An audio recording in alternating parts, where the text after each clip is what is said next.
have a light, but Okay.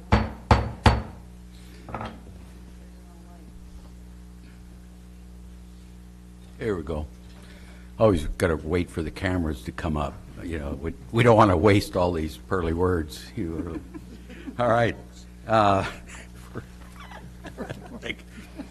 Thank you all for coming tonight. This is the January 28th, 6 p.m. meeting of the Lincoln City City Council. Would remind you, if you wish to speak during the public comment time, there's a list in the back. We just need to have you sign if you would. With that, roll call, please. Dick Anderson. Here. Judy Casper. Here. Deanna Hinton. Here. Riley Hoagland. Here. Diane Coos. Here. Rick Mark. Here. And Mitch Parsons. Here. And please stand for the Pledge of Allegiance. I pledge allegiance to the flag Of the United States of America, to the republic for which it stands, one nation, under God, indivisible, with liberty and justice for all.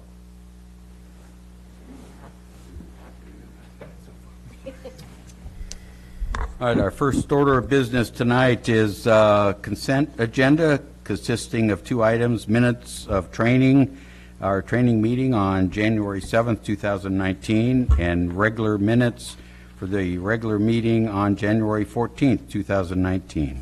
Mr. Mayor, Yes. I provided our city recorder with a few corrections to the minutes. Thank you. Anything substantial? Let me see. There was Mayor. a statement that I had said that it was permissible for you all to go to an event. Actually, I think one of you said that if you all went to an event, you would sit in different places. So, but the city recorder typically tries to anticipate when you all might show up at something, so she usually notices that there may be a quorum, and so we usually notice it in abundance of caution. But I actually think it was the mayor that had brought up that just don't sit together, something like that. So we added something to clarify that it was in fact a counselor that I think had said that. Okay. Thank you. All right. Take a motion to approve the consent agenda. I move to approve the consent agenda. Is there a second? I'll second. We have a motion to approve with a second. All those in favor say aye. Aye. All those opposed with a nay? Hearing none? Mr. Mayor, Yes. I'm sorry. I just found another comment that I think I should speak out loud about. In the minutes, it said that when you were making appointments to the different outside agency or committees, and there was one that was mentioned as the Roads and Homeowners Association, which it was not that. It was the Villages Homeowners Association, and I am the president so far of the Villages Homeowners Association, and the board member was Mitch, who was appointed as Great. person. Yeah, that'd be a good catch. Thank you. Why don't I, before we start with our next item, because the next item on the agenda is council deliberations, and I feel compelled to apologize to the audience. This is going to be a long night, so thank you for showing up and staying with us. What you'll feel it is that we take these 5 ordinances first on purpose, prior to maybe some of the things you would be here normally for, like public comment and presentations and that stuff. So that will come after these deliberations. And what that means is the public hearings have closed and the record has closed on these 5 public hearings with these 5 ordinances. So no new information comes in. And that's why we want to prevent and not have the public comments until after we're done. Like I say, we follow the rules. We don't make these. There were, I would note, some additional written information that came into the record. We had kept the record open until January 22nd at 5 p.m. Some additional information has appeared and is in the packets and is part of the record. So I thank people that did that. The apology is that, like I said, and as a general rule, it's going to be a little while. So if you were waiting to just make your public comments and run,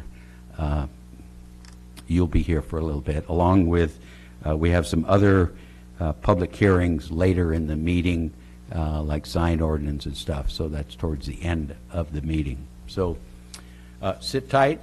I just felt if you hadn't really reviewed the agenda, you'd be bitter by the time we get to what you were really here for. And I hope that's not the case. With that, we have council deliberations, and this is the one on ZOA 2018-03, the parking requirements in Taft Village Core and Ocean Lake Plan District.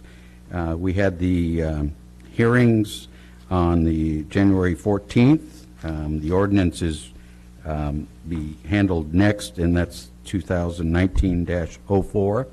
And I've asked Mr. Townsend if he would mind coming up and sitting. He has no report to give. He's already done that staff report. So what we would do, this is our chance and council to talk about what we heard at the public hearings, get any kind of additional clarity if needed, and be ready to then take action on the ordinance or make any changes, that kind of stuff. So who would like to proceed with 2000 or this the parking requirements for Taft Village Core in Ocean Lake Plan District? Comments or? Yeah, I think questions you have or actions, or if you, this would be the time to start. Mr. Oh, sorry. Go ahead. Well, I was just going to say that the comments that I have would be to retain parking for residents, including for mixed-use buildings in both areas.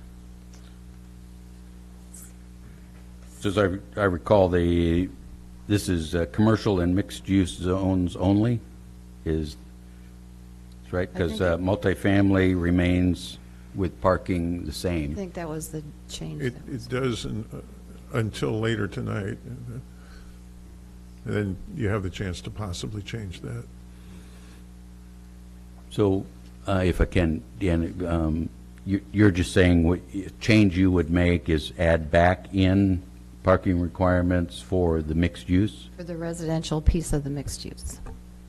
Okay, that's one.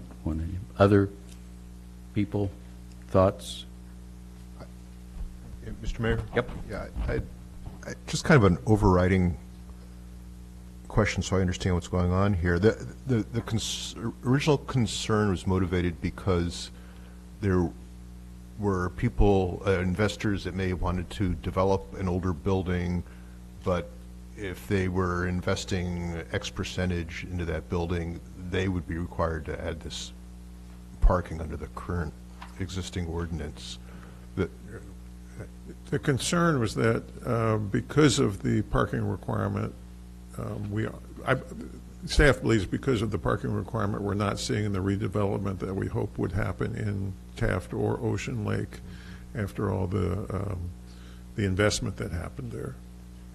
And so the question that popped in my head was that theoretically you could have someone, a new owner take over one of those old buildings in Ocean Lake, for example, not really redevelop, maybe the building's in fairly good shape, so they're not redeveloping the building, they're not renovating the building, and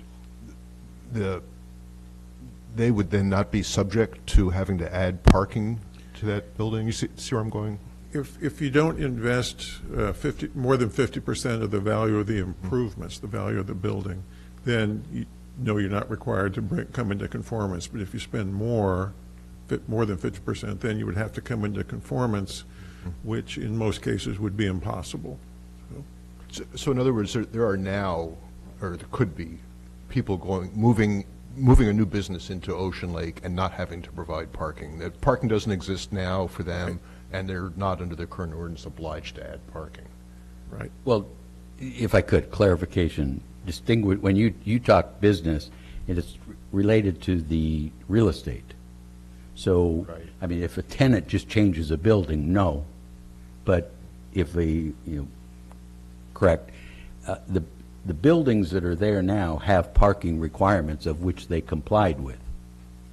If they rehab one, and I think Mr. Townsend showed a picture of one that was worth $25,000 on assessed value, so any kind of rehab would trigger parking on its site, not in the street, but on site, and that's why it remains dilapidated.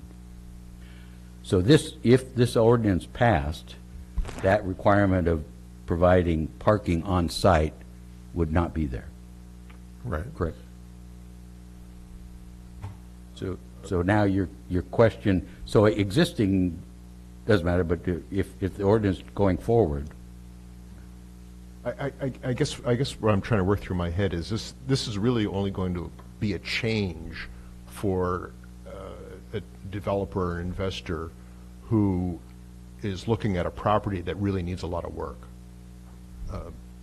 If you're simply moving into an existing building that's in decent shape, there might not be parking attached to that building, and it doesn't really so it doesn't affect every single business. no, but I think you have to do is look to the future, because these last forever. So at some point, buildings become old and worn. So you're sending a message to future developers of, buying marginal and building something bigger or different, reconfiguring. And if passed, this would free them up of not having to provide parking. They could use more of the footprint, would be a way to look at it. So, and then my other thought is, I mean, I go shopping in Ocean Lake now and then, and I don't recall often having trouble finding a parking place. Now, that's a little different down in Taft. So,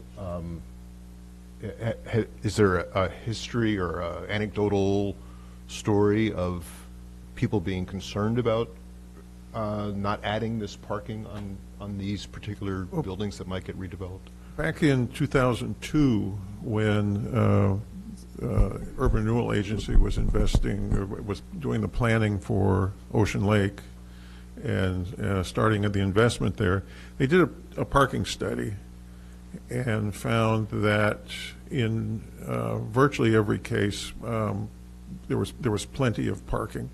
The rule of thumb that planners use, if parking is occupied at about 85%, that's a really good figure, because there's some available, but what's there is being used, so people are able to find something. In Ocean Lake, except for one case, it was below 50%, and more like in the 30% of available parking, and that's public parking lots, private parking lots, and on-street parking lots, or on-street parking. So based on that, at that time, there was no shortage of available parking. And of course, the reason we brought this forward is because there's been very little change since then. So I think that 2002 report still has some validity today, even though it's 16 or 17 years old. I don't know of a parallel thing done in Taft, though the Urban Renewal Agency did add a parking lot on the east side of the highway, and that has, let's see,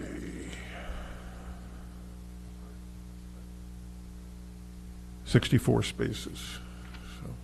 So, I don't know of any particular shortage of parking in Taft, except maybe at the time of events or 4th of July and that kind of thing. But that's normally not the kind of thing we want to provide for, because then you end up with vast areas of underutilized parking the rest of the year. Other questions from I- Ms. Kesper? Can I refer to this document here? It says B, location of parking 1, all properties except 1, 2 family, blah, blah, new service parallel. It talks about parking areas located behind or to the side of a building or a combination thereof. Is there some reason, I'm having a hard time understanding, why we don't account for parking that's behind buildings? I mean, sometimes there's a lot of space that is also accessible to a building, but we're only concerned about the on-street parking? I'm not, can you tell me exactly It's what on- it is? What What page? page? You do have the ordinance. What's the packet page? Package page 33. 33? Yeah, it's B, location of parking, B1.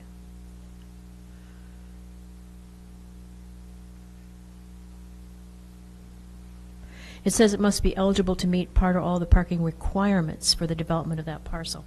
What does that mean?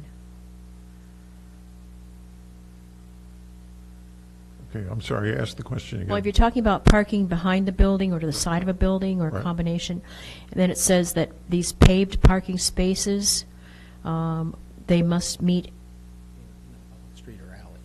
on the public street? That last sentence is not changed. It talks about paved parking spaces for standard-sized vehicles in a public street or alley that abuts a parcel are eligible to meet part or all of the parking requirements for the development on that parcel. So if it's abutting, you can use it. So the parking available behind a building? It does also, in the added language, address located behind or to the side of a building, or combination. But wouldn't that parking behind a building account for a space associated with that property? Yes. Yeah. And how do you divvy up that space if there's Well, more? It's private property, so the property owner Okay. gets to decide that. That's just determined, okay. Yeah. So it's not about parking in an alley or on a street. That part is about privately provided parking spaces on the lot. Instead of being in front, it should be to the side or to the rear. And that's different to do with public because that we're dealing with the public space? What is public space again? I'm sorry, I'm not. The on-street parking? Right. That's what we're dealing with because this is our area? What's going on in that section, it's taking something that actually is elsewhere, already exists elsewhere in the code, and moving it, it's already there, but it's rewriting a little bit and then moving it here. So it's not really changing anything, it's just sort of changing the way the ordinance is organized in that particular case. Okay. So I think, the summary, Mr. Townsend put it well, and Councilor Mark looked for clarity. The barriers, what we're trying to do is break barriers at the end of the day, and trying to identify if we're getting in our own way of development and later housing, and we think so. So this has been a proposal that if you eliminate the requirement of providing parking, that allows a developer to, in some respects, better use the footprint and land.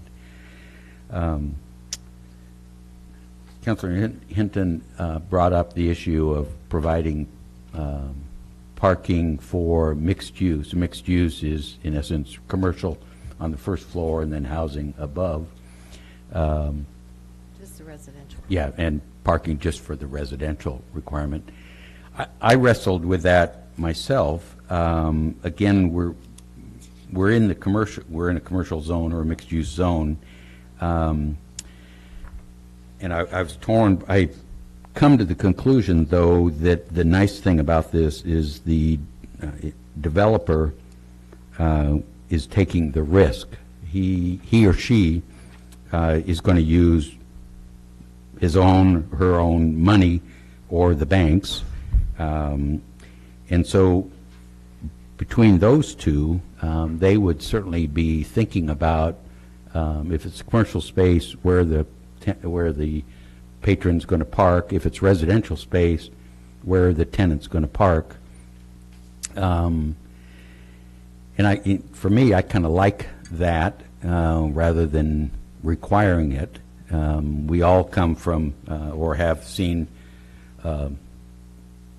other populated areas where tenants fight for street parking, drive around the block. And I guess at the end of the day, it's a tenant's choice whether to rent the space or not. And I would assume without parking, this rent space could conceivably be less, because someone without having a firm parking space wouldn't pay as much, for one that would. So, to some degree, it could help increase affordability. So, it's just something to think about.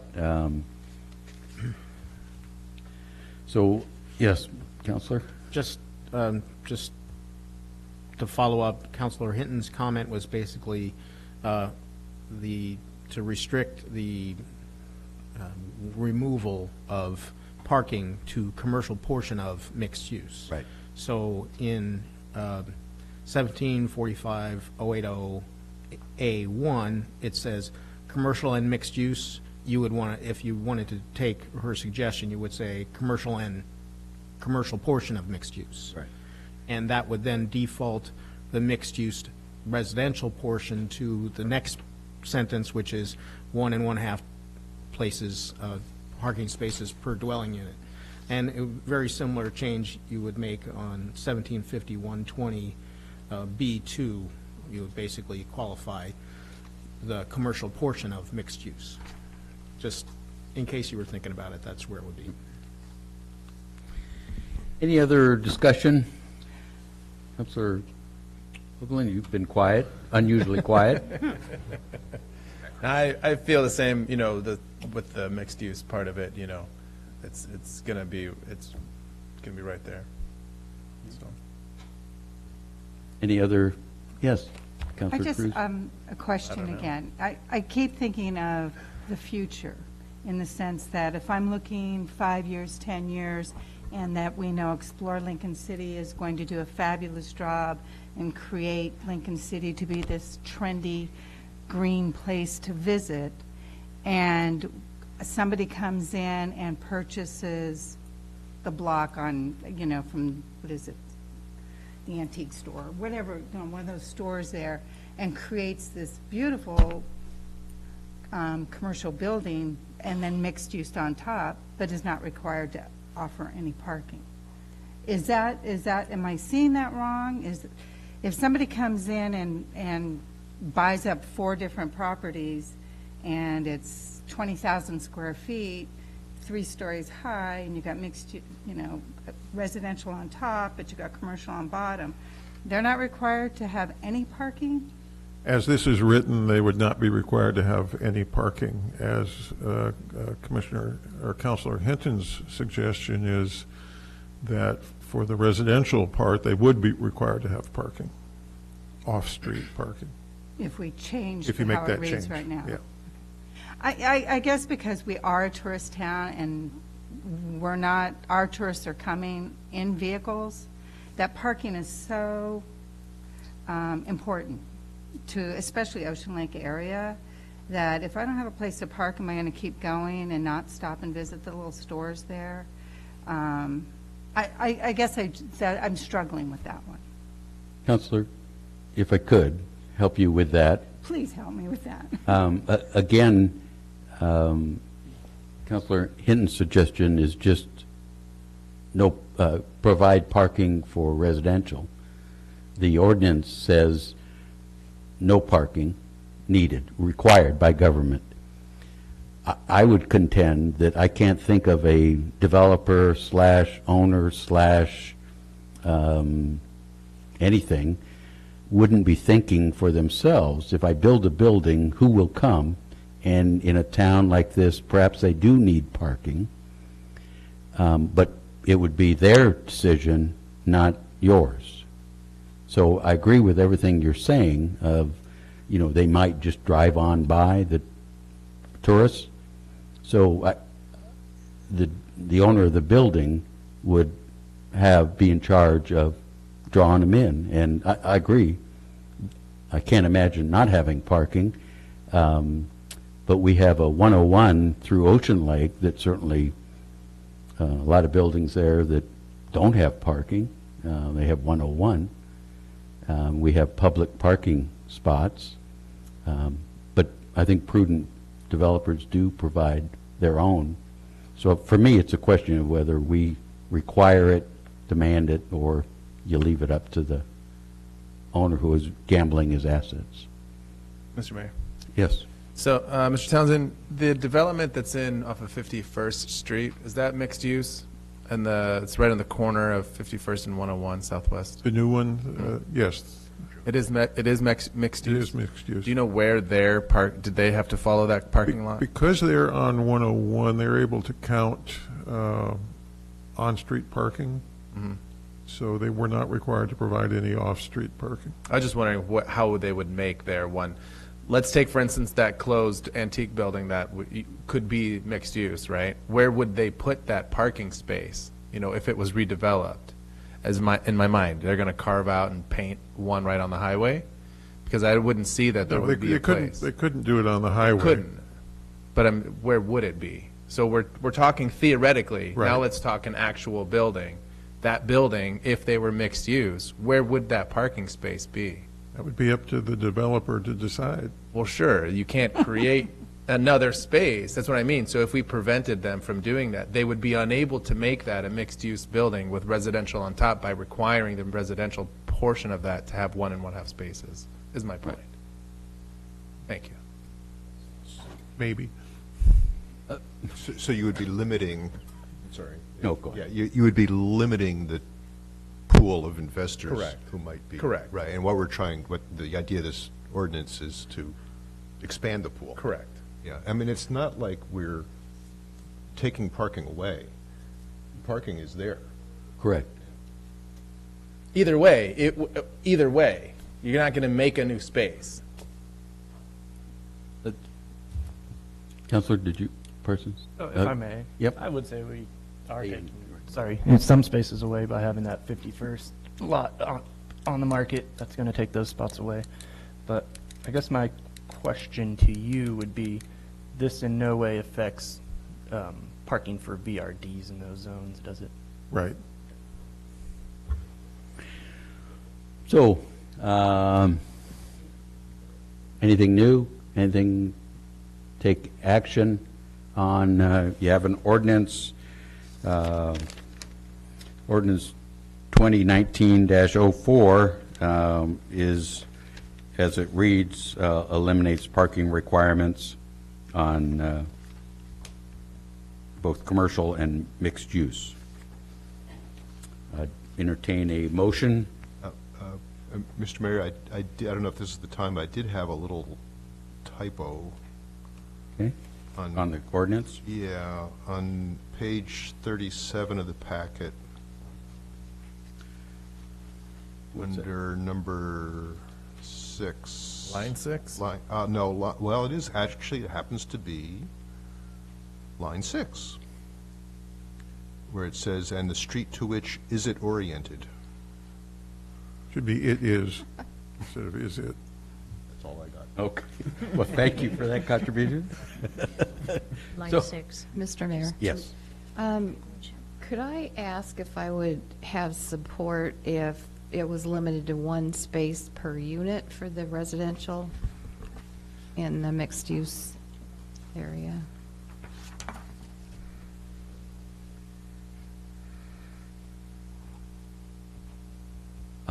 Who you asking? Well, I'm just- Make a motion and that would. Oh, and then we can That would find out? test your Okay. I move to approve ordinance 2019-4 Taft and Ocean Lake parking as written with the exception of allowing one space off-street parking for requiring, oh, thank you, requiring one space for residential unit in an off-street parking requirement Of the mixed use. of the mixed use. That's for the mixed use part. Mixed Okay. use, yeah. Thank you for all the help. Let me just add that this is just moving it forward to, we haven't done any of the first reading, second reading, Right. so this is just direction to move forward with that change. All right. Thank you.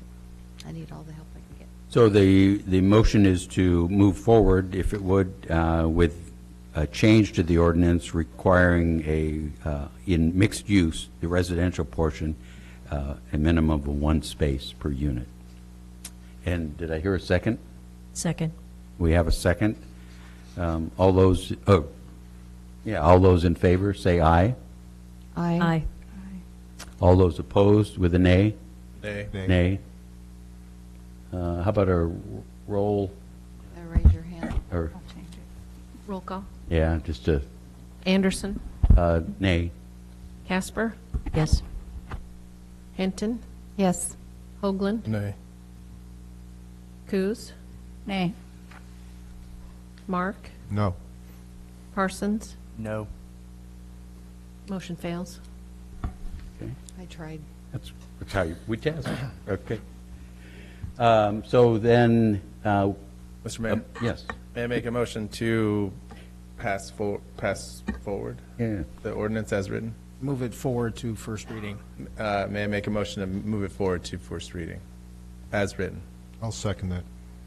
We have a motion to move this ordinance for first reading with a second. All those in favor, say aye. Aye. Aye. Opposed with a nay? All right. So, structure-wise, it looks like the agenda was set up to actually do the first reading now. So unless you want to change the agenda and set it later under ordinances, I'll do it now. Let's do it now.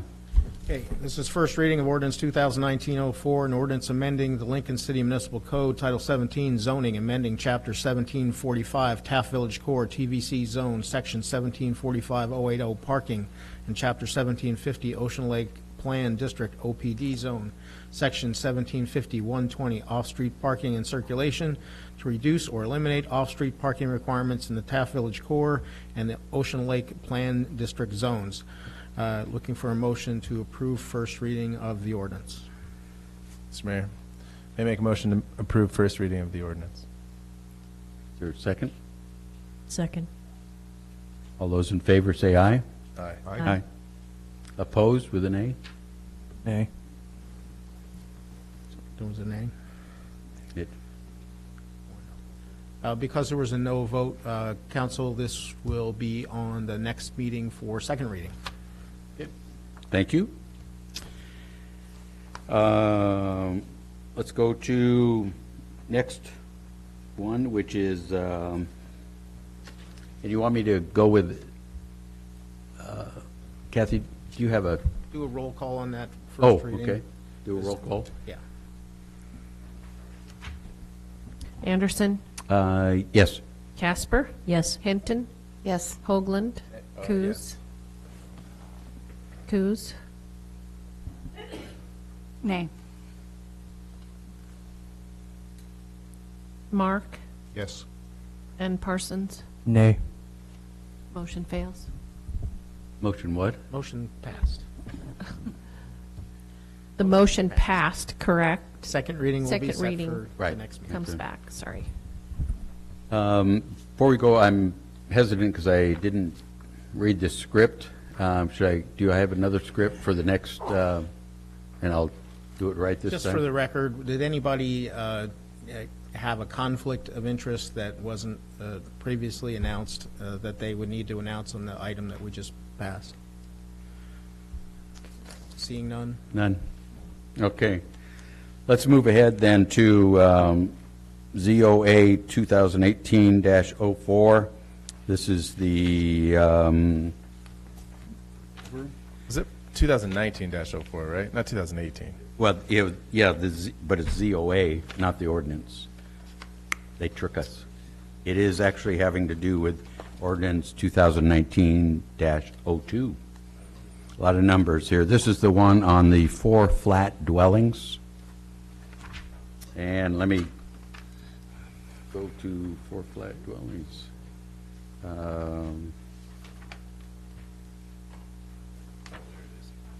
Captain parking. What's that? Okay. Basically, you just need to ask for conflict of interest. Okay. This is the continued, the hearing's closed, the record's closed, you're basically in deliberation, so the only thing to ask is, has anyone, since the last time you heard this, discovered that they have some kind of conflict of interest? So. All right. Yeah, that's right. So this will cover all the next 4 ordinances. Just the ones on deliberations? Yes, on deliberation, correct. So the key is, are there any conflicts of interest for any of the council? Seeing none, hearing none? All right. So if we take these in order as the agenda, the 2019-02, this is on the, to allow 4 flat dwellings, or commonly called big houses. And I think this is also, the ordinance allows it in most zones. Some of the key points we had talked and heard during the public hearings about somehow not making these available for VRDs, calling that out. Also, there was some discussion of having more than one front entrance, or entrances, separate entrances, I guess, to the different flats, though the ordinance calls for one entrance to the big house. So I'm just looking through my notes as to what were some of the things that came up during the public hearing and our questions. So does somebody want to raise? Mr. Mayor? Yes. So are we, this ordinance that we're considering affects both the 4 flat and the tiny house No. changes? No, this is just the big house.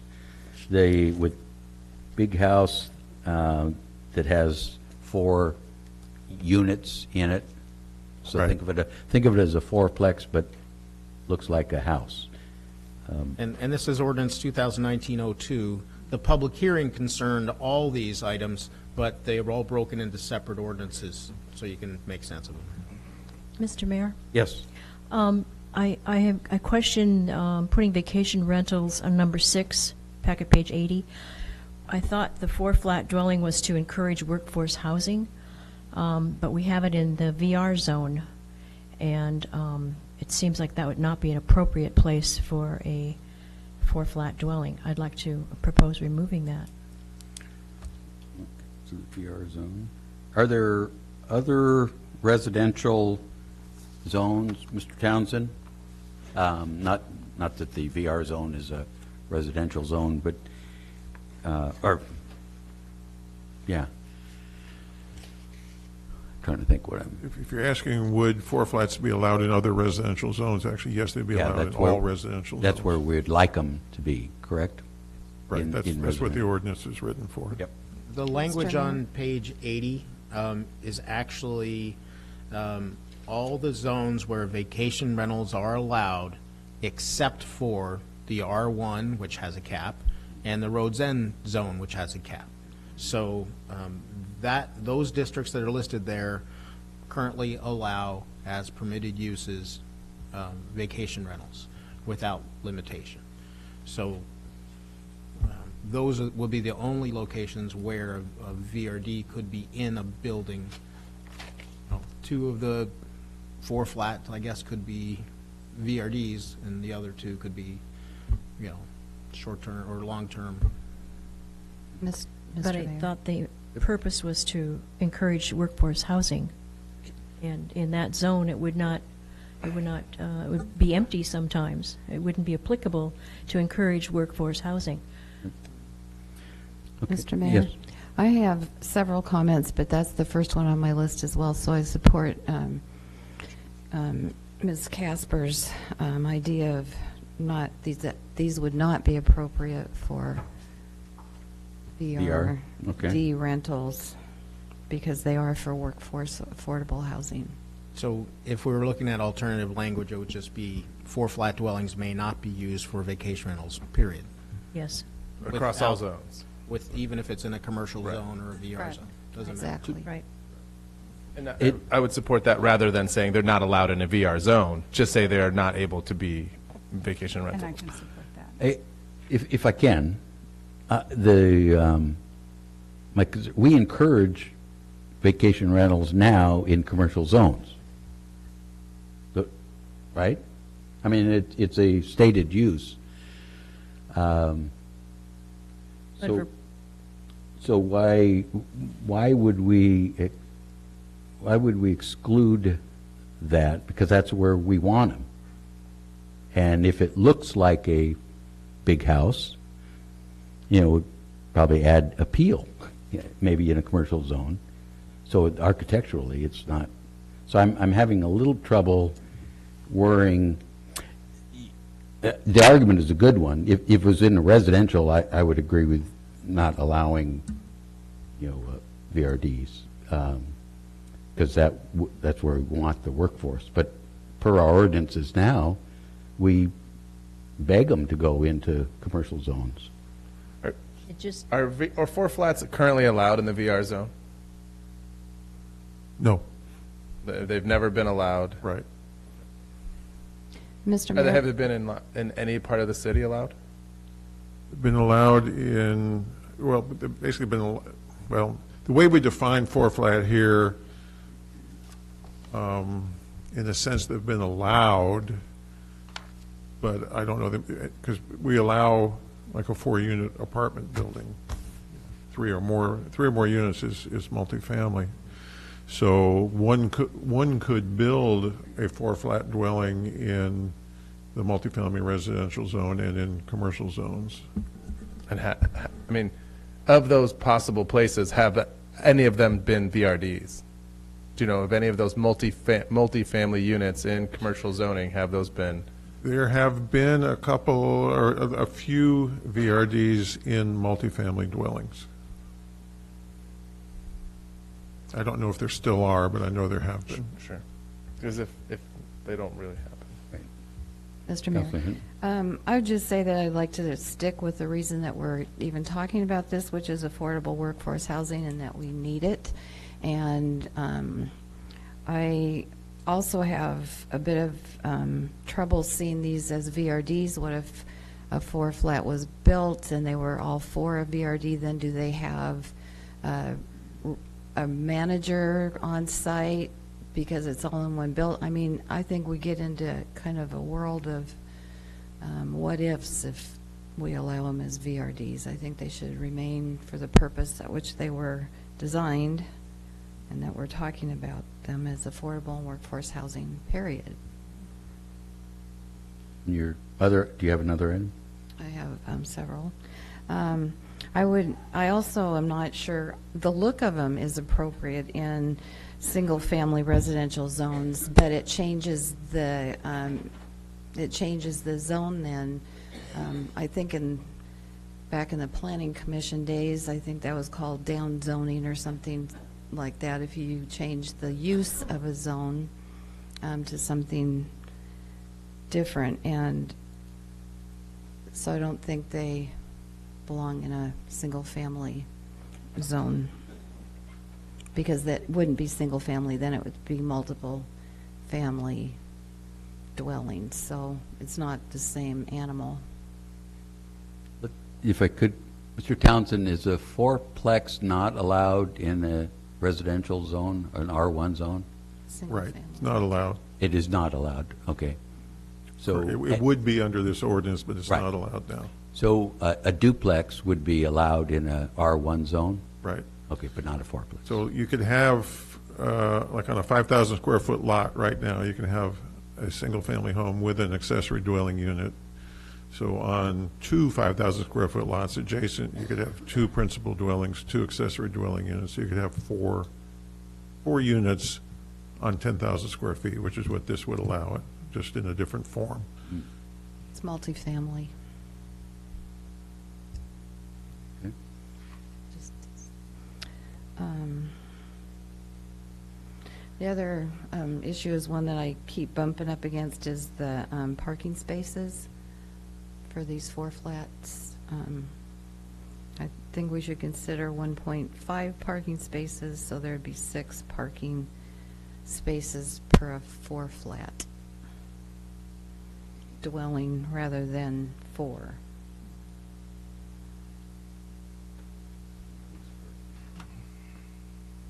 Okay.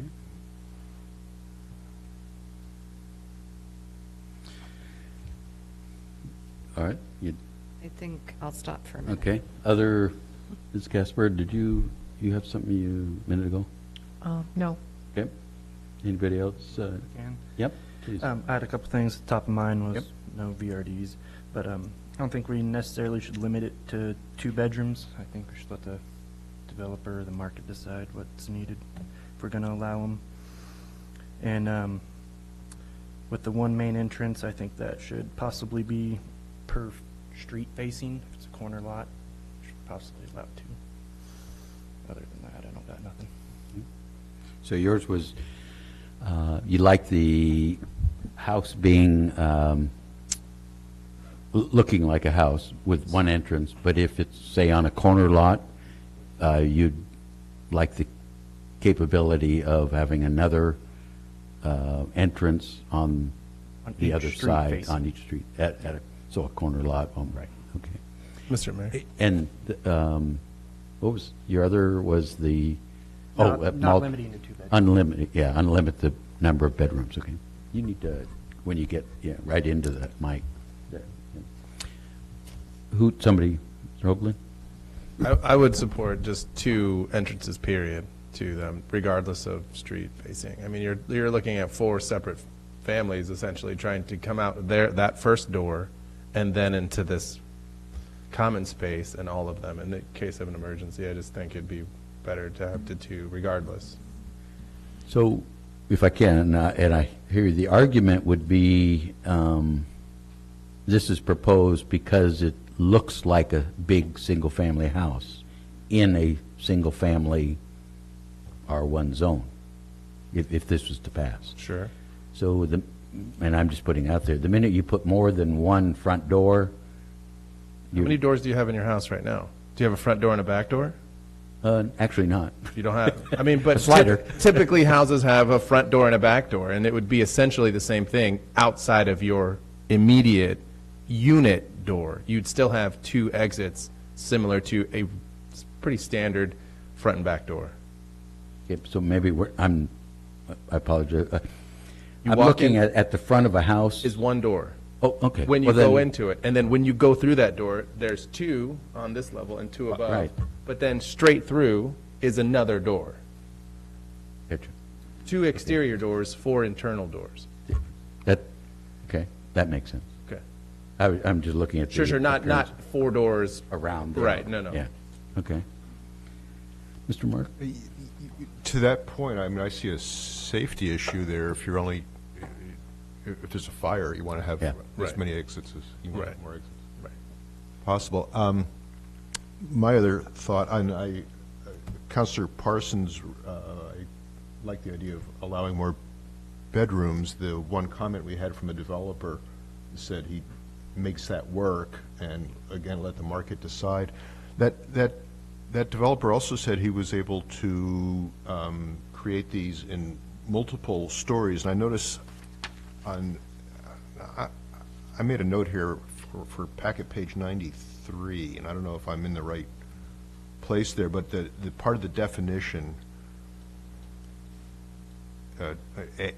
line 8, definition A, 4-flat dwelling is a 2-story structure, and I wonder if there's room to allow, because we have a lot of hills in Lincoln City, if there's a way to allow for a daylight basement type.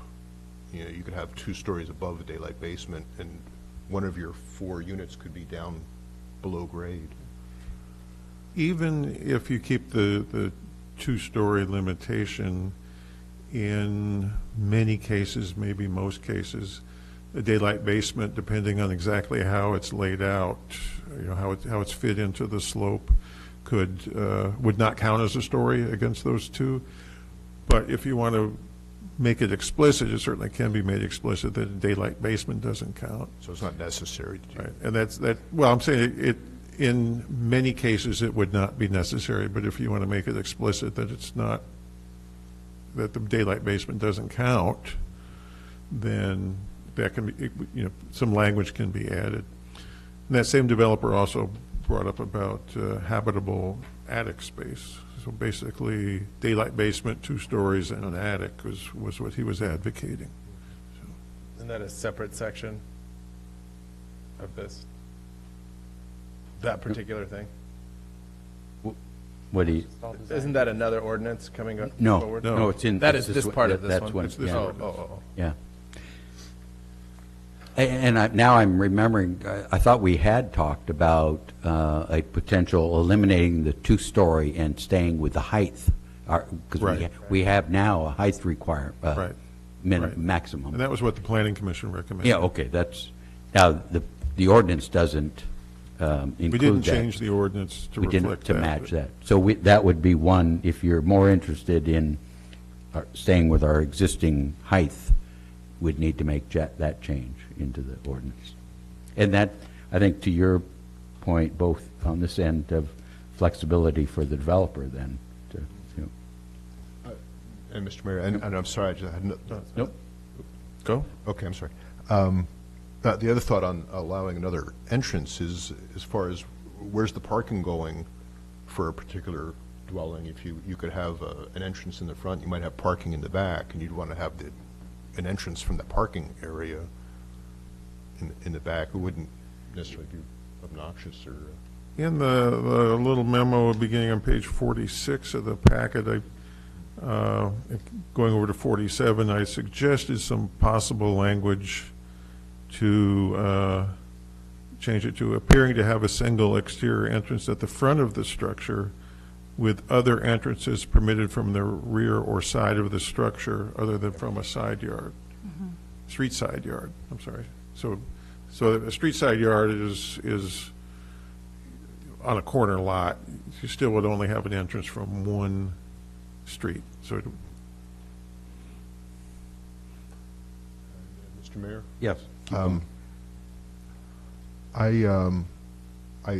I like the idea of I actually like the idea of encouraging these in R1 zones as a way to give more options to encourage, I'll call it more affordable housing, because I don't want to get caught up in that workforce versus affordable thing, which we haven't really defined yet.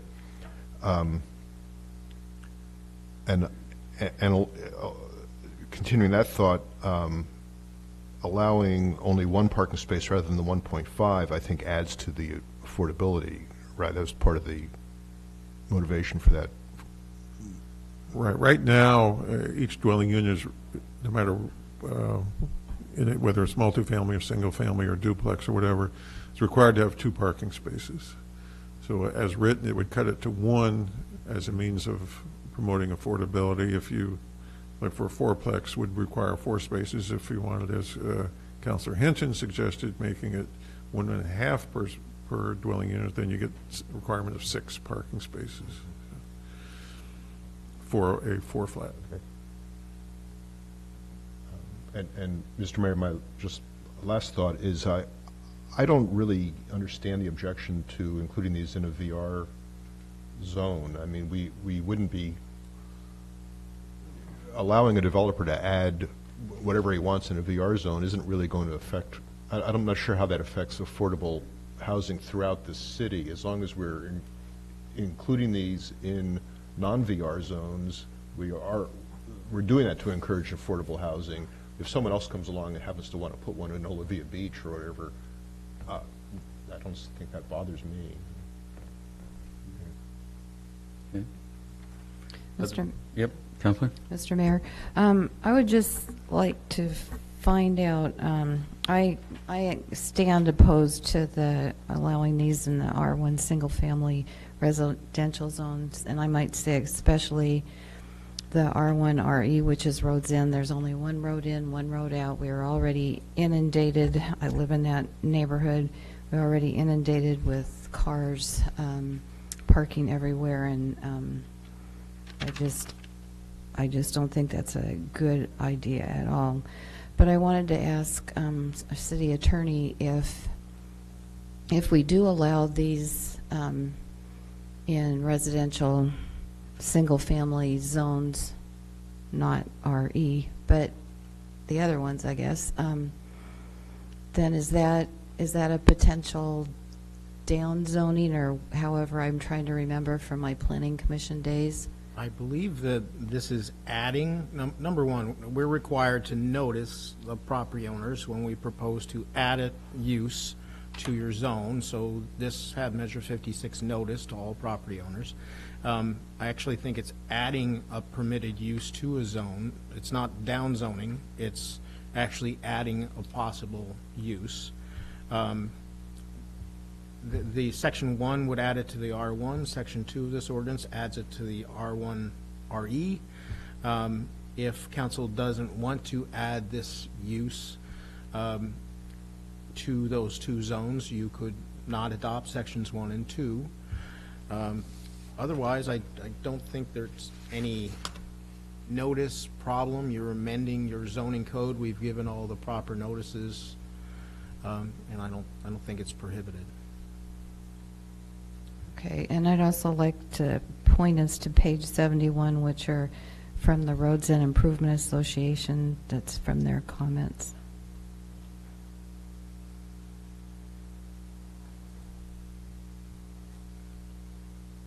Is that 71? Yes.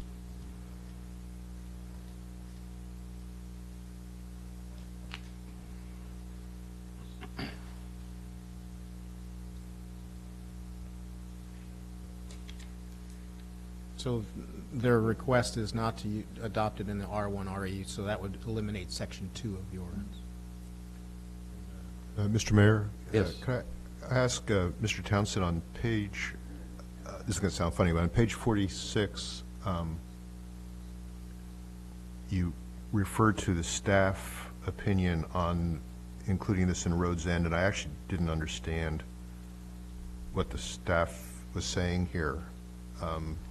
2B, there is some, or if you're with me, there is some interest in not allowing 4 flat dwellings in Roads End.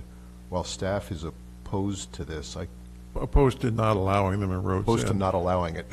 And to be blunt, essentially, if we don't allow, or if you don't allow floor flats in single-family residential zones, it really reduces much of the reason to do this. Mm-hmm. Right. But Most of particularly the reason road- to do it, But this was specifically referred to Roads End. right? So staff would prefer having these approved in Roads End. Yes.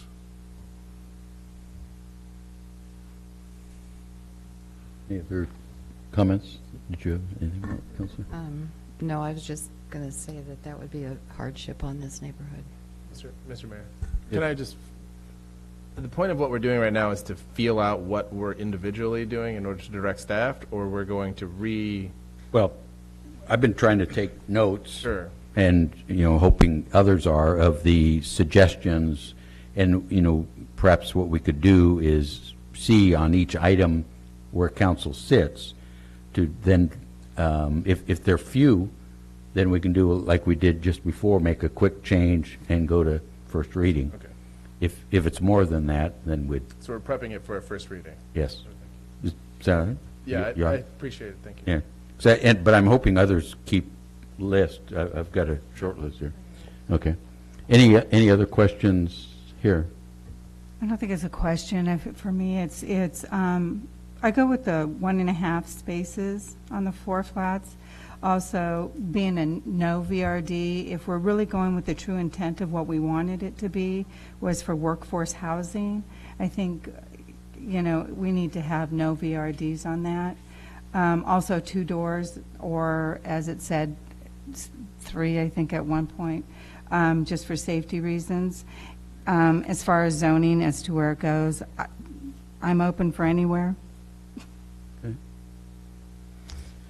Councilor Casper, anything wrap up? No, I'm Bob? just concerned about making it more affordable housing and limiting the fourplex to not be used as VRDs. Okay. Well, why don't we, do you want to take some easy ones? How about I've got the stay with the city's height restrictions rather than the two-story wordage? Stay with that, so. So I would add a paragraph 6 maybe, or a new paragraph 7 that would say height requirement for flat dwellings must comply with the height requirement of the applicable zone. So whatever zone you're in, that height requirement Right. applies. That, Actually, Consensus? in the definition, we In the have a line that definition. says is a two-story structure. You could You could just say strike 2 that out. or 2 or more. You could just strike that out, and then by default, you've got the height limit. But don't you want to have them 2 stories at least? I mean, for affordability? Or maybe, I'm not. Well, the intent of the two-story limitation in the definition was to make them smaller, to lessen their impact. But if we want to allow just to go up to whatever the allowed height is, then there's no reason for that two-story thing. I can't imagine somebody building a one-story, four-flat structure on a 10,000 square foot lot. And so strike in the definition, strike is a structure, take out 2-story. What page are you on? What page are we on? Well, page 3 of the ordinance, which is section 9. I have a hard copy, so I'm not actually looking at the packet. At the packet, On so, page 93, thank you. It's very hard to keep going back and forth. how about, can we move to the next one? How about the 2 exterior doors and some kind of wording if it's a corner lot on, around the corner, each street? I was thinking, Or- I don't want to tell them it has to be on a corner lot, but I was No. thinking, instead of the word single, say, have no more than 2 exterior entrances, and parentheses, 1 in front, opening onto a common hallway, providing access. So I don't care what other side it's on. Go ahead. Get into the mic, though. Yeah. Would like a back door, sliding glass door count as an entrance door, or is that? No, I think it would have to be a door that leads to a common hallway that's accessible by all of them. Okay.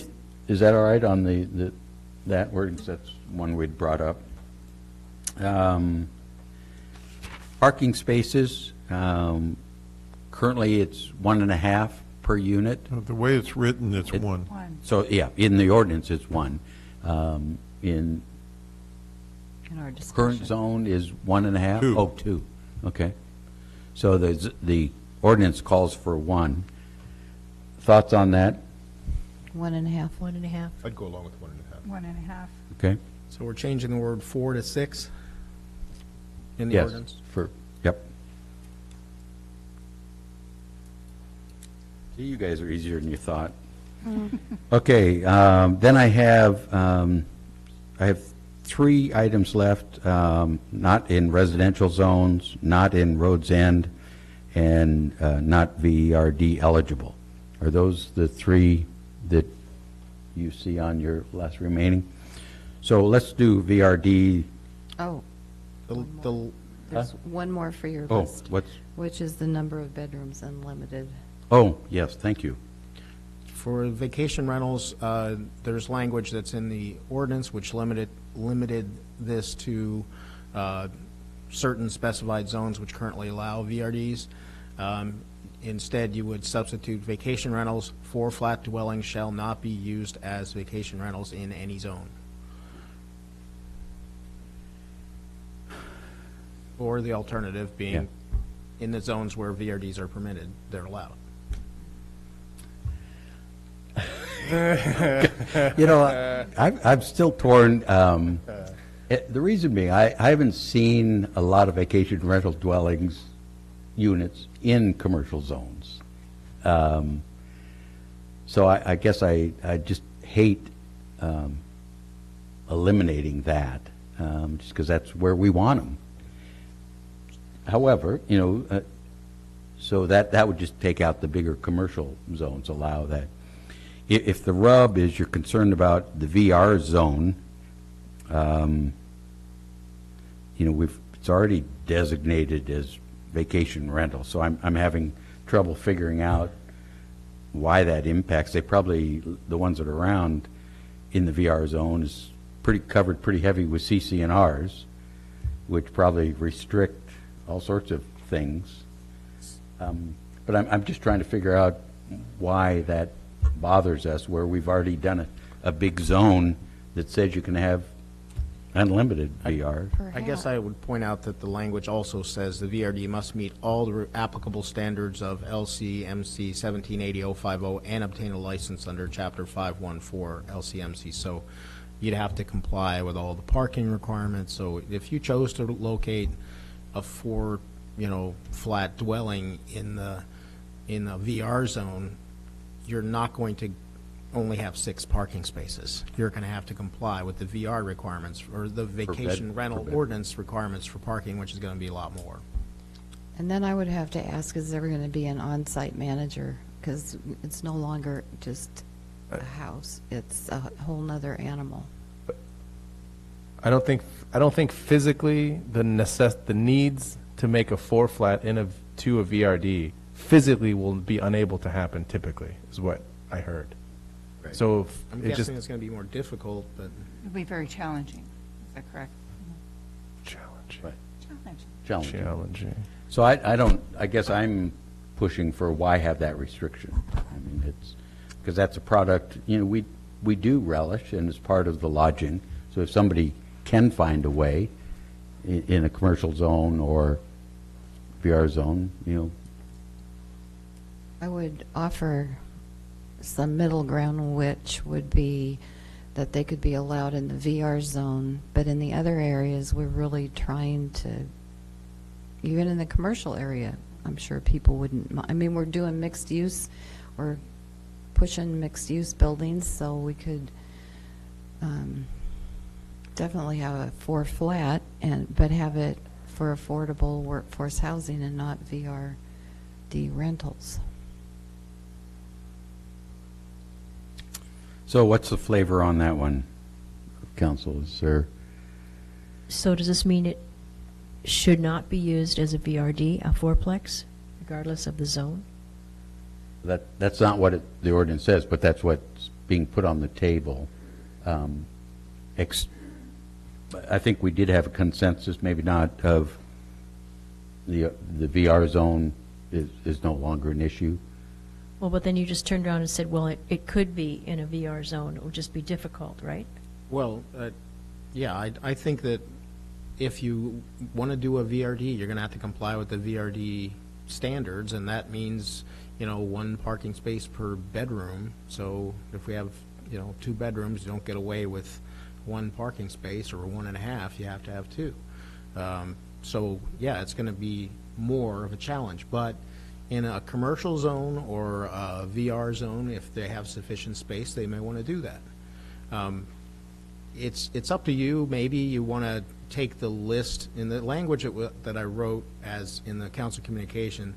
It lists NBD, NBMU, TVC, OPOF, OPIM, OPMSH, VRRC, and GC.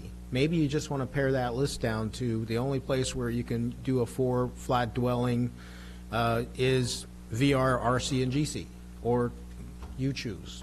But take out those Nell Scott and Ocean Lake and Taft zones. Maybe that's how you want to limit it. But Mr. Mayor? Yes. If I may, would this also apply to buildings that are big enough to be converted to 4-flats? Conceivably, yeah. So then the argument is that you have these larger houses that could foreseeably be a one-bedroom here and the daylight basement, 2 on the main floor, 1 in the whatever, and then an exterior staircase to the 4th floor, right? Right. Could be, and then that's a 4 flat over 4 stories. So then, but then if they have the 8 or whatever, how many bedrooms, is it 2 per bedroom? 2 cars, for a VRD, 2 cars per bedroom? No, one No, car. 1 car per A bedroom. minimum of 2 parking spaces one. for a VRD, 1 per bedroom, minimum of 2 parking spaces for a VRD. So they could have 4 bedrooms and 4 spaces, so they could have less parking requirements than a 4 flat. No, the VRD requires a minimum of 2 parking spaces. For each one. For each Oh, so it would need 8 then? Yeah. Oh, so it would always be more? Yeah, well, try pushing 8 So what was spaces. your I'm just trying to- conclusion I'm on just it? I'm just trying to see that I see it correctly, that would it be less or more spaces, and it's more? Yeah, it'd be more difficult to, more land. Right. So, And how many VR zones do we have in the city? one, And aren't they pretty much well built upon? Well, it's mostly Olivia Beach, it's essentially Olivia Beach, Right. including the part up the hill there. There are a number of vacant lots still in the new part. In the old part, the original part, there are a few unbuilt lots, but I don't think any of them are 10,000 square feet. And I don't think any of them are contiguous, so right now, there wouldn't be 2 vacant ones next to each other. In the upper part, the new part, it's conceivable that there could be, under zoning, it's conceivable that there could be 4 flats built there. Whether under their CC&Rs they could be, I don't know. So- Mayor, I have a question. That's the only place in the city that's zoned VR, and the comp plan says no more VR zones anywhere. Okay, so what if it went the opposite way? What if I'm in the VR zone and I want to convert my VRD to a fourplex? Is that an issue? No, I mean, Okay. if you're converting it to 4 units, and you have the I'm already over parked. 4 or 6 parking spaces, as you're talking about, that would not be an issue. Okay. so what is the wording change on regarding VRDs? No VRDs. Choice 1 is vacation rentals for flat dwellings shall not be used as vacation rentals in any zone. Choice 2 is vacation rentals for flat dwellings may be used as vacation rentals only in the following zones, and then you fill in which zones. I vote for number 1. So 2 ones down there. Yep. 2 ones. Mitch, do you have a? Go anywhere. Kind of leaning the same way they are, but I'm on the fence about the commercial zone. Yeah. One. One. So that, yeah. I don't have any problem, I don't have any problem with VRDs in the VR zone. Or commercial. So it looks like 3, 4, 3, 3, 4? Yeah, Four that'd be, ones. so it'd be, go with no VR, Shall not be used. yes. So then, bedrooms unlimited? Or at the discretion, not limit to 2-bedroom? Is that, I could be okay with that. everybody that's comfortable there? Fit, yeah. Okay? Small bedrooms. So 2 or more bedrooms, is Yeah. what we're saying? You could strike out. Well, why limit it to, No, studios, efficiencies, 1 bedrooms, Gotcha. or 2 or more, gotcha. Or you could just strike that whole unit types, and get all of paragraph 2. yeah. That's probably easier. Yeah. That'd be nice to have some studios and singles. Yep. Fewer words. All right. Now,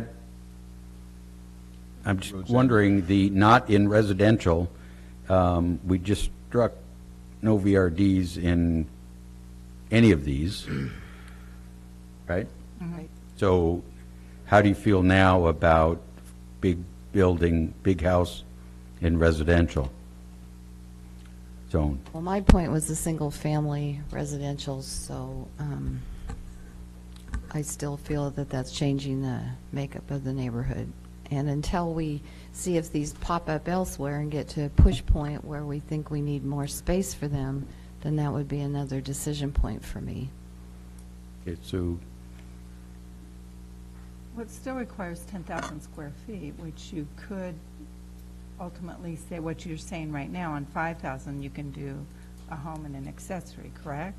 Right, Right. In a single right. It's, zone, whatever yeah, that number is. this isn't changing the allowed density anywhere. What it's doing is just creating a different type of building that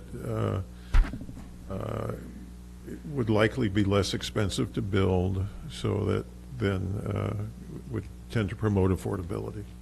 right.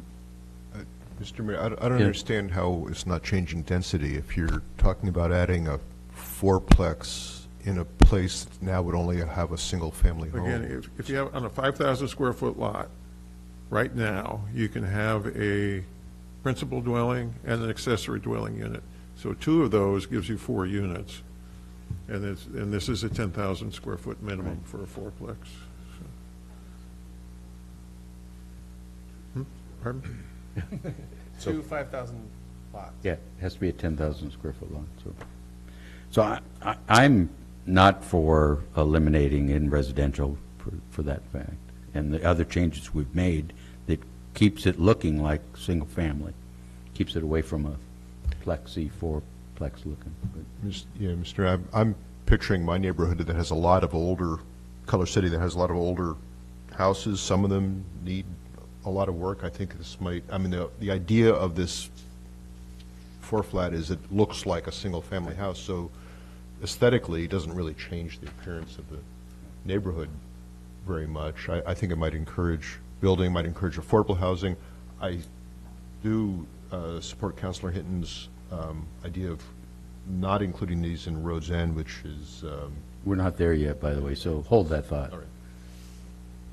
So other than Councilor Hinton, anybody else against, not, or against having these in residential zones? Okay, so then that would stay as written. Paragraph 1 would stay as written for the R1 zone. The next question was R1, RE.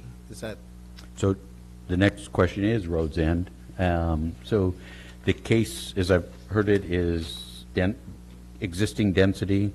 Number of car trips, number of everything. It's just at its capacity now.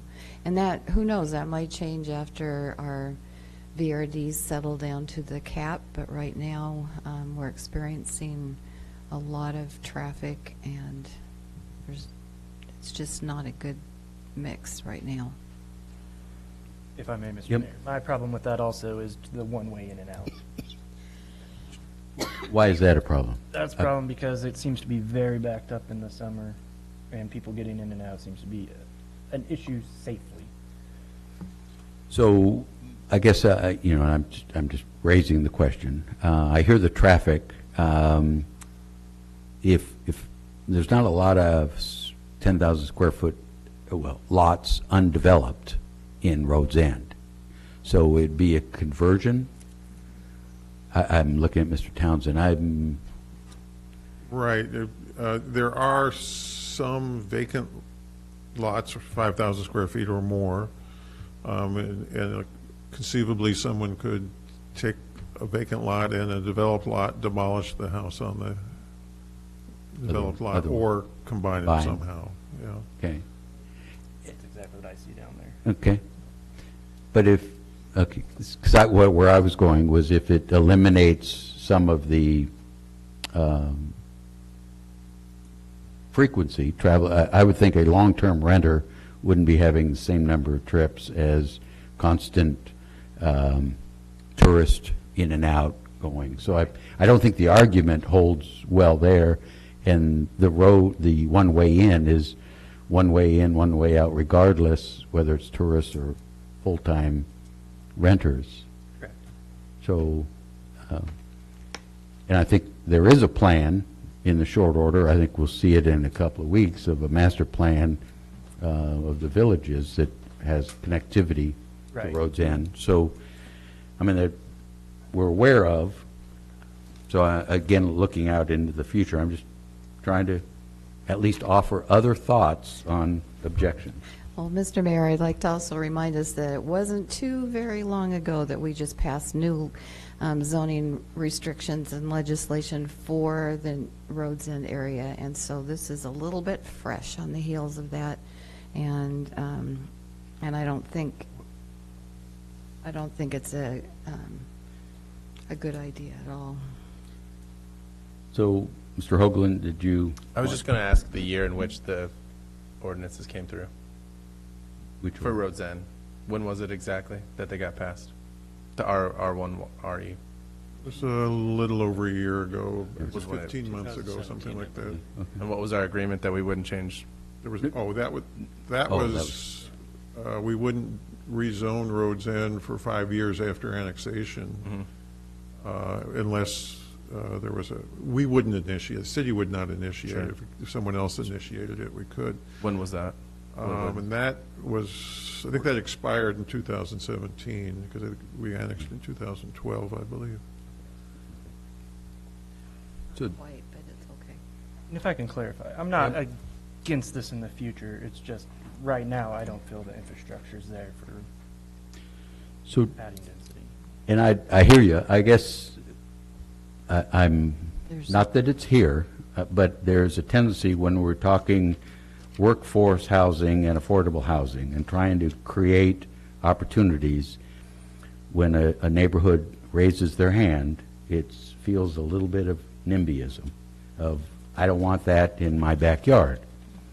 So I know Roads End has a lot of rentals. They're not quite the same type of rental, that we're visioning. So I'm I haven't heard that. I'm making noise about it to really raise. I hear the arguments, but it feels like a sense of exclusivity. I can see that. I just throw it out there. I'd just like to say that there isn't any transportation in Roads End either outside of one's car, Understand. so it's not set up for, Well, but Lincoln City isn't set up for I know. good transportation. I so know. You can, We'll look to Mr. Hoagland, and Get he'll going. settle that. So comments, thoughts, because that's the last item there on go with the Planning Commission's recommendation of not in Roads End or making a change? If we exclude Roads End, isn't it tied to, isn't there a number of VRDs currently that they're under the number? Isn't there a cap, right? Roads End is capped. It's yes. capped, it's at its cap. It's way well beyond. over. Yeah, they're Yeah. more than 200% of the cap. I think the argument is just that if this is allowed, then there's still more cars. Right. Has nothing to do with VRDs in Roads End. Right. It is simply numbers. Okay. So, again, looking for direction. I'm for it being in there. So you'd make the motion, or recommend to include Roads End in with big houses, okay? And Hey, we can disagree. Counselor Don't say Mark, excluding them. I would exclude Rose End. okay? Exclude, okay. Exclude. And you'd exclude I would exclude Roads End. 3, you would 4. I would So not. that's 4 would exclude, so let's go with no, or excluding Roads End. Okay, based on transportation concerns. Yep. If you're ready, you can make a motion to move this matter forward to first reading, and then I'll attempt to read all the changes that you summarized, and then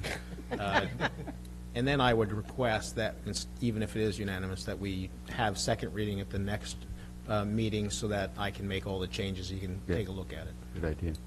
Mr. Mayor, Yes. if I understand this right, I move to, Move it forward. move it forward, First reading. I'm sorry?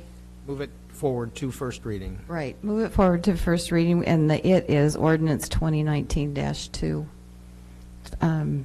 4 flat houses, Yep. with the changes that have been identified. Do you Sir, have the second? list? I'll second. We have a second, motion and a second to move this ordinance forward for first reading. All those in favor say aye. Aye. Opposed with a nay? Hearing none, first reading. Okay, Your Honor, Council, this is first reading of ordinance 2019-02, an ordinance amending the Lincoln City Municipal Code, Title 17, zoning, amending 1716, single-family residential R1 zone, Section 1716-020, permitted uses, amending Chapter 1717, single-family residential roads end R1 RE zone. Actually, are we doing that anymore? Actually, I guess we could strike that. RE, R1 zone will be stricken in the next version. Section 1717-020, permitted uses, amending Chapter 1718, vacation rental VR zone, Section 1718-020, permitted uses, amending Chapter 1720, multiple family residential RM zone, Section 1720-020, permitted uses, amending Chapter 1728, recreational and commercial zone, RC zone, Section 1728-020, uses permitted, amending Chapter 1732, general commercial GC zone, Section 1732-020, uses permitted, amending Chapter 1745, Taft Village Core, TVC zone, Section 1745-040, land use activities, amending Chapter 1750, Ocean Lake Planning District OP zone, Section 1750-050, permitted uses, and amending Chapter 1780, provisions applying to special uses, adding Section 1780-140, 4 flat dwellings to allow 4 flat dwellings to encourage workforce housing. And from that title, just once again, the section amending 1717, single-family residential, roads end R1E zone, Section 1717-020, permitted uses, is deleted.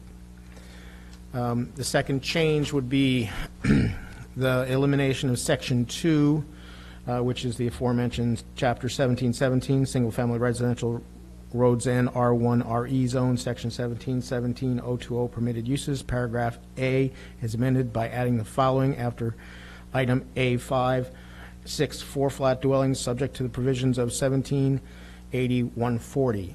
So that, again, is removed, and the subsequent sections will be renumbered. I'm not going to read all the renumbering.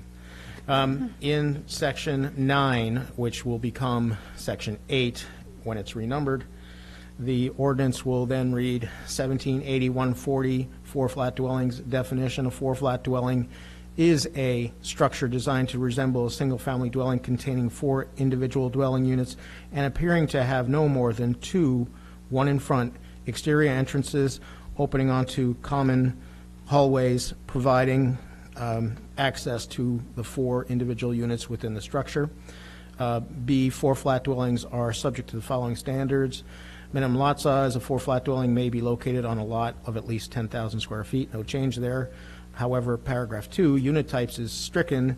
It used to say unit types of 4 flat dwelling may contain studios, efficiencies, 1 bedroom and 2 bedroom units.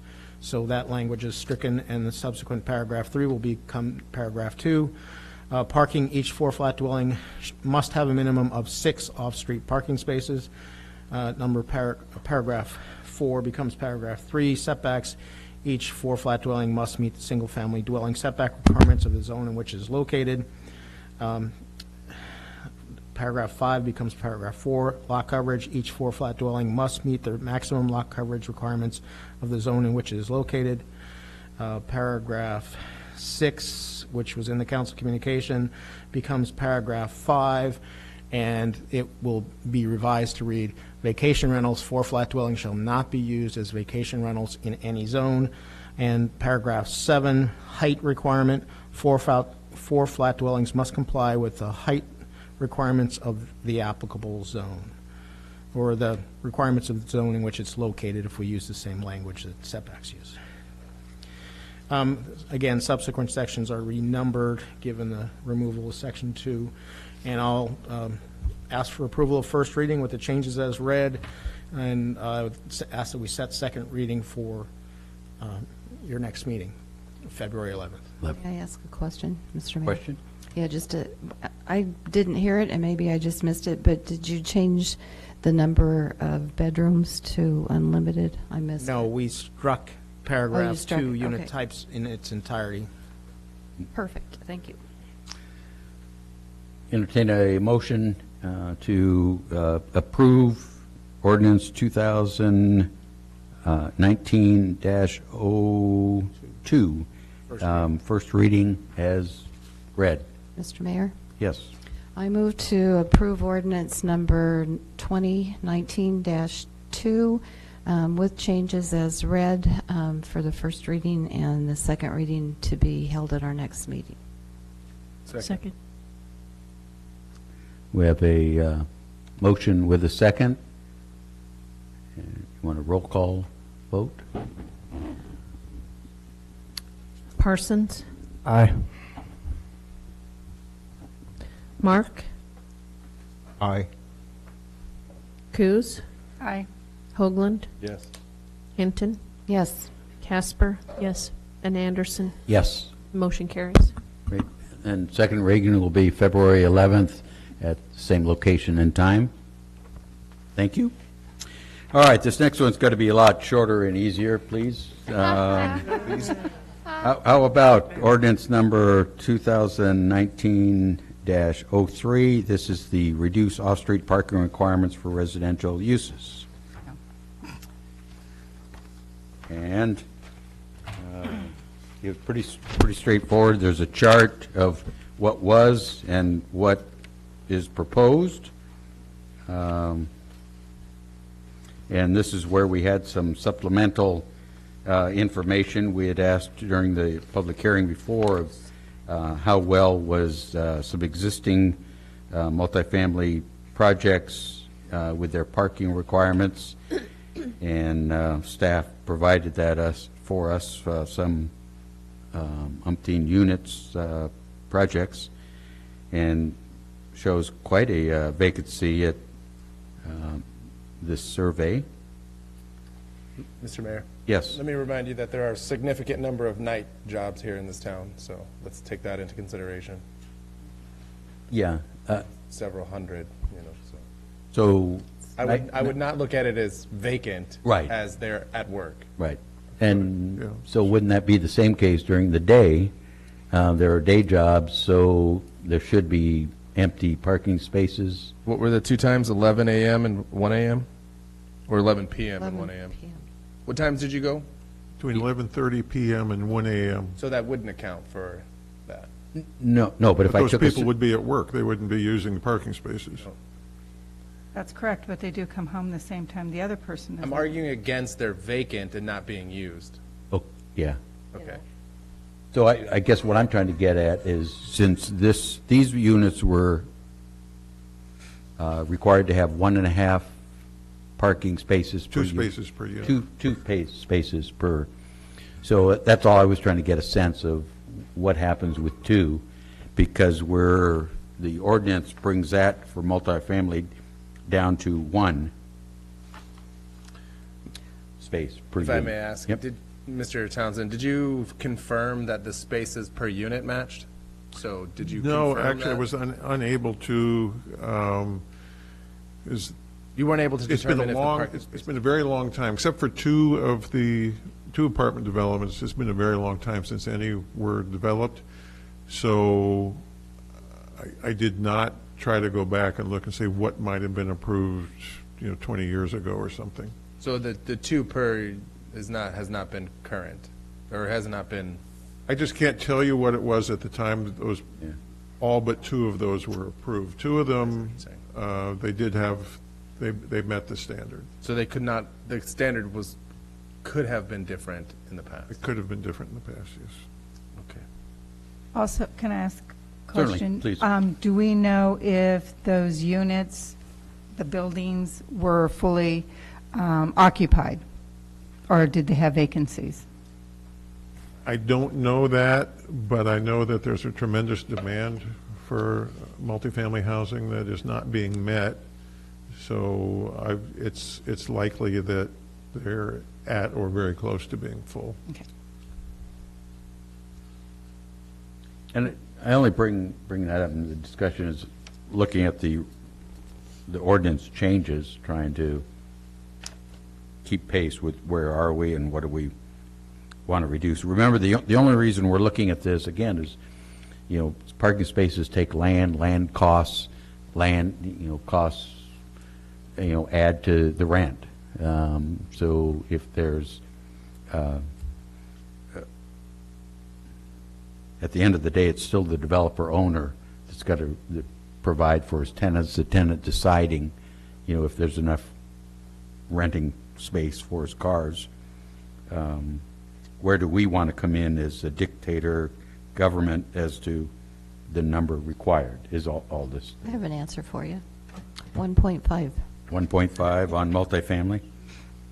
Okay. A suggestion.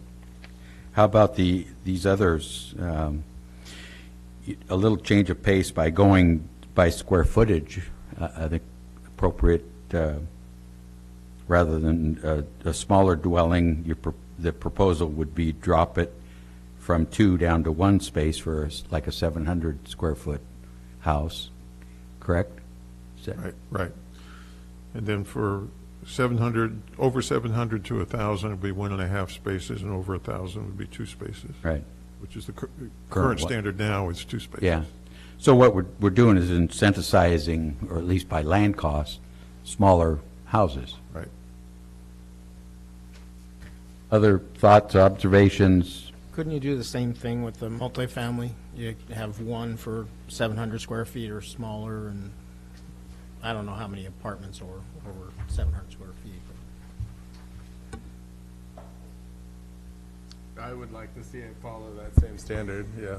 That would make sense. If you have, all of them are 1 bedrooms, you're not going to need them to be 1.5. But if they're 3 bedrooms, it should be 2. So I would agree with Mr. Apichello that multifamily would follow the single and 2-family dwelling by size. Or whatever Or sure. numbers make Sure, sense, given an apartment size. Following that same thing, I mean, it makes sense. It's a good compromise, Yeah. because I still think it needs 2, but I would compromise, but I just have a hard time. You talk about multifamily, even a 1-bedroom, you have a couple that's living there, but both of them have cars. Right. They're both working. I mean, just to pay rent in one apartment, which we call affordable, is, again, let's define affordable, but you're still, the overflow into the side streets of where these are built or in front of other people's homes that are maybe on the same street, it's just hard. I mean, it's just, I think that if you're going to build a big multi-family dwelling containing 3 or more dwelling units, you ought to give them parking. Because what you do is they usually give you one that's to your unit, and then they have others for your guests or if you have an extra car. And as a good argument as that is, remember, that adds to the rent. Correct. So, And there's no other cost-saving areas that we could look at? other than being a developer, And they charge you for that second space. Yes, they do. So, I mean, they're getting money that way. perhaps. So what? Yep, what was that? Share? It's getting paid. I mean, that space is making money. Right. So what do you like? 2 on, is multifamily the only one that you're got an issue with here?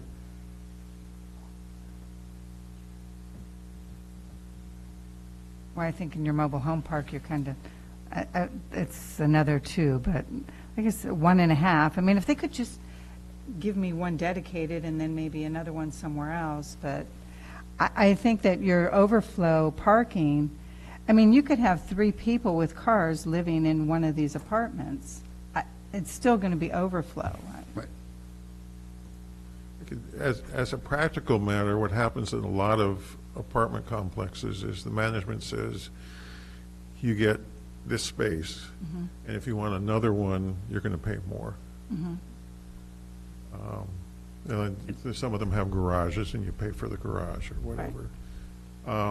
If there's overflow onto the street, into the surrounding neighborhood.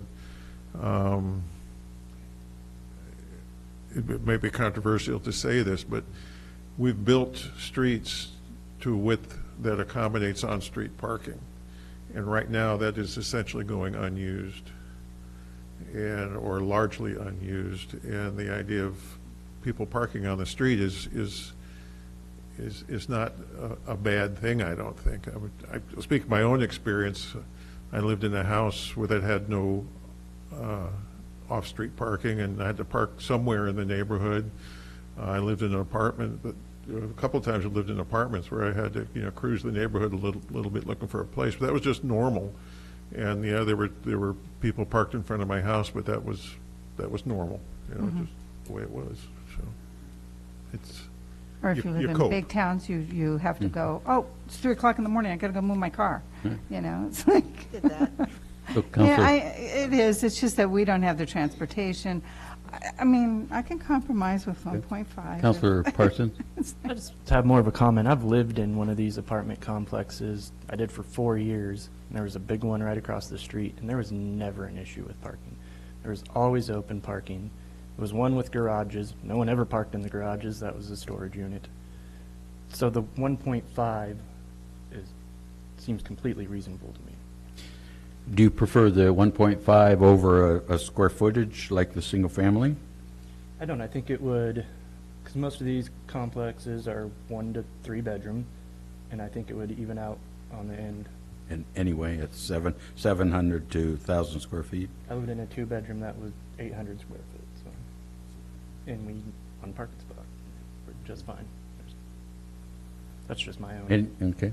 And so those are the kind of the two options on the table. Go with like the single family square footage requirement so the bigger units would. Yeah, I mean, I think either way, you're going to even out, So what, that way, but it's easier to go 1.5 and what would sell better to a developer, really? Are you going to there would be a way to put 33 single bedrooms versus 20, you know what I mean? The math, you could work it to where you'd have the minimum amount of parking spaces and maximize your whatever, essentially. So in this way, by going 1.5, you're kind of covering that way. And it's easier to calculate. So go adjust that one to 1.5. So everybody, the 2 to 1.5. And otherwise, you're okay? What about mobile home parks? It says, are they both new? I mean, 2 spaces, is that the old language? Yes. Yeah. Oh, okay, because it's bold print and I wasn't sure. Oh, yeah, both. Well, they all are. Because if you have a mobile home, I've lived in a mobile home park, and there's going to be you, and you might have somebody who lives with you, and then you might have a guest, and you're all going to schmooze into this one little space. I think 1.5 would be appropriate for that. Stay with 1.5 on that one as well? I concur.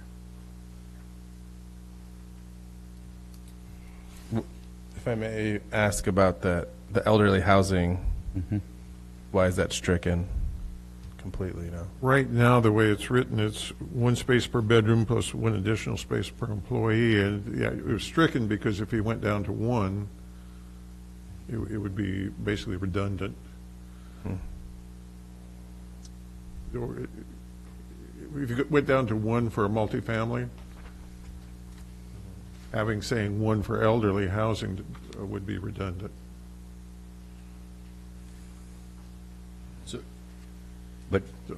But now that we're going 1.5, does that need to change?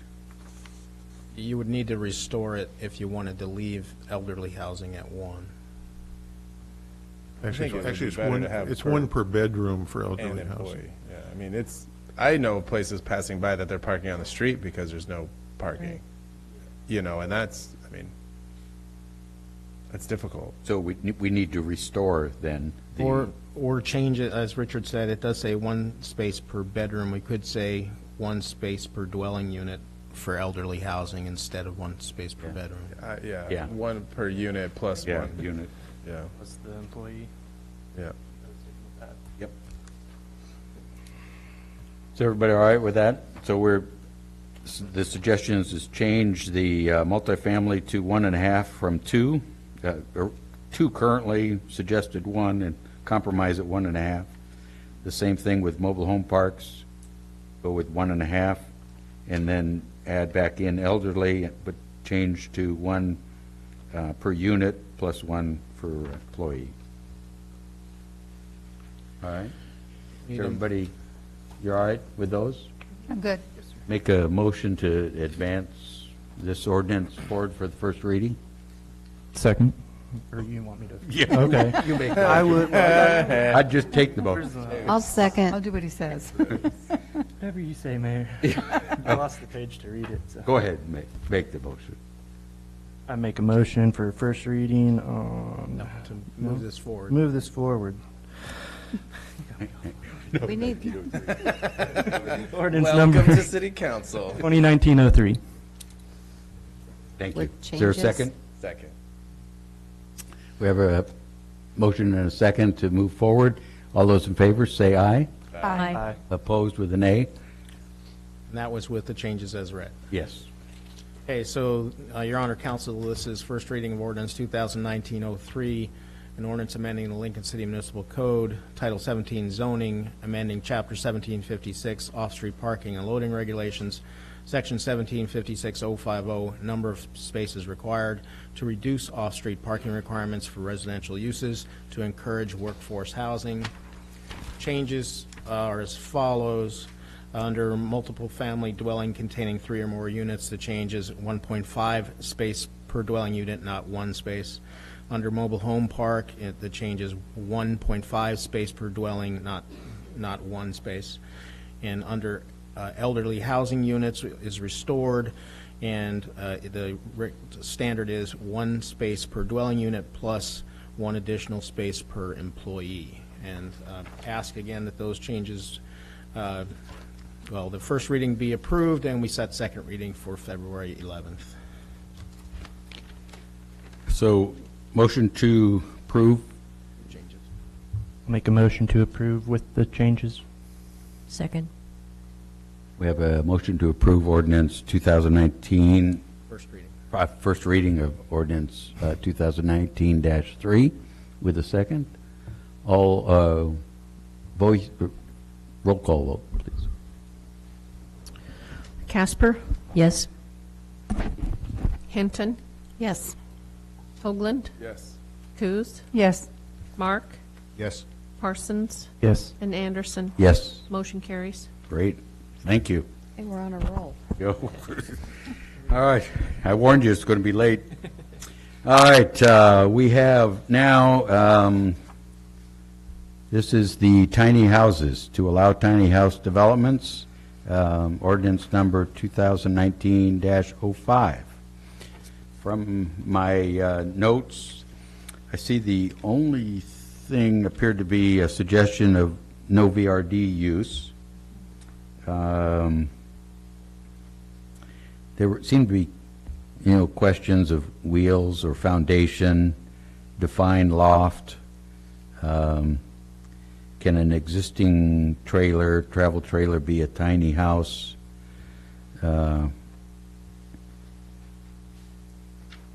Mr. Mayor, would this be applicable in an R1 zone? No, it appears to be Is that eliminated? GC, which is general commercial, recreational commercial, and RM. RM, RC, and GC. Okay. Multifamily, general commercial, and recreation commercial. Okay.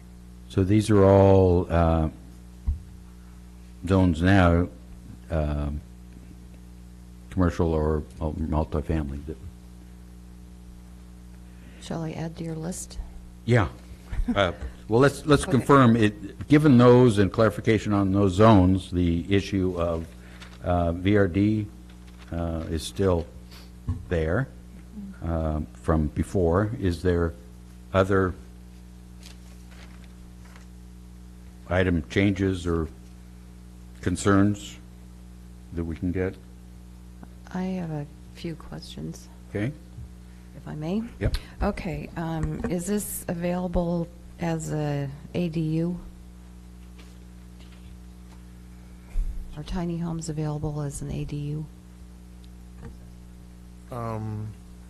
Accessory I mean, dwelling unit? under our current provisions, they would, a tiny house on wheels could not be an ADU, accessory dwelling unit, Without wheels? because we don't allow that kind of, basically what amounts to, in one sense, an RV to be occupied in residential zones. Okay, that leads me to my second question. Wheels or foundation? It doesn't say that I saw. Here, the way it's written, it doesn't specify, it could be either. I think that's one of our, It could be either, you Yeah, said? assuming it met the building code, and there's a provision in there saying you have to comply with applicable building codes, and how the building codes division comes down on tiny houses will affect whether they're allowed to be on wheels or not. but we can make that determination. We don't.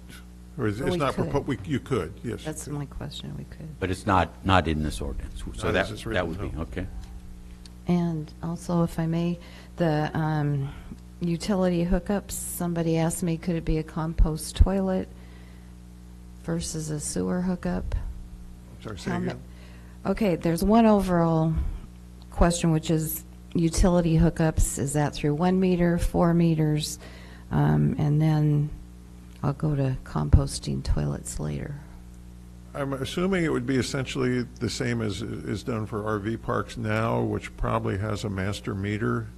And so there's one hookup, and the size of the meter is a function of the number of units that are hooked up to it. Okay, what about a composting toilet rather than the sewer hookup? Actually, I think you have to hook up to sewer. Okay. And this goes back to the wheels, I guess, or no wheels. I was just wondering about deed restrictions, and are these tiny homes actual, like, homes on foundations and they stay with the property? Or you start out with 4, what if someone picks up and moves one? I mean, I'm just trying to figure out where these fit in wheels or no wheels, I guess, and how you deed that. Or is it on rental space only? I mean, I can't Likely it's going to figure it out. be rental, It's all, yeah. So for X amount of dollars, you can park your tiny house on wheels there, or you can build, or you can rent one of the tiny houses that I have built on my property. You know, conceivably, you could condo them and sell them individually, but that's a form of ownership that we don't get into. but if somebody wanted to do that, I mean, I've only talked to a few people, but they want to own the tiny home and they want it on their land, whatever that means. So I'm just wondering, then how, That's a market, it's really a market decision as the developer decides how to do that, and if there's demand for that, they'll sell, and if there isn't, there Okay. won't be. all right. I'm in favor of not of either or. Either wheels or foundation. I don't want to specify. Oh, you want to keep both?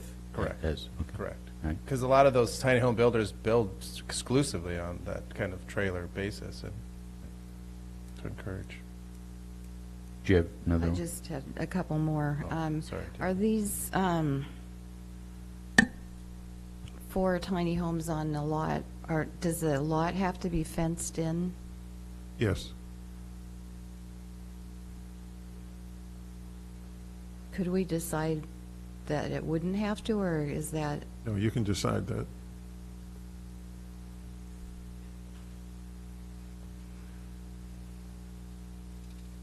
okay.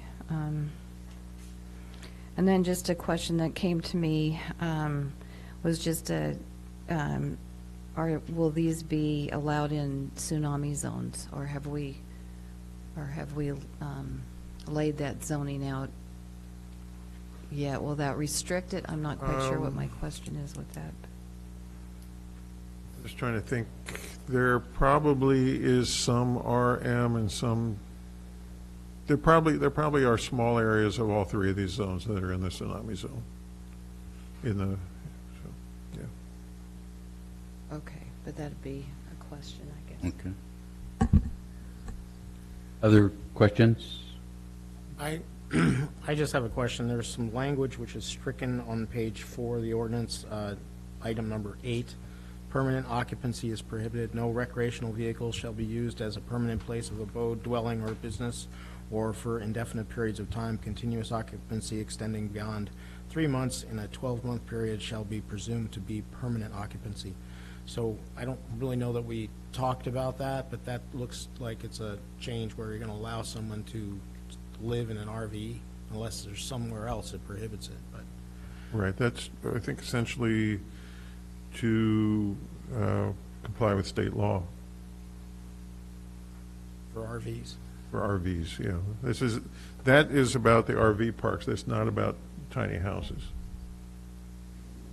This is in the section of the code relating to mobile home parks and RV parks. It's just adding a third part for tiny house developments. But that change that you just described related to RV parks. Okay. Go ahead and talk about it. Okay. Other questions, Councilor Parsons? We're framing this under affordable or workforce housing, but I've yet to see what makes these affordable, other than they're not six-figure homes. Yeah, I don't believe you can get or it's hard to get a mortgage, and they don't allow homeowners insurance on it. These are it's some real another issues. option is being put on the table for Yeah. people to decide whether they want to do it or not. There seems to be a demand for it. That- So you're asking us to okay it for people to, if they want, right? Say You're that again. asking us to okay this for it to be an option if people choose to. Right. Okay. Yeah. All these would Well, be, right. yeah, I'm just- right. There, I am reminding that we are, part of the ordinance is a maximum of 400 square foot units, right? Right, Excluding lofts. right. And I think there was a question that came up regarding lofts before during the public hearings where we were, Yeah, I seem to recall there was what's a loft, but I don't know how much ambiguity there is on that. yeah, and I don't know what's conceivable, but can you have a 400 square foot unit and a loft that, Another 400 square feet of loft. right? Be a funny looking trailer, but hey, I mean, It's not a trailer. It's a yeah, tiny house. exactly. It's a tiny house. Tiny home, tiny home.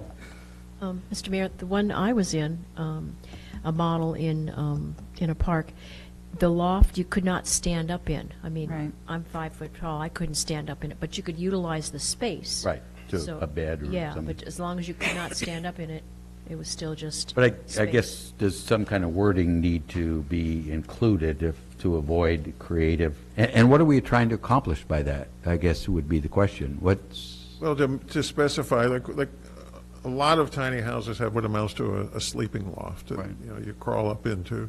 It's just to specify that that isn't included in the 400 square feet, because it's above part of Yeah.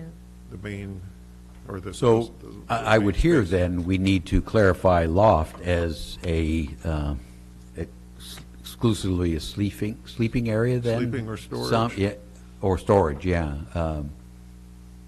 Sure, you could do that. Something, some kind of wording to keep it as perceived. Sounds good. Mr. Hoagland?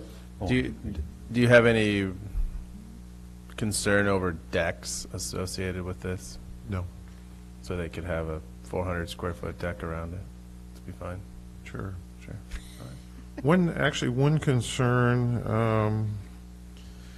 that you may want to address is about outdoor storage or storage outside the tiny home. is that you may want to prohibit it, that there be on the grounds, because conceivably you could end up with a tiny house with all their stuff piled up outside.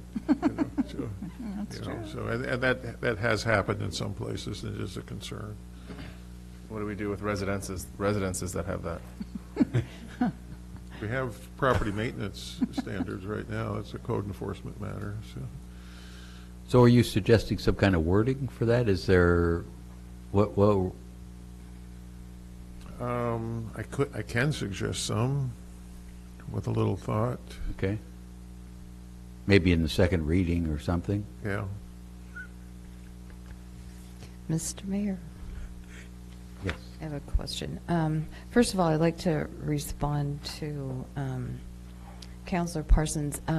I've seen some tiny homes for 57,000 and 62,000, so they're pretty minimal. But and then the land, I guess, that's still kind of gray area. If I can. My point was more to the fact that financing it is an Okay. issue. Finance. And if it's affordable housing, how many people have that much money to go to buy it? Maybe they'll come out of our economic development toolbox. Well, if I can jump in there, I'm perceiving these as rentals, quite frankly, to answer the question. So, right. It could be rentals, or they could be owner-occupied. I think that's a market decision, I think. Right. They might have financing at the actual location as well, that you finance directly through them. So where you, right. So I'm just suggesting we don't eliminate something because of financing or insurance, because that would be there. There could be some creative financing out there. May I ask another question here? I would like to kind of circle back to the building code. Where are we with the building code now? Is this something that we should worry about, or just move forward? And I would say just move forward. Right now, when built on a foundation, can be built to building code, and there's no question of okay, that. it's the wheels then. Right. Okay. One more, and it might not be able to answer. If you had a lot big enough, could you add this to your lot and then have it be rented out? That's the ADU question. Yeah. That's, Already been answered? I mean, provided you have enough space. I mean, It would Not in a residential zone, other than a multifamily residential zone. why does this qualify for a ADU in a residential zone? Yeah, so you could have one Right. in a residential Right. zone. Is that, I just want to make sure that That you was- could put that in your, you could put could do that. a tiny home, Without wheels. One tiny home right, could be your ADU. could be your accessory dwelling unit. That you could rent out. Yes. Yeah. But you Without, could do that today. Oh, okay, that's fine. Yeah, Okay. okay. That- Okay, yeah, yeah. All right. without wheels though, right? Isn't that Right, what you Yeah, said? foundation. Just want to get those Yep. wheels in there. Other questions? Councilor Parsons? Oh. No, Judy? but also, on A, tiny house, if you look, it says 400 square feet or less excluding lofts. I mean, we already have the language, just for hearing. All I was going for expanding lofts to limit it to sleeping storage space. My vision of a second-story loft, Okay. which, I'm just, because you and I both have the same thought of what a loft would be in this case, because you I'm just visited trying to one. simplify the process. yeah, I know. Sure, go ahead. So a loft couldn't be a second story. The way it reads now, it could be a second story. That's what I'm saying, you just put a little hole and then, yeah. Yeah. Any other? Okay, so let's go down the short list. Any question on the wheels and foundation? Both are applicable currently in this ordinance. There's no language in here saying one, it just says comply with the building code, so. Right. So you're all right with that, other than Councilor Hinton? Well, in some respects, I mean, if we're in a tiny home park, I mean, if that's what we're going to call them, because they're fenced in, then wheels or no wheels, that, I suppose that doesn't matter Well, either way. the fence was But- up for discussion, though. Well, the But fence is currently- required now. Currently, it's required, so. But I thought we can. brought it up to say it's not, it could not be required also. Right, yeah, I have Right. it as a Right. list, Okay. if that's what you mean. So you're saying that would change your opinion on wheels or no wheels, whether the fence was a yes on a fence, no on a fence? No, no. Okay. Regardless of offense or offense, not offense. That- Do you have are you making a point on the wheels, no wheels? Well, I was just saying, if it's a park, then I guess it doesn't matter either way. And then my question about the 8 DU would be without wheels, so there's a distinction there, so. But that's already in the residential. Yeah. So no change then Excuse on, me, Mr. Mayor, can I? Yes. I misspoke earlier when I said that the tiny house development would have to be fenced to the way it's written. It does not require fencing. Read it as, okay. An RV park is required to be fenced. okay. So in this ordinance and with the 4 units, it would not require fencing, Right, the way it's written now. the way it's written. So So is that that's, okay with everybody? It's, again, you're looking at your zones, our commercial zones and multifamily, reminding people. All right, so leave it as is on fences. The question came up on any provision on tsunami areas. This would be your opportunity to exclude housing from tsunami areas, if you want to start down that road. It's not a bad idea. I know we haven't come up with a tsunami overlay zone yet, but we'll have something fairly quickly on that. Now, that will likely be an overlay zone, and the overlay zone itself could exclude tiny houses, among other things. That could be, so that the underlying zone would allow it, but the overlay would not. That's the way it could be done, or it could be done in this ordinance if you want. Question on that, then, does the property become, the land become more expensive if you're not in a tsunami zone? So now we're going out Well- of affordable housing? Probably I mean, not, I'm not because going to buy in a because tsunami zone if, you know. the land that's in the tsunami zone is close to the coast, and I think land prices go up as you get closer to the beach. Okay. And I think as you go further away, they tend to go down, or away from the lake. They go down, Is so. it really important that we do that?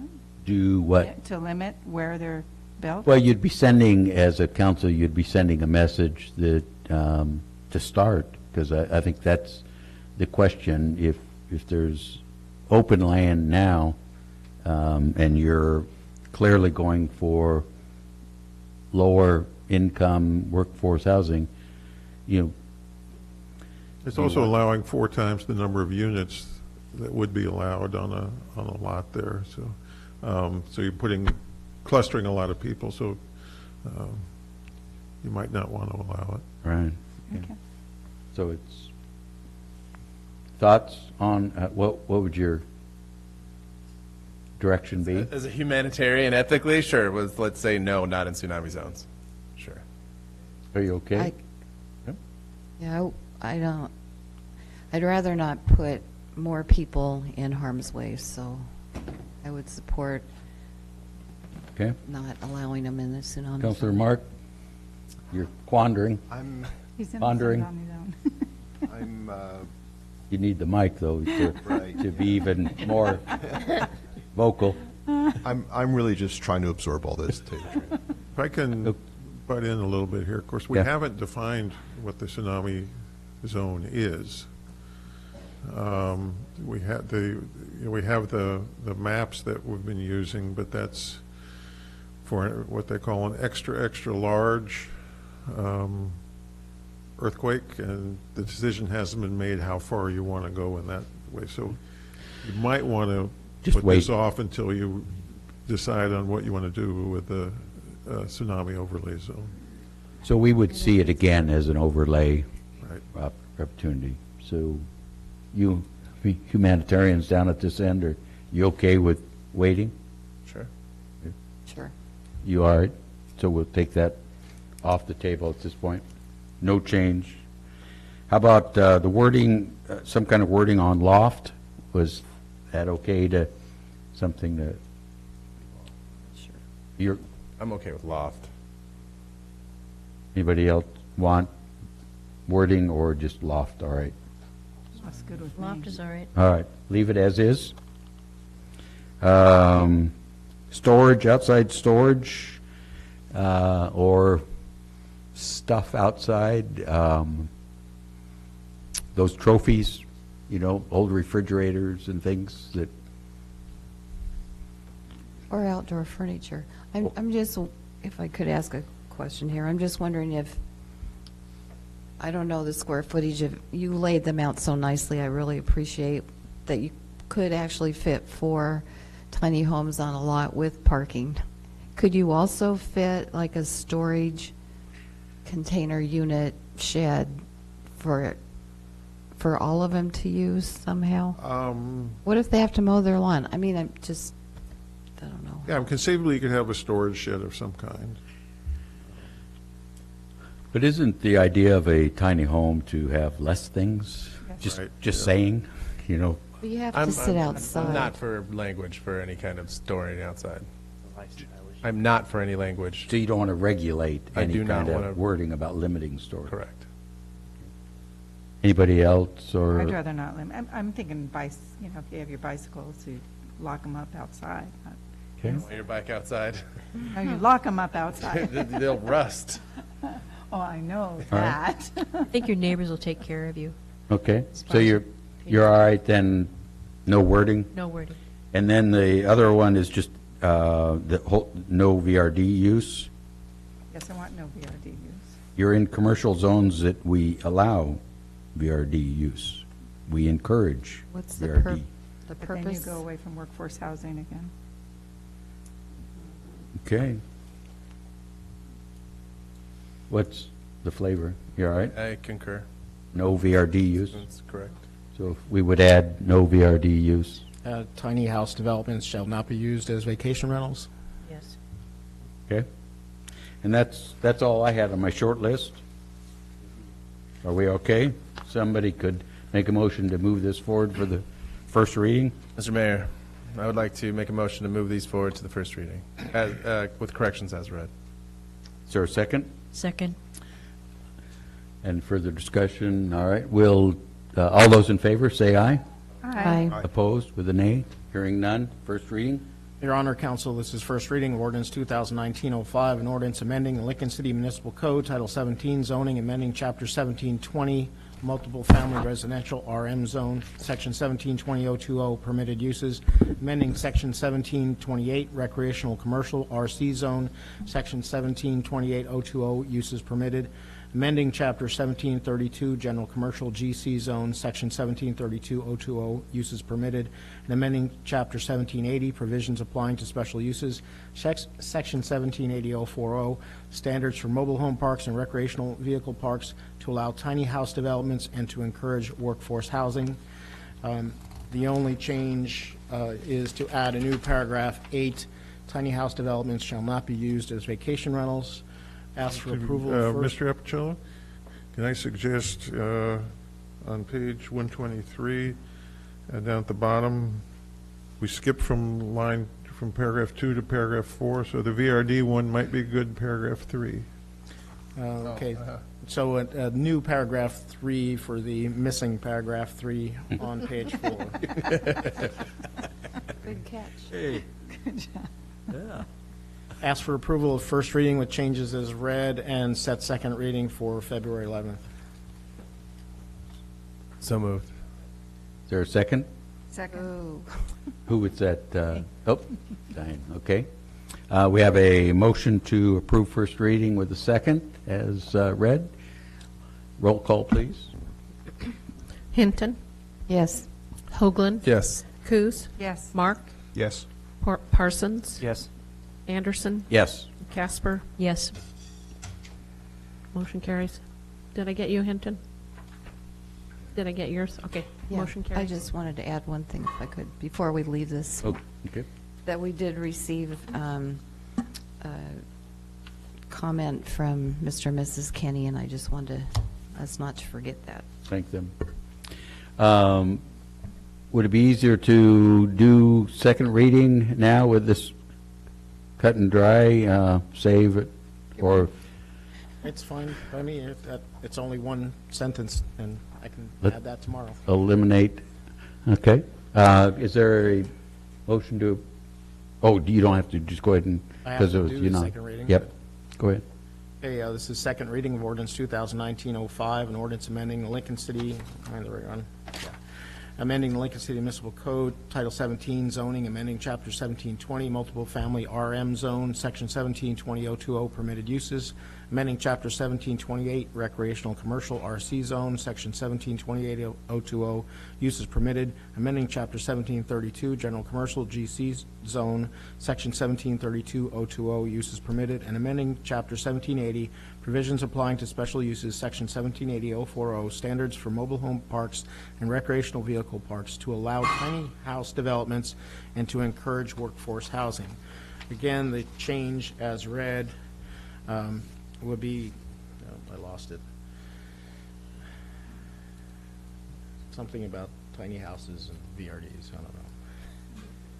Tiny house developments shall not be used as vacation rentals, and new number 3 on page 4 of the ordinance.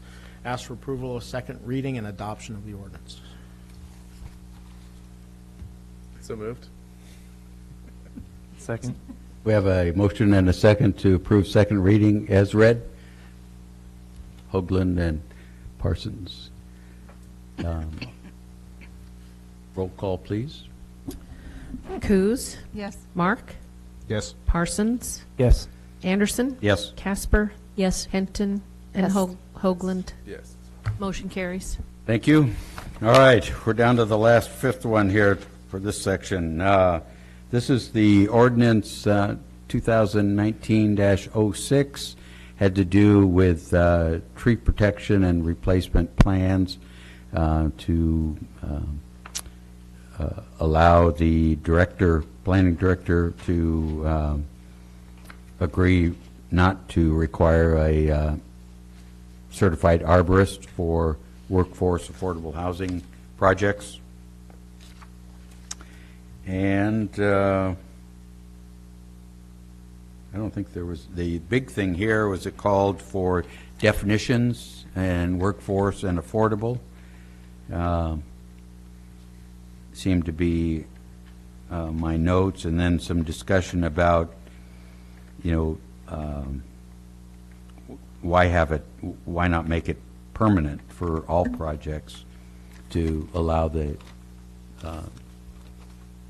planning director to have that discretion, or just eliminate the requirement for the arborist from the plan, from the ordinance. Discussion? I think it's a good idea What is? to allow the planning person to determine if you need further decisions from an arborist. On all projects? Yes, on all projects. Just need to specify, it's not just the arborist, there's several other items that could be eliminated. But they would be the ones to determine it, right? Pardon me? They would be the one to determine that? No, it would be the planning director in coordination with the city engineer. But like the topographic survey, the Right. list of every tree, including its age, which just seems like, I don't know how you could figure that out, by the I way. asked that question. You have a boring tool, and you bore into the tree. Yeah, you can do that, but it's, Doesn't hurt the tree. if you put it back. But it's, I guess one question is, okay, you know the age, then what? So it's really about the size of the tree is what we're generally concerned about. And, for a substantial development, going out and taking a boring on every tree would be incredibly laborious. But wouldn't that be determined, according to this language, by the planning director and the engineer? If that was necessary. Isn't that what I understand? So what I hear Council Casper suggesting is if we eliminated all this discussion of justifying it for workforce housing, making it for all projects, this ability for the Director of Planning and Community Development in consultation with city engineer may waive, or, I think, yeah, I have no objection to that. is this the proper place to do it, or would we go back to the tree ordinance? I mean, why have this ordinance? This is the tree ordinance that we're proposing to the- amend. Okay. So, if that's. I'm not sure, notice-wise, is there an issue? Yeah, you're talking about doing more of an amendment than what we noticed. Right. So in terms of, is that a substantial change from what we noticed? I'd probably argue yes. If we're going less, then I'd say okay, but you're making the allowance to grant removal of these broader than what we noticed. Okay. So I think we can do this and then come back with, at a different time, with broadening of it. Or do we just table this and re-notice? We can do that. I mean, is It would be another citywide notice, which, we do a couple of them a year, so you certainly could put this off. Mr. Mayor. but does this impede some of the projects that are currently going with workforce housing and affordable? Well, there's none that I know of that it impedes, but it doesn't mean that it wouldn't. I know it did impede one. We lost one. I don't know if there are others that are out there that are, but for this, would go forward or something. Right. I can't answer that. Councilor Hinton? Oh, I just would like to say that I'm not sure that I'm in favor of that unless unless one of the people involved with the decision-making were an arborist, took some education about that or something. Trees have value, and I am not comfortable with trusting that a developer would retain all the ones that they say they would, or to replace them with much smaller species of tree, not even a species that maybe they're taking out. So well, I'm not comfortable with that. so my understanding, there's still a process, would remain a process of dealing with the planning director and engineer and around trees, Right. prior to cutting. But none of Right, them and are arborists. there still are substantial standards that would be left. This is about the standards for a tree protection plan and sort of the background that needs to go into it.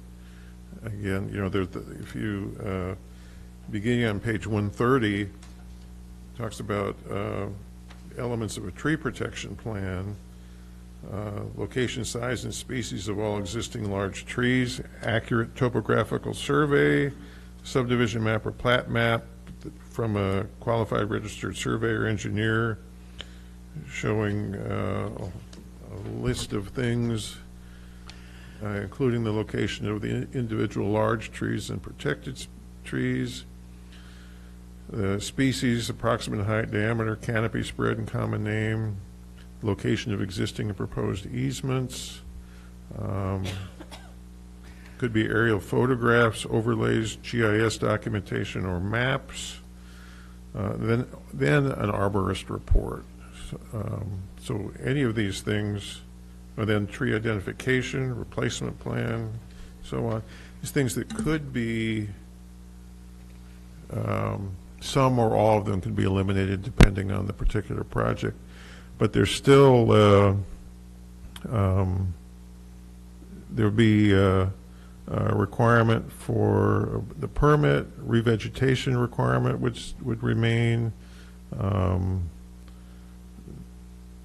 and replacement requirement could be retained.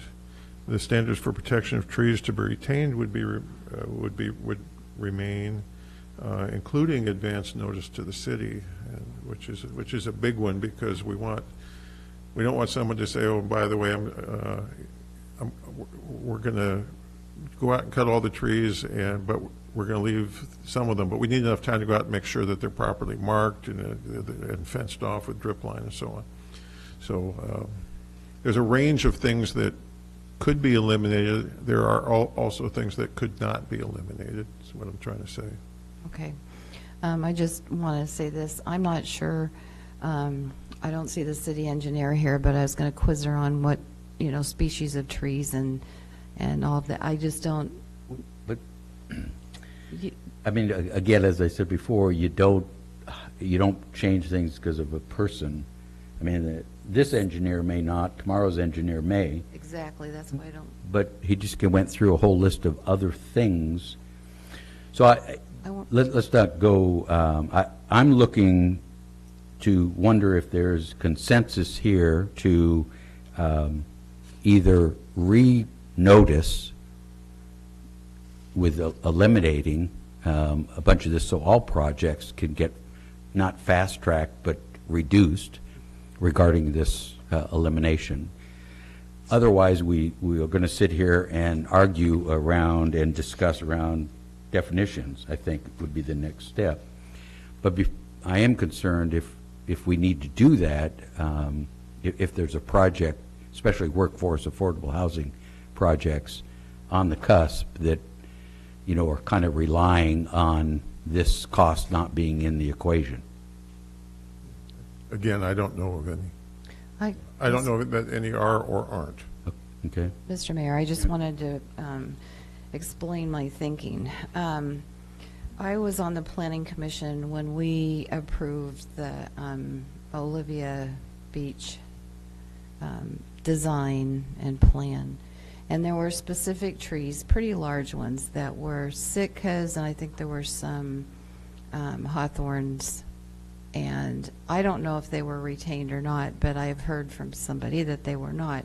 And so that's, I just don't have a lot of faith in saying, yeah, sure, go ahead and cut them and tell us what you're going to replace, because the trees won't be replaced with the Sitkas or, our native species. I mean, I just don't have a good feeling about that. I'm not going to argue that fact, and it's feelings of feelings. An arborist isn't going to solve that, quite frankly. You're talking about enforcement. Where it went wrong sounds like was enforcement, if it went wrong. But, so what is the flavor of the council, though, on how to move this forward? What are our options? I don't agree with having workforce housing definition and affordable to be defined in this one little paragraph when it should be plunked out and discussed. I think that should somehow be removed.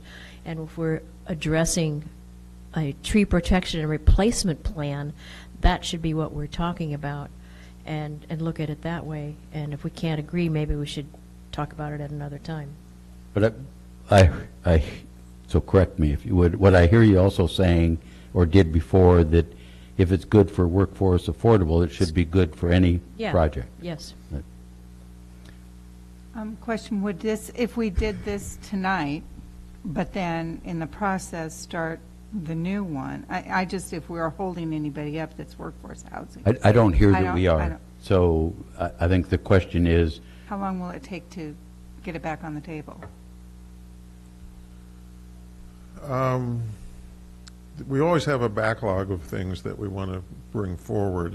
It's a matter of having the time to get to them and pull them all together, because we don't want to do it for one thing. right. We want to, like obviously here tonight, you've got five different things. You could figure we do this every 6 months or so. Any other question, Councilor? Do we have any kind of, Be anymore. is there a violation in process, like a violation process if they just cut it and go, whoops, Whoops. what happens? We go, you don't do that again, or you say, well, that's $1,000 per tree that you removed. Is there anything at all? There are substantial penalties. Has there ever been? I think there have been a couple of times I can think of, but Do you know of like the process of which, I mean, Well, are we actively looking and making sure that those things are being done? Or are we just going, oh, we'll take your word for it, and then we hear via somebody through council that we didn't? Well, I'll say there's a lot of trust involved. We don't have the personnel to go out and monitor every project as it goes on. Okay. But And why I'm asking is now that we're going to say to the city engineer and the city planning director that they have the time to go out and look at these trees themselves to go, if we don't have the people now to make sure that what was done, but we're going to say, oh, but the planning director and the two people, the city engineer, are going to go around trapezing through the thing to look at the trees that need to be saved, and then tell the guy or the developer, say, hey, look, these are the trees we don't want you to touch, but then we're going to go back and say, okay? no, and actually, that's not the way it happens. Developer comes in and says, here's my plan. We say, here's my plan for development. We say, you have to have a tree protection plan. What trees are you, of all the trees you have here, what trees are you proposing to protect? Okay. And then how are you going to protect them? Okay. We have had, like with the hospital recently, they said these trees are going to be protected, they cut others, and then the big storm came and said, and some of them were weakened, and they said, these other trees are going to have to come down too. And there was a consensus, yes, that makes a lot of sense, they're dangerous. And that was my point. The last meeting was, once you start removing trees, the strength of the tree it goes away because they are. Sometimes it does, very clearly it does. Yeah, but we're not arborists, and so it could just be the whole time and just say, okay, we'll save them, and then, oh, whoops, we can't. And so I just want to prevent that over and over and over again. So after all that, what are you proposing, that we keep the arborist aspect in here? I'm not promoting. I just want to know what we do currently. But I'm trying to move us forward. Well, let's, okay. I have an idea. Sure. So, but do you have a thought now, what you've heard, and the steps that are, before and after an arborist involvement? Is there any way that we could just have an arborist look at the developer's things on paper instead of it costing whatever the amount is that costs the one cottage cluster not to happen, whatever that amount is there any kind of way to reduce that cost? Because we're talking about one thing in 19 years. A two-part answer to that. One part is, that's exactly what we're trying to do here, is reducing that cost. That's why we proposed it the way it is. The other is, the city could subsidize it, budget for their own arborist to deal with it. Okay. There's probably other ways too, but those are two that occur to me. Okay. I have two ideas for incentives for workforce housing, especially, maybe for the whole city, I don't know, but I just want to focus on workforce housing because that's what this was about. My first idea is incentive idea number one, which is just what you mentioned, that the city would consider providing an arborist or a reduction in fee, some kind of subsidy for an arborist to do their work. And incentive idea number two, provide incentive for developers to leave significant trees, such as providing a percentage of tree cover or something that reassures me that not every tree will be cut down. Doesn't have to be me, it was just to make sure that all the trees aren't cut. Two ideas.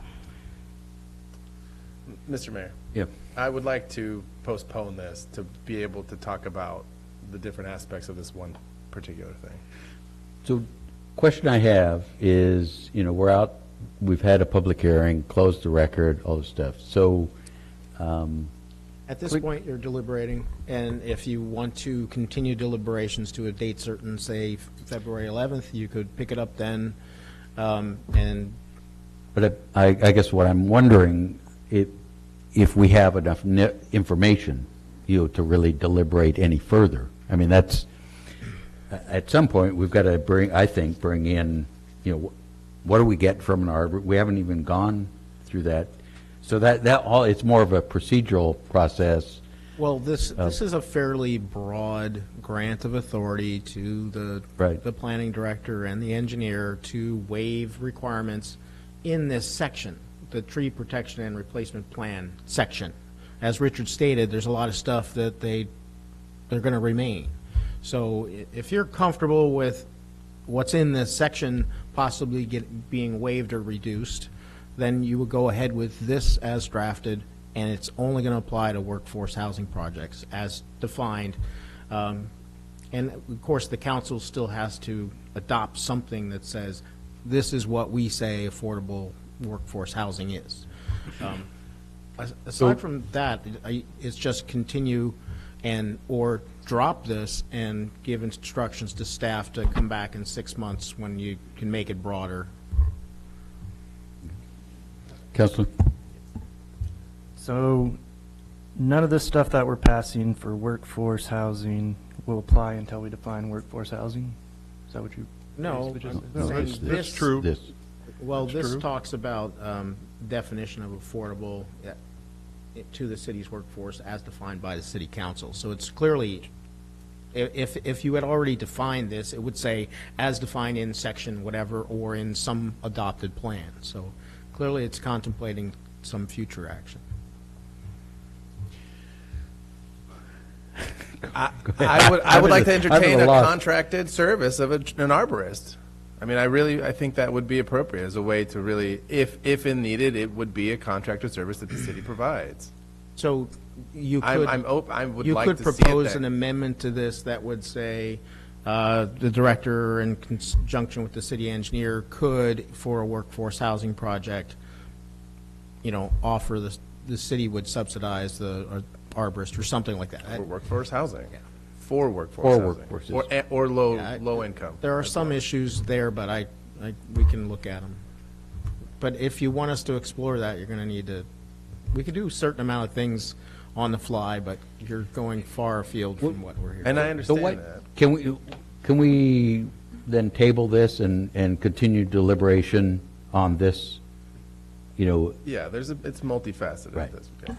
So if it's all right, consensus to continue deliberation till, February 11th at this time, place?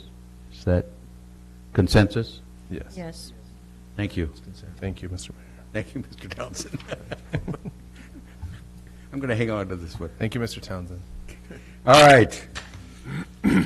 Thank you for your indulgence. This is what we've all been waiting for, our more normal agenda, and we've come to that area called comments from citizens present on agenda and non-agenda items.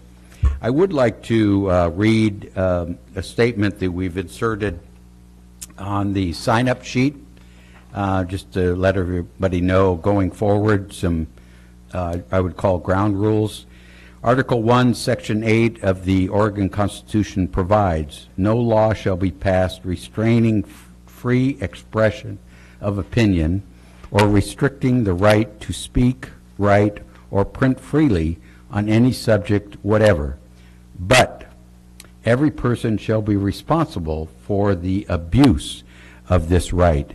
Be advised, statements and comments by citizens under, quote, comments from citizens present or on public hearings or public comment items or solely the opinions and statements of the speakers and are not statements by the city of Lincoln City and do not represent the opinions of the city, its officers, and employees.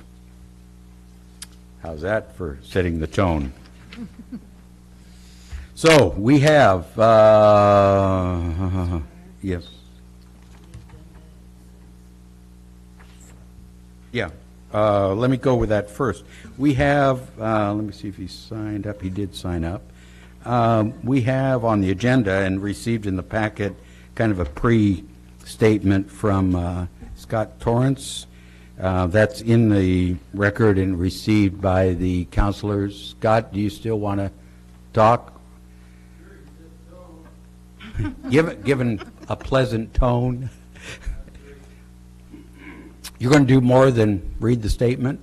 How much time do I get? 5 minutes. Sit down. So you has to pull the mic right up.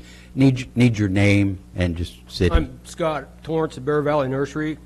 Did everybody get our little Yep. thing that we got? Yes. You bet. We're just really concerned about construction projects. It's not just in front of our business, but it's in Lincoln City. I heard a comment, not to point fingers, but from this gal over here about make Lincoln City great again. We're doing advertising. You're gonna get people coming here and all this stuff. I think I heard that right. But look, here's the deal. If you encourage people to come to this town, you should make it feasible for them to get through this town. There's a lot of problems in this town that should be looked at, and I should be talking about my nursery right now, but since we're on that topic, I'm going to talk about it. Merges in town are terrible. You know, I wanted to put on my billboard lots of times that it's always more polite to wave with 5 fingers instead of 1. We see it all the time on the merge. Anytime there's construction going on, any of the roads, and it gets into the highway, the traffic backs up. We see the traffic goes as far as Taft, down halfway down the hill. We see it go all the way up to, Napa when there's construction in our area, whether it's they're cutting tree limbs along the road or what they may be doing. So I just want you folks to know that if you're going to encourage people to come here and you're going to spend all this money on advertising, I think I seen you in Arkansas or New Jersey or New Orleans or something on a commercial, come to Lincoln City a while back. I said, look, did our town spend money on that? That's crazy. So problem is social media will kill this town. You all heard of Yelp. All you're going to do is you're going to encourage people to come here, and they're going to say, this town sucks. You can't go through this town. The traffic's bottlenecked. They do construction all over the place. Why do they do that? They encourage us to come here, and you can't even get through the town. So that's probably enough said on that. So, look, we got a lot of big rigs that go in and out of our facility. The neighbors do, TP. I'm going to give this to the city manager. This has got Restore, B&B Package, James Drayton, Bob Small Engine, and Morris Excavating all signed this that are in agreement with us that night paving would totally eliminate our concerns, which are outlined in our packet. And, it doesn't just stop with our business. It goes as far as Nell Scott, the little businesses there, all the way uptown. And it's not just our area. Let's say, for instance, this Holmes Road project's going to go on. That's going to back traffic up all the way out to Niatsu probably, if not further. So I just would ask that you folks going forward would just be more cautious and conscientious about when projects are happening. And maybe we should study bigger cities and bigger areas that have traffic flow like us so we can figure out how to get our traffic through. And there's ways to do night project. The city engineer says, well, it costs too much for concrete at night and all this jazz. Do your prep work at night. Do your pouring in the morning. Get off the road and finish your product during the day. You're not obstructing any traffic. So we think that the night project and where we're at, they would eliminate a center lane. They would eliminate flaggers. The traffic flow would not be impeded. It's a win-win for everybody. And I personally think that it should be that way all throughout Lincoln City. As I travel in this town today, there's just traffic like crazy. And I'm like, you know what? This is 1.5 months into winter, and this town is so busy. It's just, it's incredible. And I think it's maybe the younger generation that are living at home maybe, and because they can't afford housing, so they got all this extra money because they're not paying rent. I don't know. This is my assumption. So they go on road trips. Something's going on. I've been here since '76, and there's always been, I didn't like the tourist, Now the tourists are part of the industry, and I learned to realize that 17, 18 years ago, 20 years ago, even with my excavating business. So I just, we're asking that you would consider what we're asking and that you would look into it for other projects in the town. and your buzzer there is Yeah. terrible. When that thing buzzed and turned that red light on, I felt like the prison wall was corralling me. You don't have to use all 5 minutes. I don't think I did. I was going to watch it and time it, but Great. Thank you. Mr. Mayor, I have a question Okay. for Mr. Torrance. Thank you for your submission and appreciate you going to all the businesses on that side of the road and hear from them. My question is to you, would you like concrete cutting outside your front door at 2 in the morning? And would you like saws going on, tree trimming, next to your house at 3 in the morning? I hear you from a business point of view, but as we're talking about residences living there, I hear you on that storefront, but I'm for Holmes Road. What would you do? What would you suggest? I would tell you like this, I have 7 lots. I live on one. They all have a Lincoln City address. I can't be on this council because I live 4 miles up the river, and that's probably because I don't want to hear a concrete saw outside of my door. That's the best way to tell you that, other than I do know that the night projects that have happened in this town do eliminate traffic, they eliminate a lot of safety problems, and it's the price that you pay when you have new construction. I know I called Lila years ago, 2 weeks before a gentleman got killed up at the motel, and I told her, somebody's going to get killed at no crosswalks. You know, 2 weeks later, a gentleman from, I believe he was from Canada, got hit and killed uptown at the motel, and so it's a lot more than the inconvenience. It's safety. Sorry, I'm long-winded. That's right. Thank you. Done with me? Yep. He is. I'm getting told, I got the red light. Thanks, Scott. Thank you. Kevin Koffel?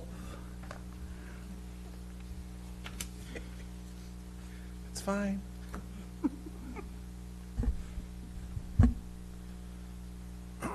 My name is Kevin Koffel, and I live in Lincoln City.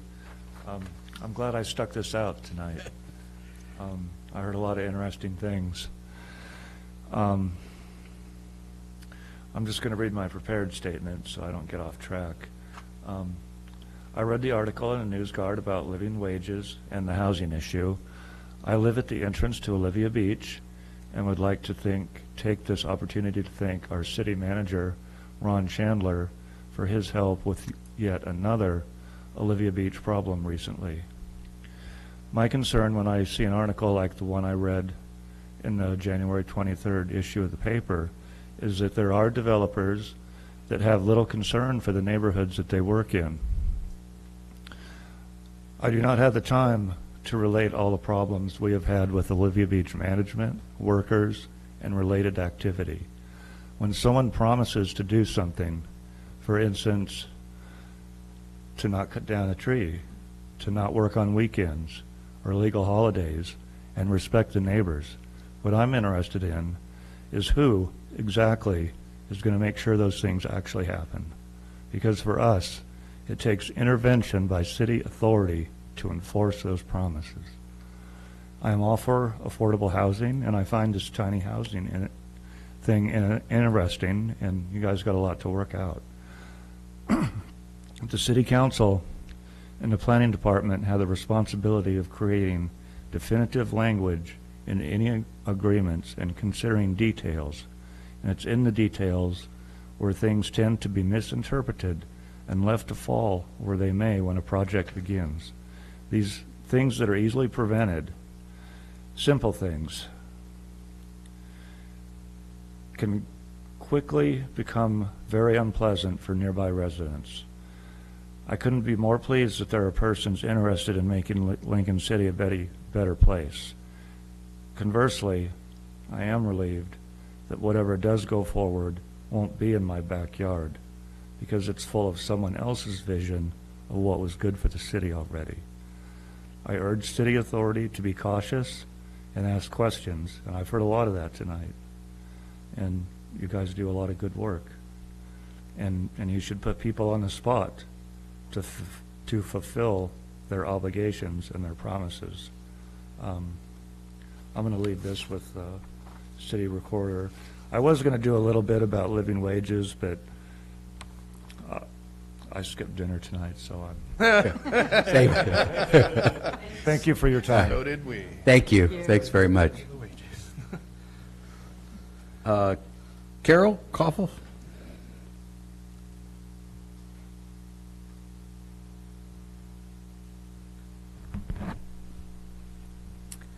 Carol Coleful, Lincoln City.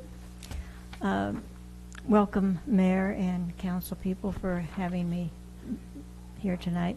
It was indicated to myself and the rest of our household, which is located at the northern entrance to Olivia Beach and across the street from Phase 3, that the appropriate and managing persons would be contacted about the agreement between the Planning Commission and Olivia Beach concerning work on weekends and legal holidays. Saturday, 2 days ago, 2 different workers showed up in the morning. Apparently, someone is not taking the promises that were made seriously, or the information about non-work periods is not being relayed to the proper persons. Total disbelief, seeing workers show up this last Saturday. What exactly needs to be done to get through to the subcontractors, their employees, and whoever is in charge of hiring those contractors? I believe the city manager, when he said his staff would make sure that the necessary people would be contacted and reminded of an agreement that is clearly written and easily understood.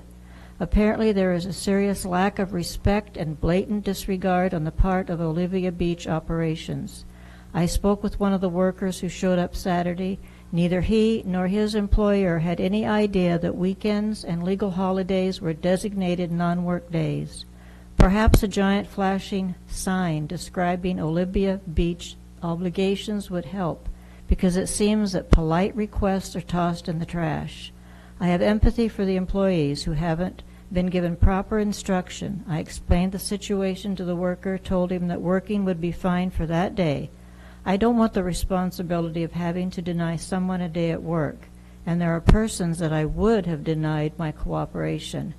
We still are experiencing loud music and, frankly, being familiar with the building trade, a lack of respect for our neighborhood, specifically blowing garbage, gravel, mud in the street.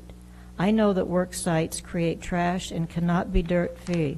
However, there is still a lack of even trying good housekeeping. I have trash stuck in the trees behind my house from 4 years ago, from something that could have been simply prevented in the first place. Thank you for letting me get this off my chest. All right. Thank you very much for coming forward. John Forrest. John.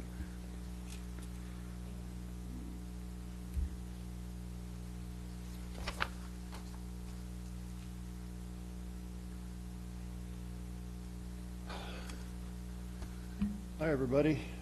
Guess what I'm here about? Skateboard competition? Yeah, way to go.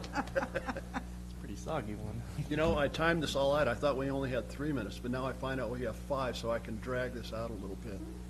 I thought you were going to play darts. I mean, you know. Okay. Yeah.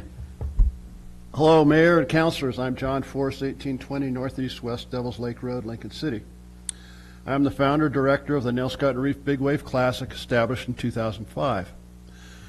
About 2 months ago, myself, Jim Coos of North Lincoln Fire and Rescue, and Justin Warner of Lincoln City Homepage had an appeal meeting with City Manager Ron Chandler to overturn his decision to award a second permit for Canyon Park, that's the access to Nell Scott Reef, to Gabe Smith, a fired employee who was incited last year for running an illegal event with no permit at that same park, during which,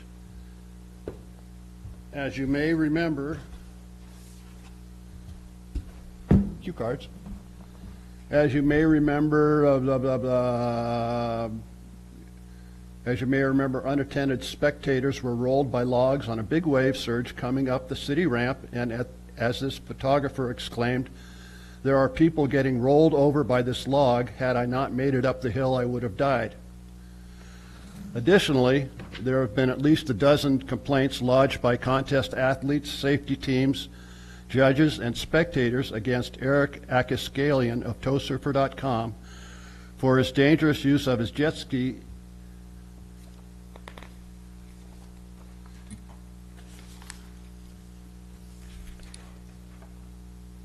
in the waves, forcing non-motorized paddlers. This is sequence. So anyway, basically, this is a paddle surfer catching a wave outside there.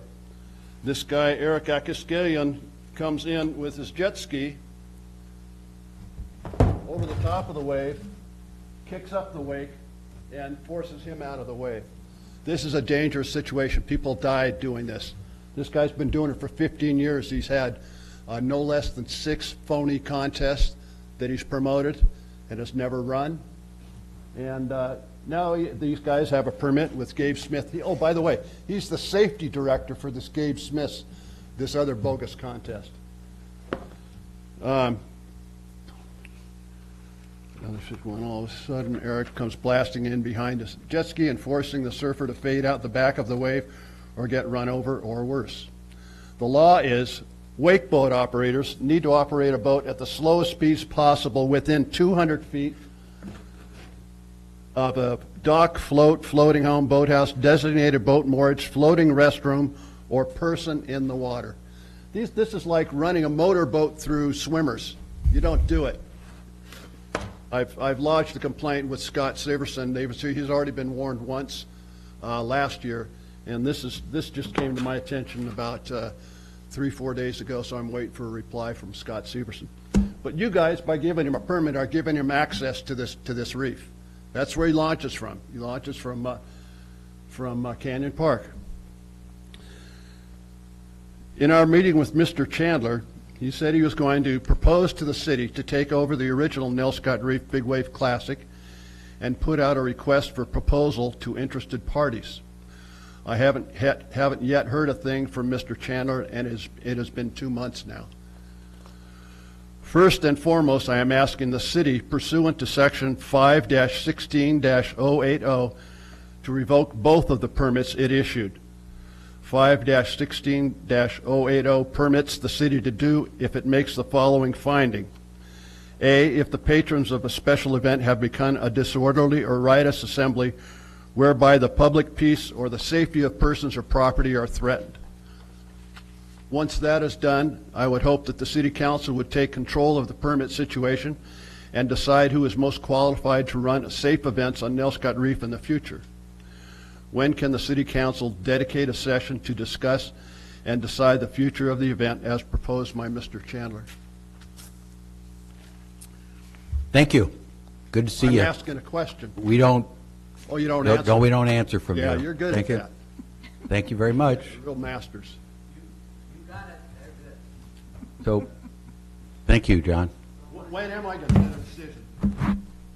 Or are you going to let people going to die because you're neglect? Okay. Your administrators that have no clue. Ed, thank you. Let's, from the audience, please.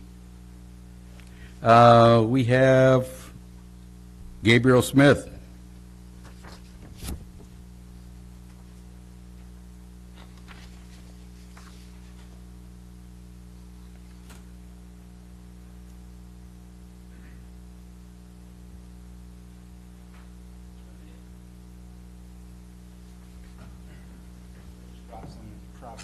You need to get into the mics so we don't hear you. And name and where you're from? So I'm Gabe Smith, and this is my partner, Paul. He's the main guy who sells advertising for our company. We're called the United States Sports Authority. We've been in business since 2015. As you can see, we do multiple types of competitions. We do BMX, skateboarding, surfing, stand-up paddling, and stand-up paddling, BMX, skateboarding, surfing, and scooters. The entire reason I started this company was because I grew up in Coos Bay, Oregon. That's right, Coos Bay, Oregon, just down the road from you guys. Graduated high school in '97 from Marshfield, and I was taught to believe that I was allowed to follow my hopes and dreams. I used to watch things like Mr. Rogers when I was a kid, and I was taught to believe that in this country, we're allowed to do whatever we want. That we're allowed to go out and start a competition in a city that has an amazing wave, and that's my American right. But instead, what I've been given is slander from my competitor, my rival who you just heard here. He has emailed every single one of my sponsors, every one of my supporters, every one of my competitors. I have over 50 slanderous emails from this man that I will make public. I will put on my website for everyone to read if that needs to be done. But I came here for one reason tonight, because I didn't want the image of Lincoln City to be completely ruined by one bitter man's agenda.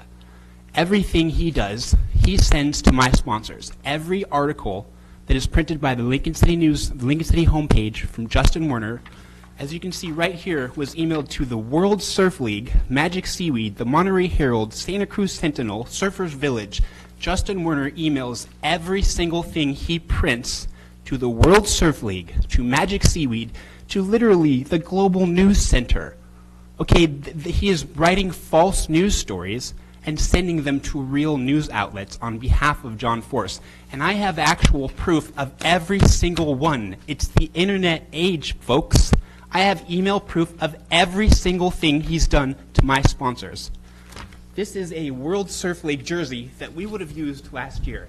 As you can see, the World Surf League logo has been whited out. They spent $5,000 on these jerseys.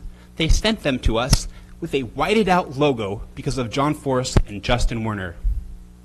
So they were going to spend $300,000 last year on the event, and Justin Werner and John Force ruined it for all Oregonians, not just me. So I didn't give up, because the first thing I learned in surfing was you don't stop paddling. You keep going until you get out, until those waves stop and it's calm.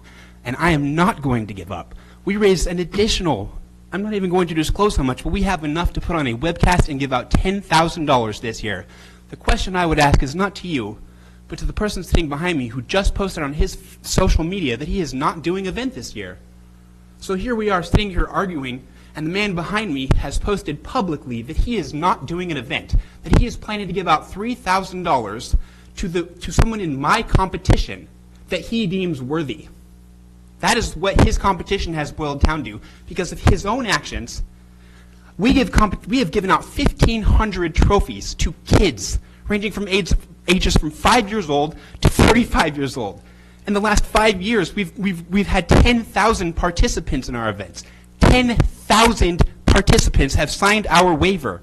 So you can tell, it's a little frustrating to try and do so much good for this world. Competitions from here to Greensboro, North Carolina, that are centered around sports that are being left out in this country left and right.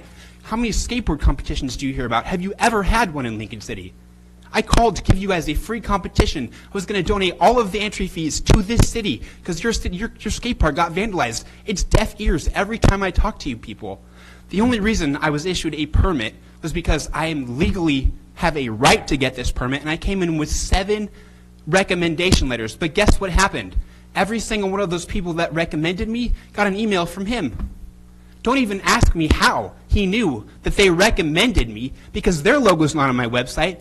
For 3 years now, he has contacted every single person involved, from Arcata, California to Astoria, Oregon. I grew up in Coos Bay, and I have enlisted and recruited the money outside of Lincoln City. I didn't write a grant this year. I didn't do anything. I've got no money from Lincoln City. I got money from someone in Japan. The Kaizen Consulting Group in Japan is paying for this webcast. I have to go outside of the country to find sponsors because of him.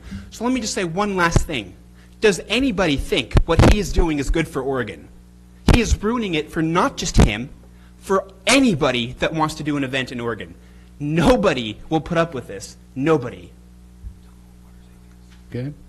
Is there any questions? No, there isn't. So, you could leave. Okay. Done? Thank you very much. Yes. Thank you. Thanks. All right. There are other people signed up, but I see that they're for the public hearing on signs. So that's why I haven't read your name. If there's anybody who didn't sign up but wants to talk on something other than the public hearing, this would be the time to come forward. Please come, Jay.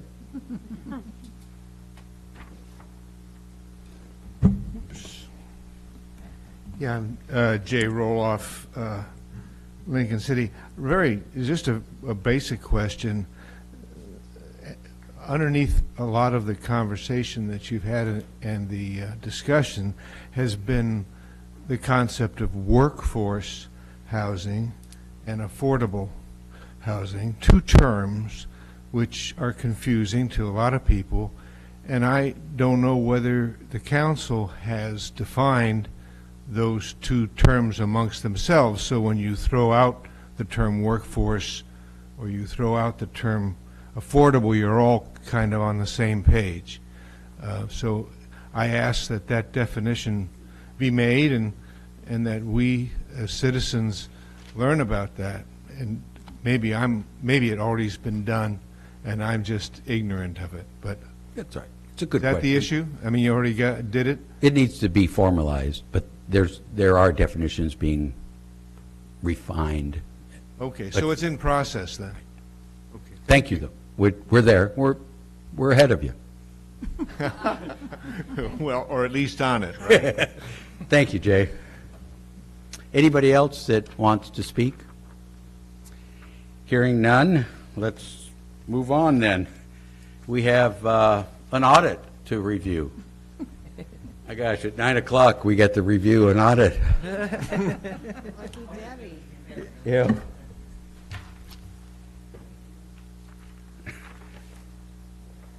Again, I appreciate your patience and tolerance. I just have to say, I do really, really like working with numbers. Yeah. You say you Thank goodness. I do. Thank goodness. Good evening, Mayor and Council. We have finished our audit, and it was published to the website, posted to the website last Wednesday. And I am very happy to report we got an unmodified opinion, which is the highest opinion you can receive from an auditor. In the interest of time, I won't go through the memo. There were some findings. We have findings every year, and every year I remind myself that one of the reasons that we selected I can never say your name, Warwick and Corvola, is because they are very, very, very thorough. They have 2 to 3 people here for 4 weeks looking at everything. Does this invoice have a signature on it? Stuff like that.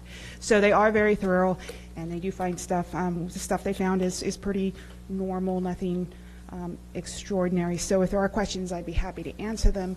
But I'll maybe turn it over to Brad Anderson. That TKW likes to give a presentation to council about the audit and inform you of any issues that they see. Brad is a partner with TKW, and he was in charge of our audit this year. So. Okay. Thanks, Debbie. Thanks for having me here tonight. I'll do the short version, but please jump in if you have questions. I understand there's some new council members or veterans. Anybody that has questions is welcome to ask them.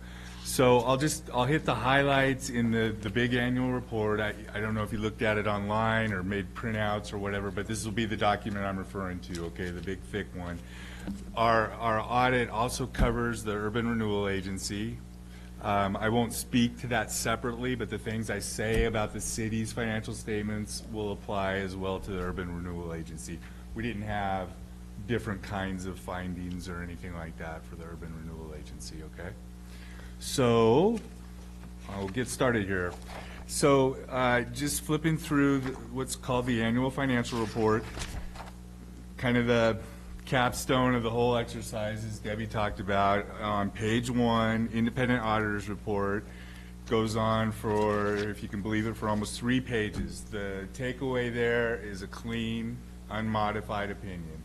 That's the only kind of opinion we can give when you know, there's no material misstatements, no problems of that nature noted. So that's what you want, okay?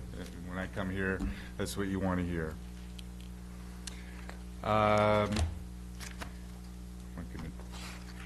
Then if you flip back a few more pages, starting on page 4 of the annual financial report is management's discussion and analysis. And that's something management prepares primarily, Debbie. And it's a place to go if you want to find out more information about why certain balances, at a high level, why certain balances might have changed, or what's going on with debt or capital improvements, things like that. I'm not going to read it back to you or anything like that. I'm just trying to point out the highlights. If you want to, take a look at this report, these are the kinds of things I would hit and look at, okay? And then if we flip back to the next section of the report, starts on page 13, and those are called the entity-wide financial statements. So it looks at the city as a whole, and that's the place where you can see, okay, what are the total assets of the city, okay? Total revenues, total expenses, and so forth, okay? Go ahead. It's also the statement that's reported on a full accrual basis, unlike our budget statement. So sometimes we talk about depreciation and other expenses that you don't see in our budget. If you want to see numbers on a full accrual, the entity-wide one is on that basis. That's right. That's right. Our profession has decided that that's the way it should be. Yes, we need different bases of accounting, and that those statements should be in front of the footnotes, which is the next section I'll talk about. And those start on page 22. And I wish it were otherwise, but to really understand this report, you would need to read these notes at some point. So if there are specific things you want to find out more about, what's going on with PERS, what's going on with debt, those kinds of things, more information in the notes section. And then after that, then we get into where during the year the city really lives and breathes more in the budget end of things, and that's where you'll start finding budget to actual statements, supplemental schedules, and reports of that nature. Okay, and then finally, in the very back of this big document is another report, and this is one that is given to the Secretary of State. Okay. And it's a report on compliance with certain laws and regulations as prescribed by the Secretary of State, and on internal control. Okay. And this report was in the packet. Okay. Okay, so in this report,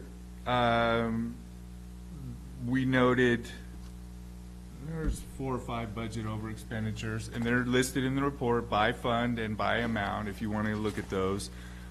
So there were some budget expenditures that were noted, and also a requirement for a longer period of time for your budget notice.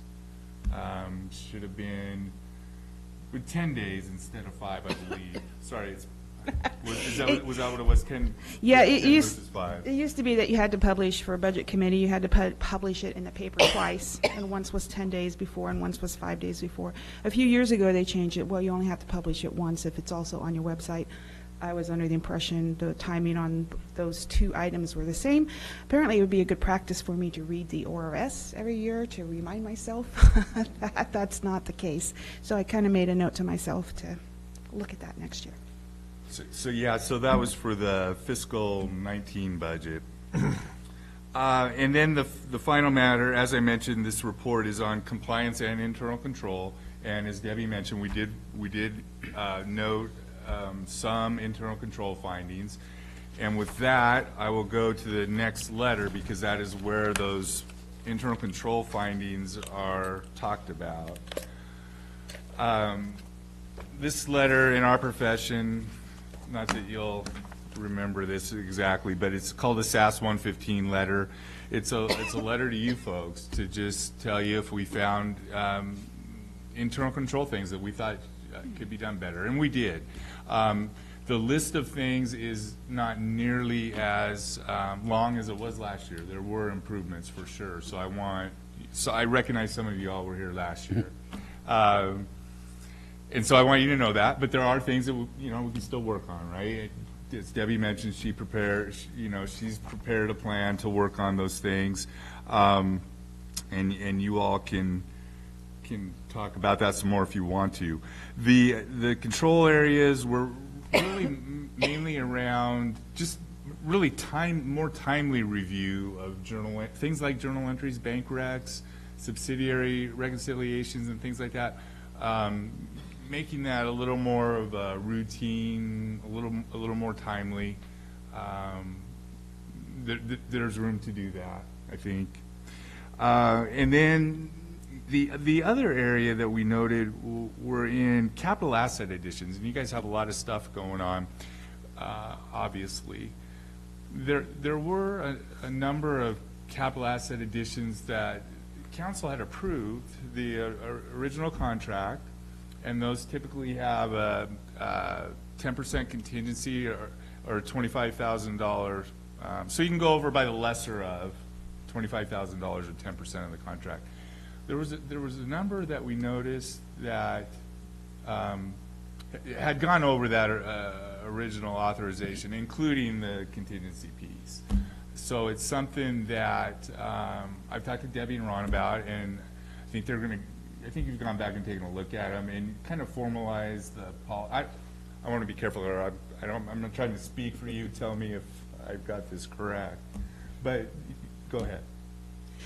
Yeah, and actually at the last council meeting, we had a resolution working to address this, and if you have further questions, Ron has some information on that. So like I said, the last council meeting, you had a resolution. No, I didn't know that. See, we're ahead of you. As I said, though, I knew that you were working on it, so that's good. Okay. And that's it for that letter. No. Okay. The final letter is what's called the SAS 114 letter in our vernacular. And this is just a letter to talk about significant matters that were noted during the conduct of the audit. The big takeaway there would be if we had major problems, disagreements with management, we thought you went out to other accounting firms and shopped for a different opinion, or all kinds of things like that that can go on in our profession. We didn't have any of that. Okay. And then it goes in and talks about some of the more innocuous things like new accounting standards that are on the horizon. If you're interested in those, you can take a look. Significant areas that involve estimates in the preparation of your financial statements. And that's about it as far as the reporting goes. Are there any questions about any of this? I know I went fast, but. It's 9:50. Council, Councilor Hidden? I have a question of Debbie. In the budget on page 146, I don't know if you have. Budget document? Yeah, it's let me see. It's listing where different funds went over. Okay. And one of them is the Water Operations Fund capital outlay over by $91, and that's fine. And then, but the last sentence under Water Fund is, please note, the Parks Maintenance Fund in total was $817,218 under budget. I'm just asking, is that a typo? Does that really fit under the water? It's supposed to be water. I kind of copied paste from the one above So and then it's- updated the number, but forgot to update the department. So it is So the I'm s- water fund that is under in total. Okay, and not Parks. Right. Thank you. That's Yes. what I thought. Thank you. You look at these several times, you think you pick them up. Other questions from council? I think, Debbie, your staff report kind of indicated, took some of these and talked about the journal entries and the timing and stuff. So you shared with us your plan to alleviate those issues next year. Yeah, and I know particularly the timing one has been on there more than once and more than twice. Last year, I really focused on my workload, and I feel I've made good progress on that, and that is not what caused the issue this year. I think now what I'm looking at is I have a process problem too, because I've waited until the month is closed to look at the journal entries. Well, we just finished our audit, which means we are just now closing July through November. So I'm already 6 months behind. So what I've decided is not to wait until the month's closed, but I have asked my senior accountant to once a month give me whatever journal entries he's done, and I'll review them whether the month is closed or not. And so that should help a lot, because I'm already 6 months behind. And you, for me, you already answered the other question, where the resolutions we did last meeting took care of these others. So That, again, just a timing issue. And, yeah, and These are more the detailed supplemental tracking budget and stuff, yeah. Paid attention to it, yep. And we haven't had that finding in the past. Right. So, just a lot of stuff going on. We can blame Ron. Yeah. I just have one more comment. I'm just curious, and I'm not sure if this is within the work that you did, but how are we looking for our PERS? I mean, we have an ongoing push to pay up on that, so I'm just curious from your point of view. I know you probably look at other cities and where are we? Let me point out just two quick things. Well, do you have this in front of you? No. You don't? Jot this down. Write down page 12, and then you can see your net pension liability under PERS is $9.5 million. And then I would encourage all of you to go to this footnote. You really should all do this. It's fun reading. And this will just be one line of it. It'll be fun. Actually, I shouldn't say that. It's really not. It's on page 45. And on that page, it tells you, and I just said your liability is $9.5 million, right? Mm-hmm. But on that page, on page 45, at the very bottom, it tells you what your PERS liability, based on the latest actuarial evaluation that was done, what it would be if the assumed rate of return were 1% higher or 1% lower. So $9.5 million, that's where we're at. If that rate of return is less by 1%, that's $16.2 million.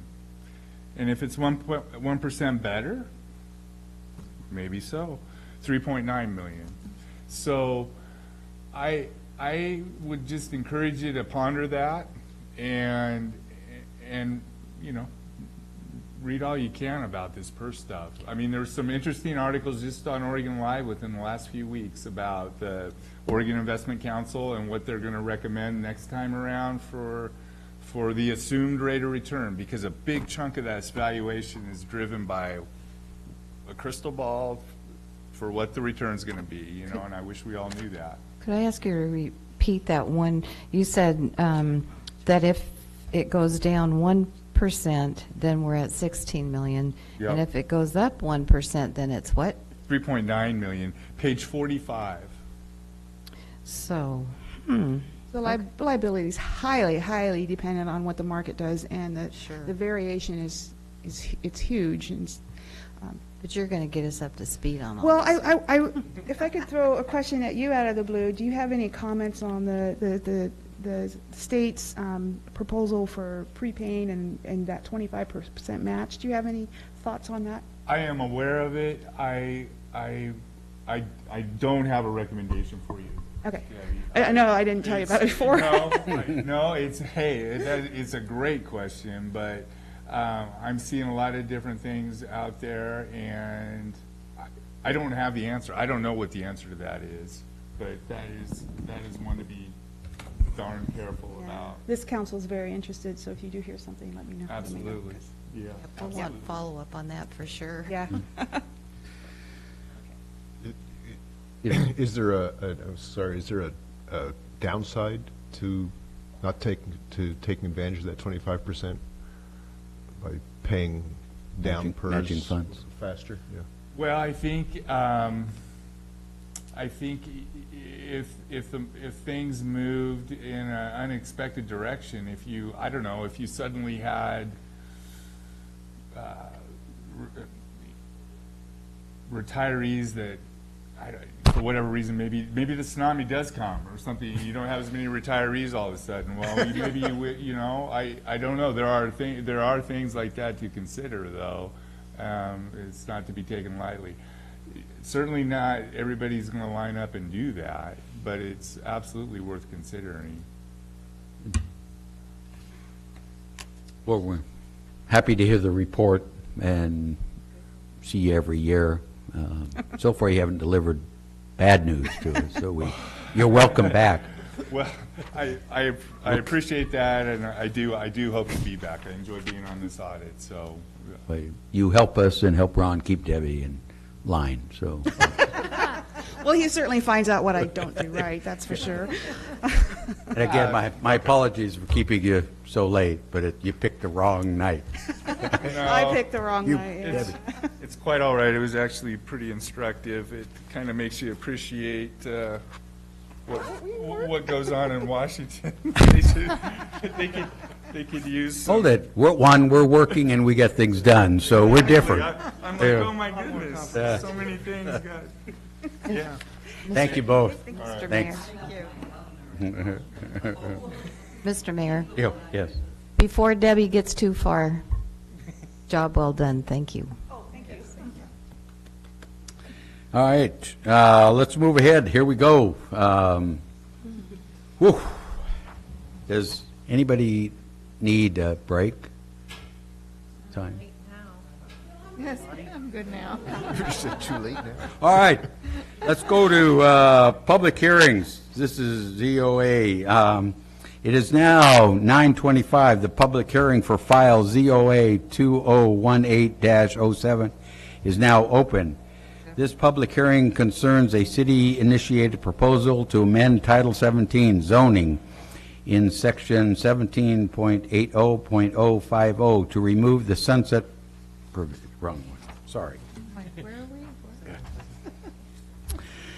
All right, it is now 9:25. The public hearing for file ZOA 2018-02 is now open. This public hearing concerns the city-initiated proposal to amend Chapter 17.72 of the zoning ordinance. The amendment concerns a number of changes in the city's sign code. The amendments will remove most content-based distinctions. Amendments added, revise, and delete a number of definitions. The draft ordinance defines flags and limits the allowed number of flags. It defines inflatable signs, pennants, streamers, and prohibits those signs. The draft provides two options for provisions concerning nonconforming signs. The draft ordinance also includes numerous clarifications and grammatical changes. The Planning Commission held a public hearing on this matter on November 6th and 20th and forwarded a recommendation as outlined in the council communication. The City Council's role in this legislative process is to consider the Planning Commission's recommendation, any written or oral testament, as well as information from staff, and make a final decision as to ordinance amendments or new ordinance. The City Council may adopt the recommendations or may take other action, including declining to take or make any ordinance revisions.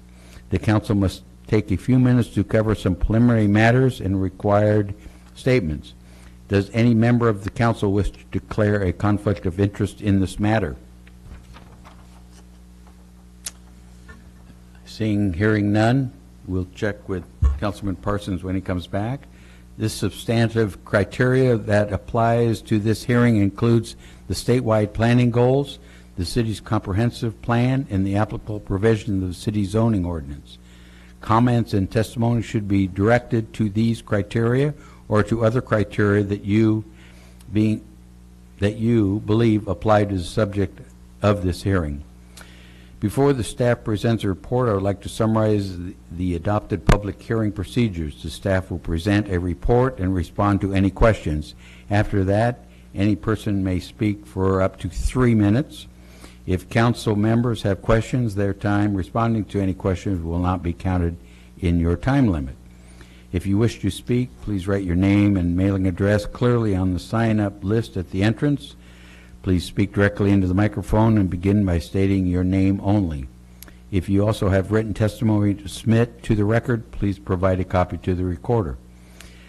Will the staff present a report? And Council Parsons, we need to hear from you whether you believe you have a conflict of interest. I do not. Thank you. Good evening. I'm back. This is signed ordinance amendments, as you mentioned. There's several purposes to the proposed amendments. The originating one, or the principal one, is to eliminate content-based distinctions. And that is because there's constitutional issues on that and actually substantial liability out there for the city potentially. Also, as long as we had pried open the door on the sign ordinance, there was some clarity that could be added and some things could be simplified. And then there was also several things that the staff felt needed to be added to the ordinance. Content-based distinctions are code provisions that treat signs differently based on what they say. And that is illegal. And we have in the ordinance a number of content-based distinctions. We have not applied them, but we want to make sure that we just eliminate them entirely, so we're not exposed to some liability there. Example is where we say a real estate sign. It talks about for the purpose of advertising to the public the sale or lease of the property. That's saying what the sign can say. The proposed change is we just say it's a sign that's put on the property while the property is for sale or lease. It doesn't say what it can say. It just says while it's being offered for sale or lease, you can have a sign. So a number of things are not changed in the ordinance. In fact, most of the ordinance is not changed.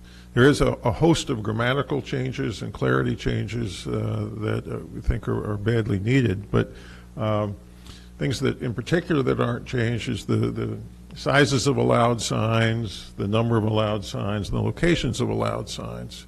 So if you're entitled to a 100 square foot freestanding sign today, if this ordinance were adopted, you'd still be entitled to a 100 square foot freestanding sign. Same thing for attached signs and so on, and where they're allowed.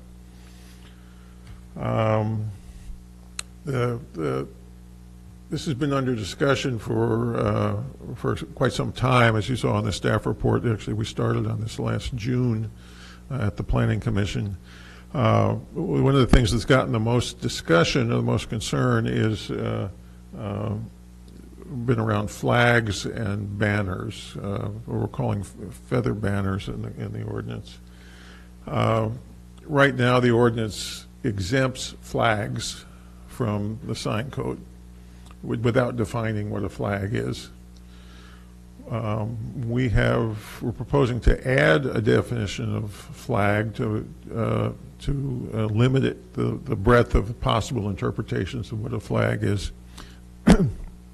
So this would define by a rectangular, basically a length to width or length to height definition. And the numbers that we used or that we're proposing comes from the definitions of the design for the United States flag. And it just talks about a proportion.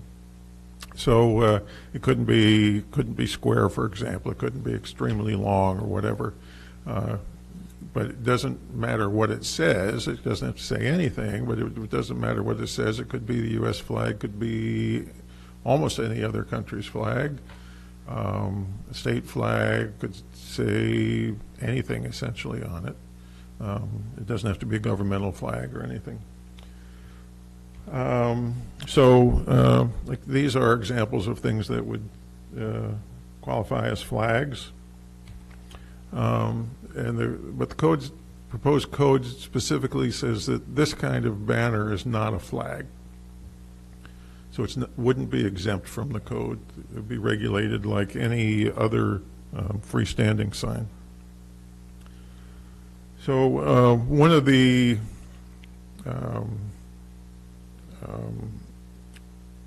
arguments against doing that is just saying, you know, it's a piece of cloth on a pole, therefore it's a flag.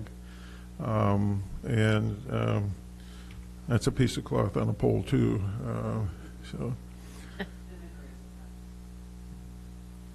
So there are also a number of prohibitions, proposed prohibitions that are added.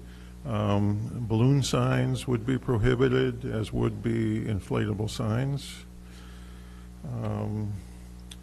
And then additionally, pennant strings, signs that emit smoke or sound or odor of flames, anything that prevents free egress or ingress to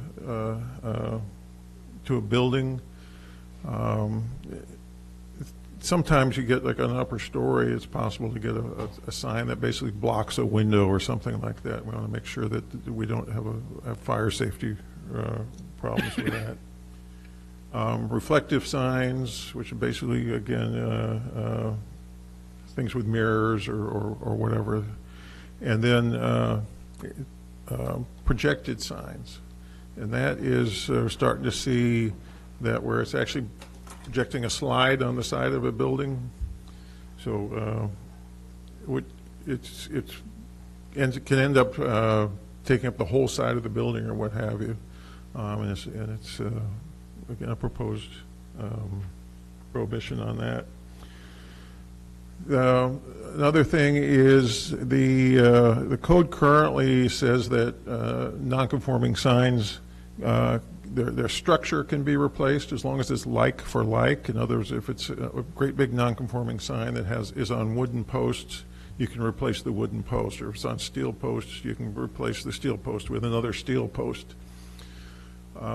which essentially means that a non-conforming sign can go on forever. And I don't think that's the intent of allowing grandfathered things to go forward. We want things to come into conformity eventually. So there's a proposed amendment that would change that so that you can't do those kinds of replacements. So, yeah, so that's the meat of it. Now, there's a whole lot of other changes in there. Again, if you looked at the redlined version, it can be overwhelming. There's a lot of changes, but the vast majority of those are grammatical or just trying to put things in the proper place. Like we have some standards that are actually buried in the definitions and want to get them out into a place where you might look for standards. And those sorts of changes are just make things more grammatically correct or more organizationally appropriate. So that's what I have. I'd be happy to, I mean, obviously there's pages and pages and pages of stuff here, and I'd be happy to go over any of it that you have questions on. This would be the time from council to ask questions of staff. Rudy? I have a question. Regarding font or lettering, is there like a standard? I mean, if my 10-year-old grandson made a sign, and would it be applicable to have a rough sign like that for a business, or do you have a standard lettering that? There's no, we don't regulate. Okay. We're not proposing to regulate anything like, because actually that could end up being a content-based, if it can be written by a child, then that's okay, but not if it's by an adult, or, so we're not going there. So it doesn't have to be professionally stamped and printed? No, okay. Oh, there's one thing I did not mention. During the discussions with the public, one of the things that came out was on the feather banners was whether a blank one would be regulated, and the city attorney and I have discussed it, and it's our belief, our interpretation that no, it would not be regulated. If it's blank, it doesn't have any communicative content, it's not a sign. That language is not in the draft ordinance you have before you, but I did propose some language in the staff report that would say that if it doesn't have words, logo, trademark, or illustration, then it's not a sign. So it would not be regulated. So, Mr. Mayor? Yes. I wasn't clear on what the ordinance was telling us about the feather banners. Are they allowed, not allowed? They would be allowed to the extent that freestanding signs are allowed. Having said that, there are limitations on freestanding signs. You don't automatically get all the freestanding signs you want. If you have up to 100 square feet of linear frontage on the road, you get 1 square foot of freestanding sign for each lineal foot that you've got. up to a maximum of 100. So if your lot's 50 feet wide, you can have up to 50 feet. One sign, only one.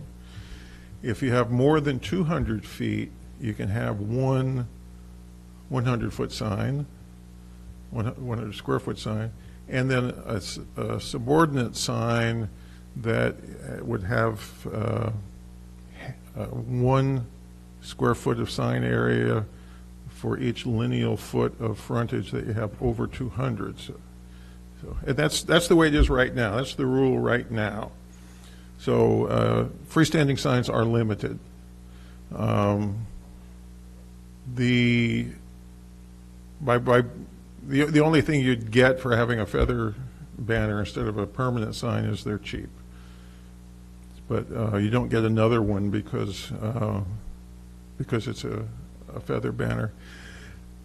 Actually, one of the things that came up, one of the issues in discussion is, and I think there may be some confusion on this, they are right now, all signs in the public right-of-way, all private signs in the public right-of-way are illegal.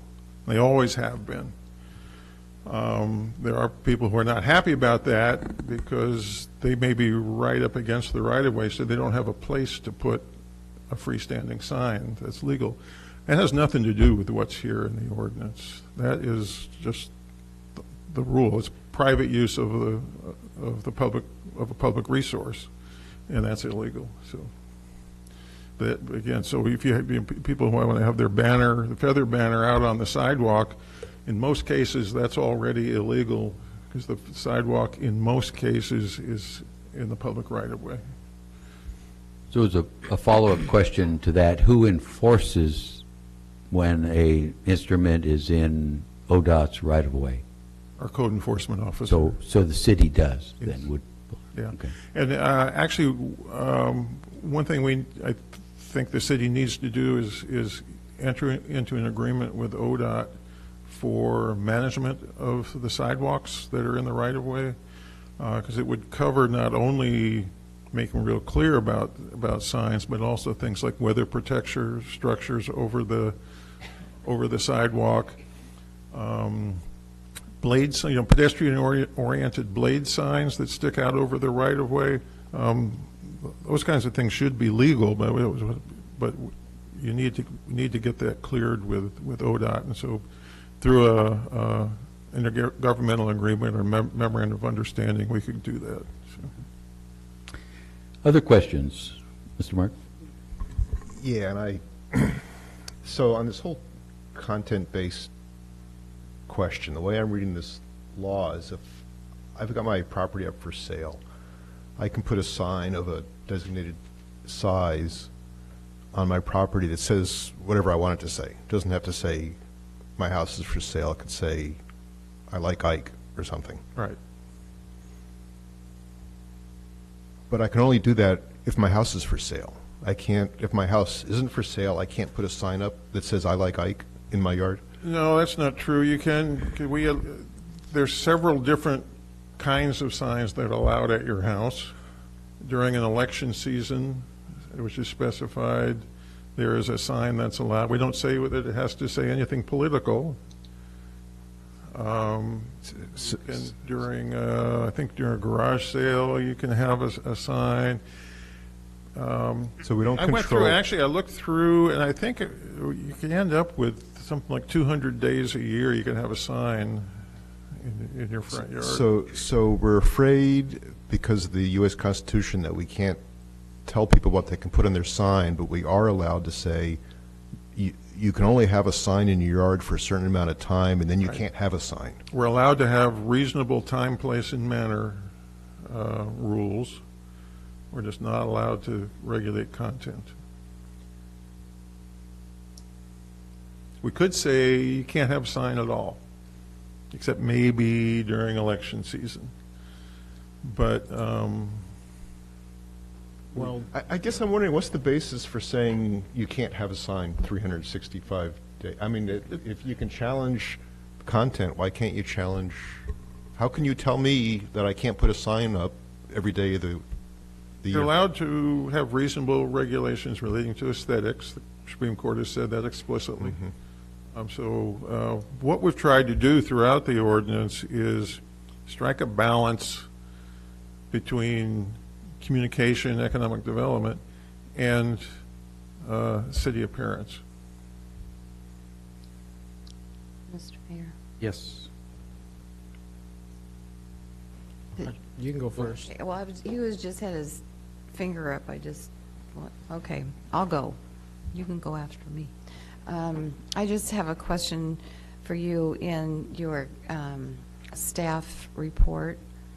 Under council options, you didn't include the Planning Commission's recommendation to council within the options, and I'm just curious if you had a reason why not? Or why it's in the background. The Planning Commission's recommendation to the council is in the background of your report, but it's not in the council options. I'm just wondering why. Probably trying to make the deadline. There you go. That's good. I love that answer. Okay, honest. All right, thank you.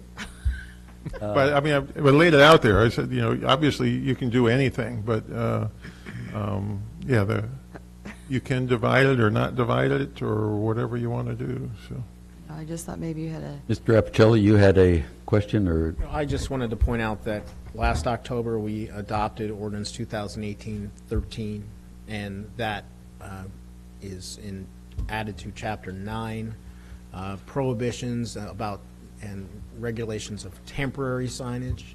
So there's parts of this ordinance that have already been addressed in Chapter 9, Chapter 934 to be exact. And so there's a certain amount of, although Richard is correct that there are content-based provisions in Chapter 17, Chapter 9 says expressly that this ordinance controls over inconsistent provisions elsewhere in the code. So we tried to address, at least with some immediacy last October, the allegation that our sign ordinance was illegal. So we were recovered to some extent. Not that all these things in Chapter 17 don't have to be cleaned up, but I just wanted to let you know that we have taken steps to address content neutrality already. And that's basically been to remove temporary signage from Chapter 17, although we didn't actually go in and delete the text. We just said this ordinance, Chapter 9, will control as regards temporary signs, because temporary signs don't require land use approvals. They just require people putting a stake in the ground. So we have addressed that. There is a question in my mind whether or not feather banners are temporary signs. I would think they are, and under Chapter 934, they're prohibited because they're not one of the exemptions, unless you fit one of the exemptions, because a banner can be a temporary sign. I would say they're not permitted, but if the planning director says they could fall under a permanent sign provision, I don't really know how permanent they are. So I just wanted to point that out. Okay. Thank you. Other questions? Mr. Oakland? Yes.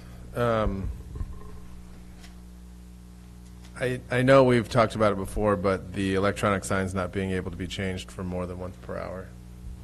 That came up before, and we voted no. But I would still think that, being able to tell the time would be a really nice thing. And I understand you can't do content, but if you say it could be changed once a minute, I saw that it said, it has to be changed immediately in 2 seconds. So was there not any more want for that? I haven't heard any. All right. Other questions? Mr. Townsend, what I heard you talk about when you were talking about non-conforming signs, there is no stated, so this is the question, no stated time limit for non-conforming signs. Right. A lot of places have amortization period. I think like Oswego, when they changed their ordinance, they give 7 years. or may have been less, I'm not sure, but we don't have an amortization period. In other words, right now, they can go on forever. But you, in this proposed, that's what I was speaking to. So the proposed ordinance, you can no longer do structural repairs and that kind of stuff. Yeah, but it still doesn't set a time limit. It's just saying it can't go on probably can't go on forever. But they will try. So the question would be, that might be an area of discussion, putting in some kind of a time because then otherwise we would get into the whole question of when's a sign dilapidated and all that, I'm assuming. Okay. I also had, again, confirming that a flag as defined, your new definition of flag, could have words or absolutely insignias or anything else on it. Yep. Okay. Because that's come out. And, okay. Anybody else? So back to the feather banners. If the feather banner doesn't have a word on it, it still can't be in the right of way. Obviously, I mean you can't just put a bunch of feather banners without words out just to draw attention to your business. Something I think that needs to be considered in the future is assuming we get control over the 101 right of way for that kind of thing, developing a program for how we decide, you decide what would be allowed to happen. And it's like the Kiwanis signs, that really needs to be, or not Kiwanis signs, the flags, the U.S. flags that they put up. Some kind of decision needs to be made on that, a way to allow that. I think that there are ways to allow it, to make it explicitly legal and avoid any concerns about running afoul of what we have here. But that kind of action needs to be worked out, which I advocate doing. So. That would be a workout with ODOT, though, correct? I mean, we're not able to do that by ourselves. And then, work out with ODOT and then work out with organizations that would want to use it. All right, now would be a time for open up for public comment. Thank you. Please, as I call your name, just state your name, if you would, for the record. Paul Estrada, come on up. Stretch those legs.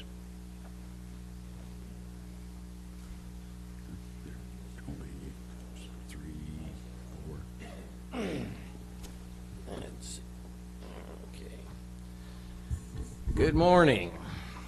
My name's Paul Mastretta, 1343 Northwest 13th Street, Lincoln City, Oregon.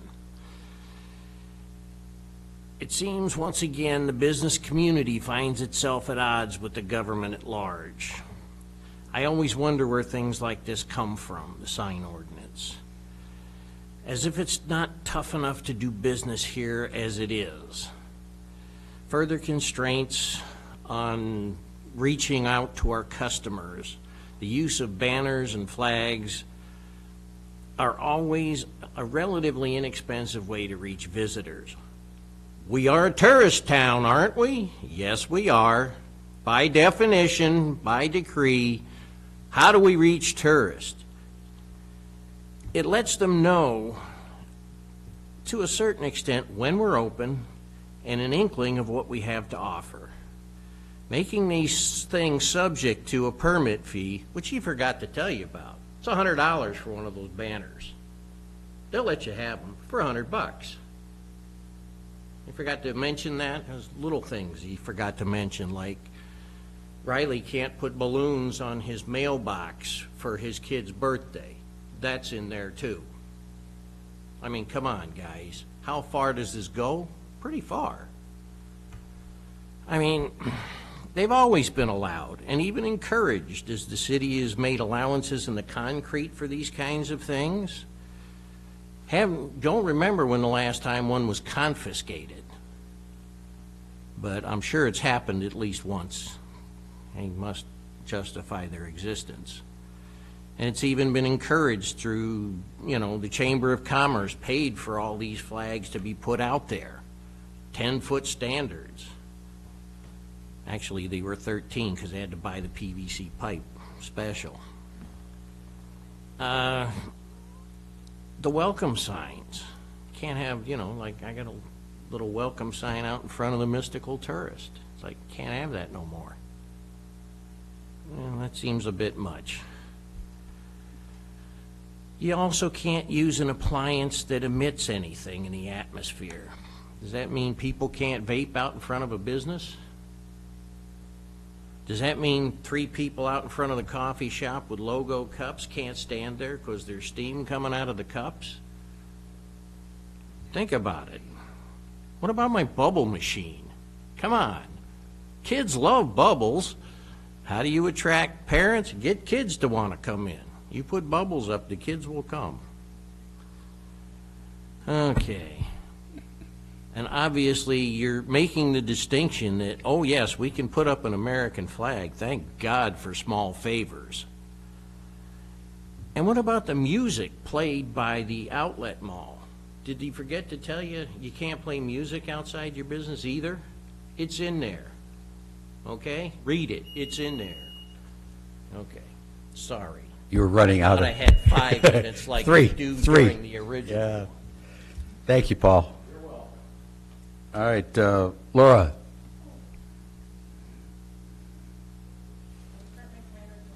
No, we won't.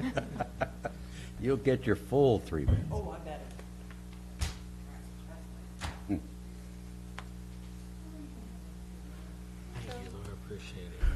These are the meeting minutes from a meeting that I held at the library, and I'll announce that as well. Thank you. Thank you. There you go. Thank you. And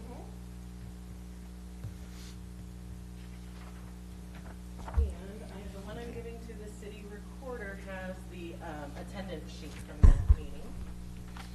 So that'll go in the record. You're welcome.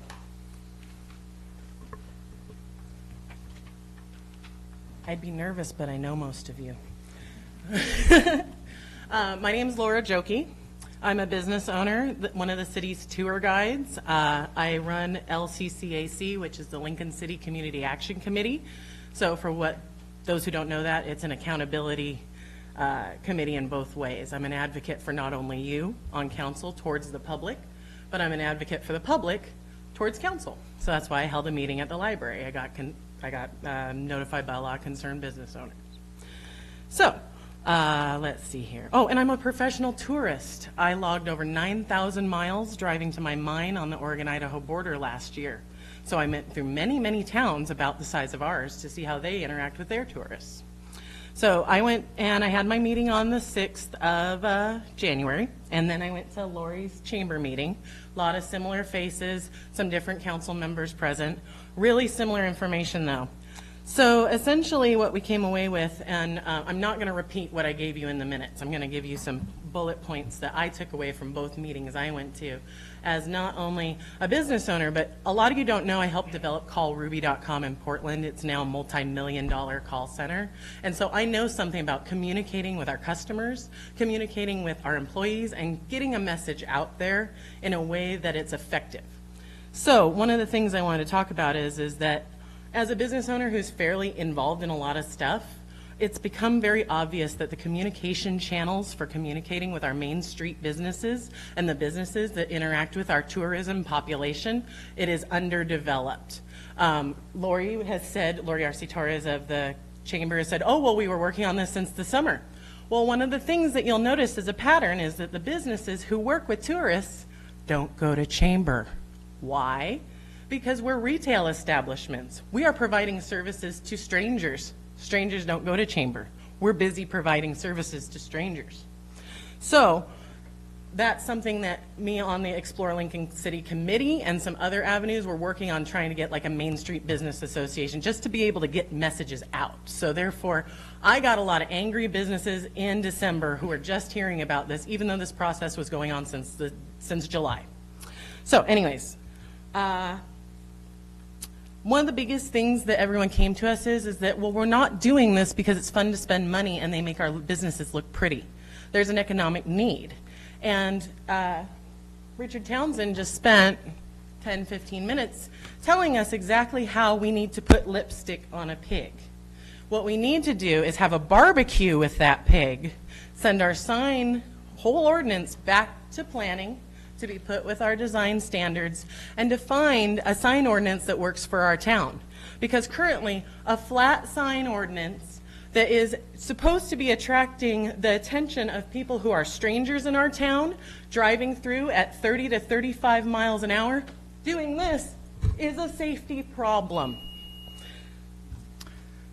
Thank you. That's what I have to say. All right. Mac Smith?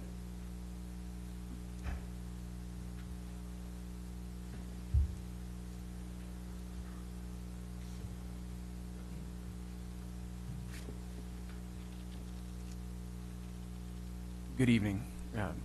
My name is Mac Smith, Lincoln City, or Lincoln City resident, and I had planned to really talk about what Richard Townsend had talked about with our rights of way. I run a business in Nelscott, in the Nelscott strip, so that's in between Southwest 32nd and Southwest 35th along Highway 101. All of the businesses in that strip are recessed from the highway. Like what Laura was saying here, when people are driving by at 40, 50 miles an hour, because we know they don't drive 30 through that section, through no man's land, they're looking for places to park, looking for things to do, but they're driving by so fast that the sign that I have on the side of my building, like Laura says, they're doing this. They can't see. But what we do have are these medians, the rights of way, where the Kiwanis have been placing American flags, where there are feather banners that exist that are being placed out there now, where I had a sign out there, but code enforcement said I can't have this sign, I couldn't have my sign out there anymore because it's in the public right of way. And other people were still continuing to have the signs out there. So it's another thing that we need to look at too, is with our current sign ordinance and how we are enforcing that is very selective. It seems very arbitrary. And as Laura said here, it seems like the current sign ordinance that we has does not address the needs of the businesses or the needs of the community here, and it does not appear to be based on best practices. And I would thoroughly encourage the City Council to encourage our planning department to use best practices when looking forward how to best plan for our city. Thank you. Thank you very much. Lori Arcetoris.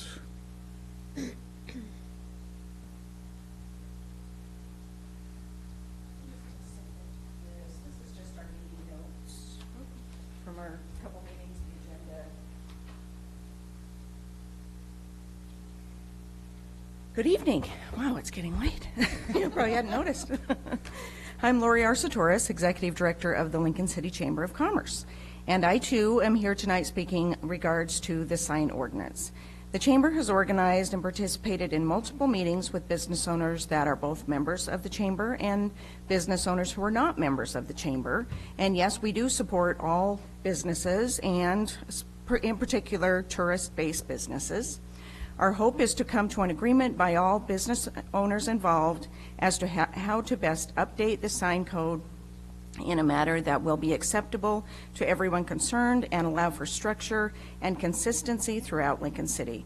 This current sign code is cumbersome and complicated, hard to understand. The Chamber would urge the Planning Department to simplify the code and make it easy and therefore easy to follow and be in compliance.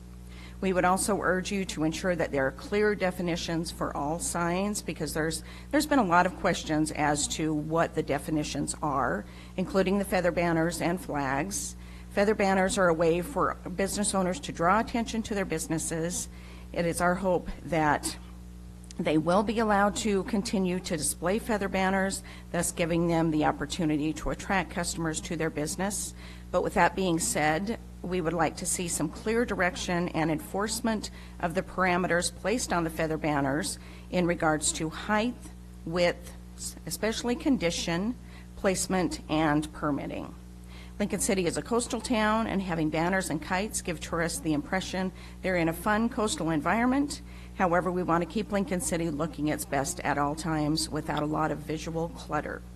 With the expertise that the planning department brings to the job, we're confident that this can be done in a manner that will be beneficial to all concerned. Thank you very much.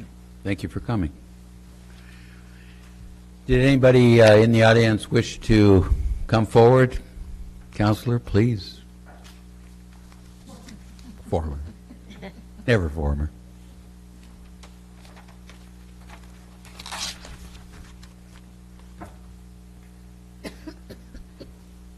The name is Susan Waukee. I wasn't sure if I had things to say, but I think there's a few things that I would like to stress.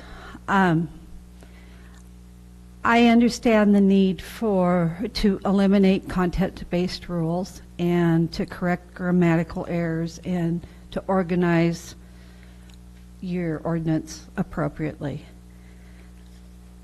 But another part of these changes that Mr. Townsend referred to was city appearance.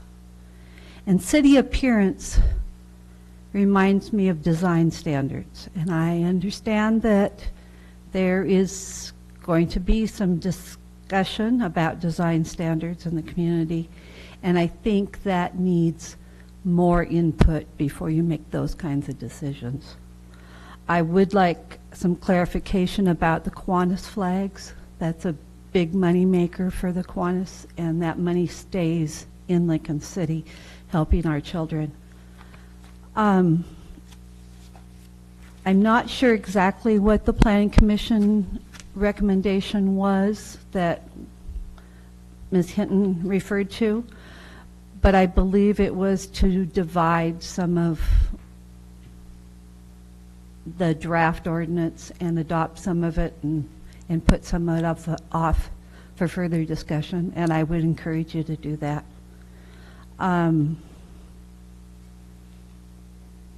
I'm not sure that these changes referred to flashing signs, but I sure do see a lot of them, especially after hours when I drive through town.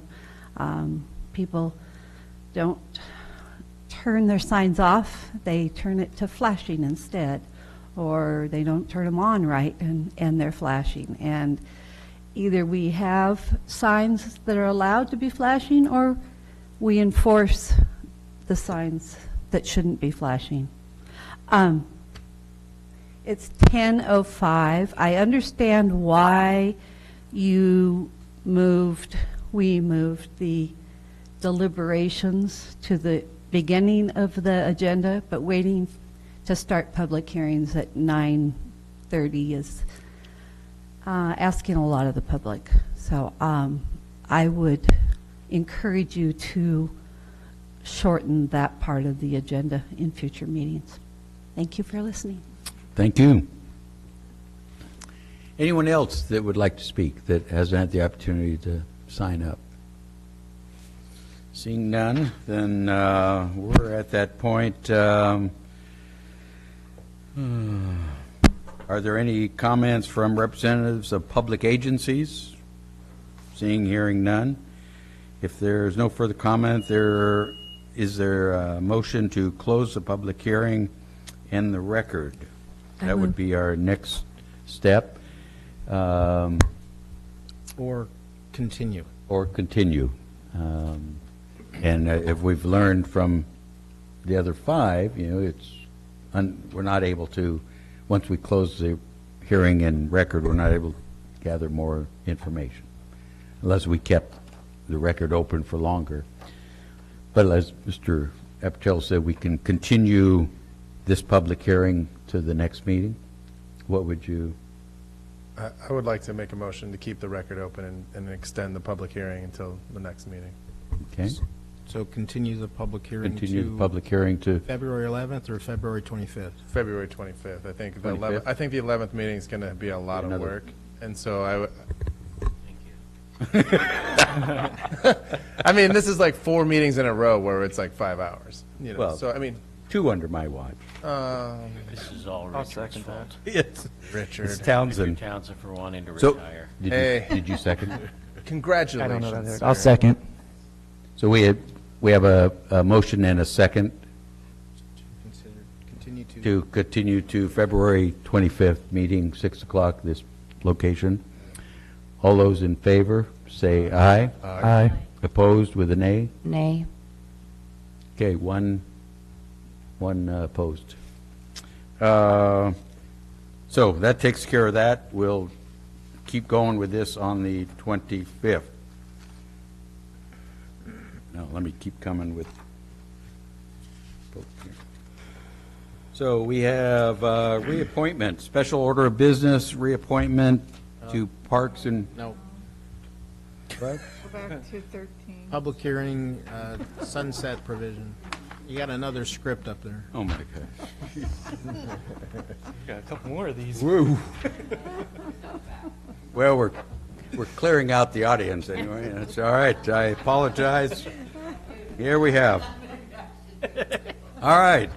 It is now 10:10 p.m. The public hearing for file ZOA 2018-07 is now open. This public hearing concerns a city-initiated proposal to amend Title 17 zoning in Section 17.80.050 to remove the sunset provision for the 14-day notice comment period concerning new land use applications for vacation rental dwellings. The amendment, if approved, will retain the opportunity for citizens to submit written comments prior to the planning director's decision on a new vacation rental dwelling application. This comment period was initially enacted in 2017 with a sunset provision at the end of 2018. The Planning Commission held a public hearing on this matter on January 15th and forwarded a recommendation as outlined in the council communication. The City Council's role in this legislative process is to consider the Planning Commission's recommendation, any written or oral testimony, as well as information from staff, and make a final decision as to ordinance amendments or new ordinance. The City Council may adapt their recommendations or may take other action, including declining to make any ordinance revisions. The council must take a few minutes to cover some preliminary matters and require statements.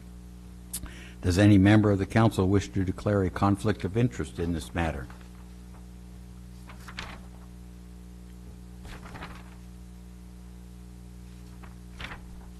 I'll do the staff report. Oh, and that's all there is, huh? Same one on both sides. Okay. Well, this is a legislative proceeding, and essentially, you directed that this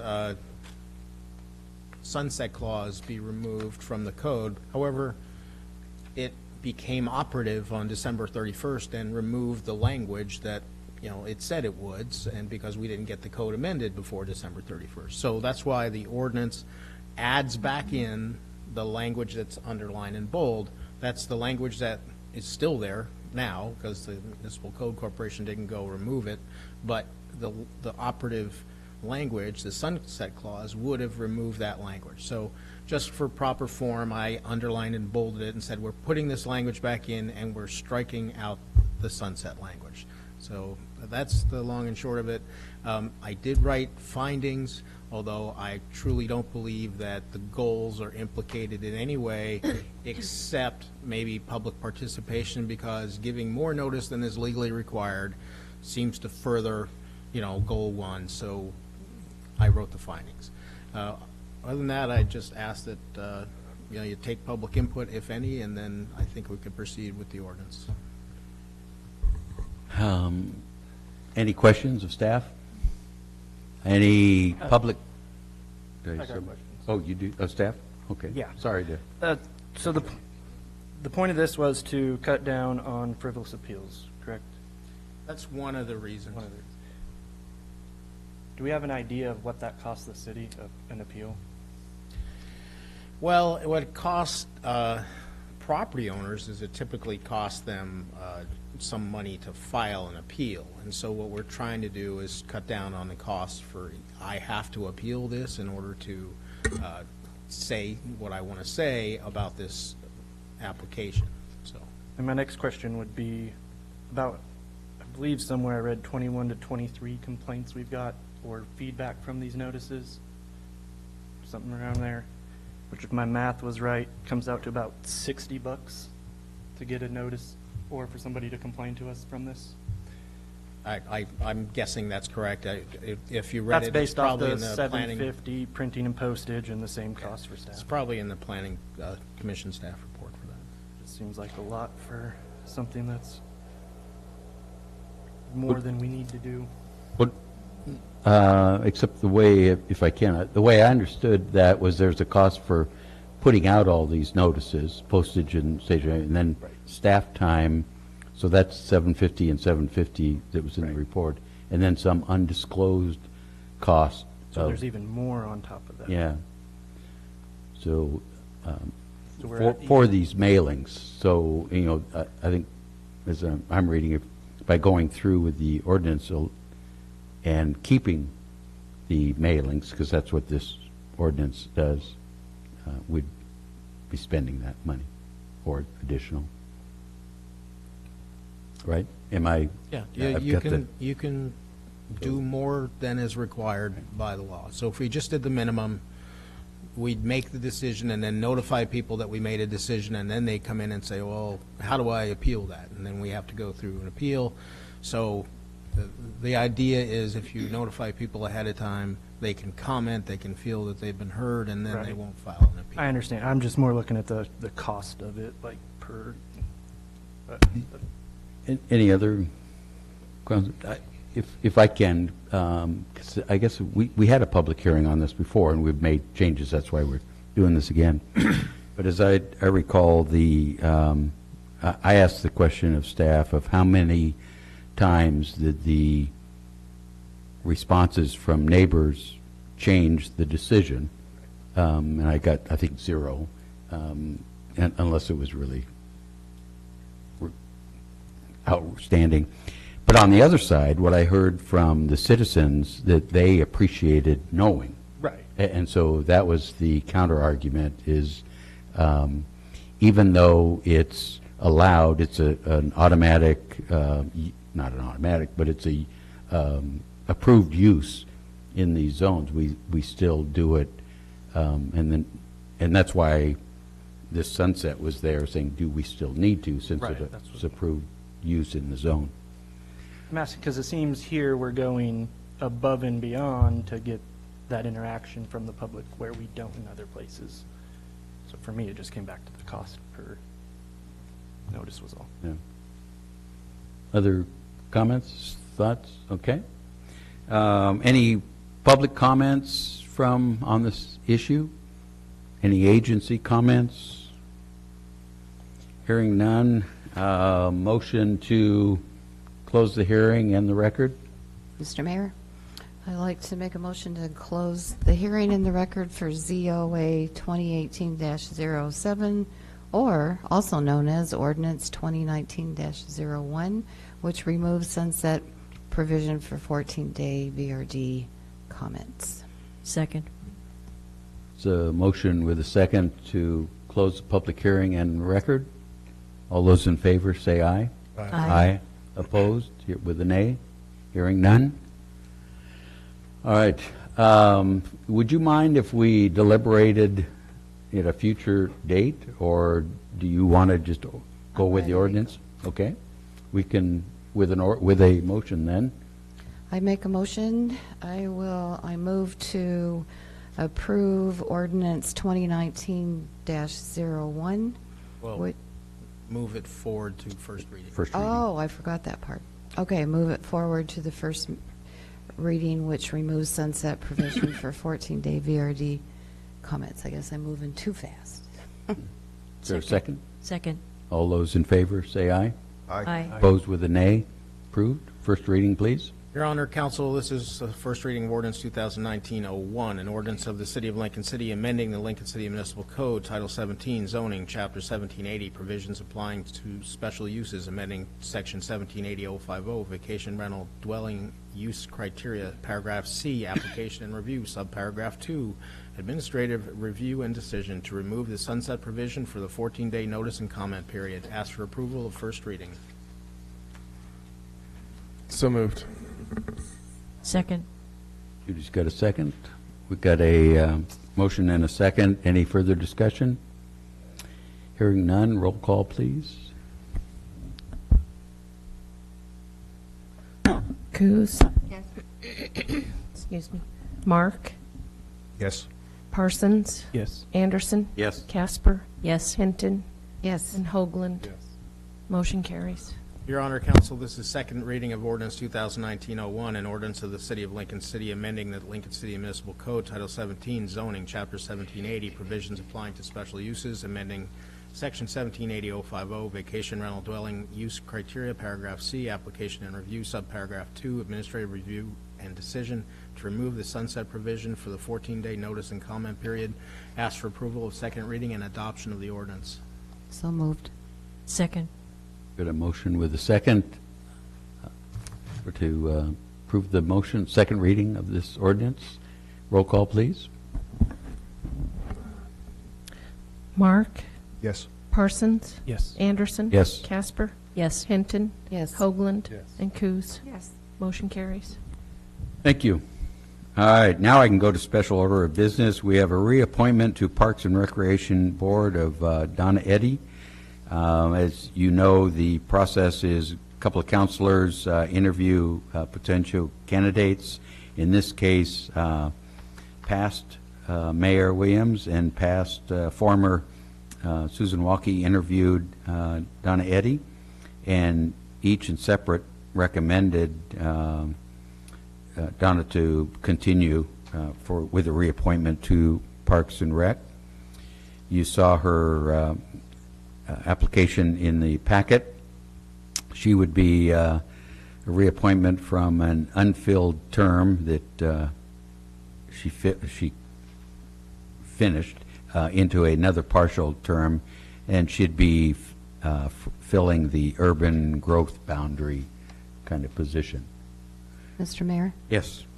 I, on occasion, attend the Parks and Rec Board meetings, and Donna Eddy is a fabulous part of that committee, so I would, I move to reappoint Donna Eddy to the Parks and Recreation Board of that position that you mentioned.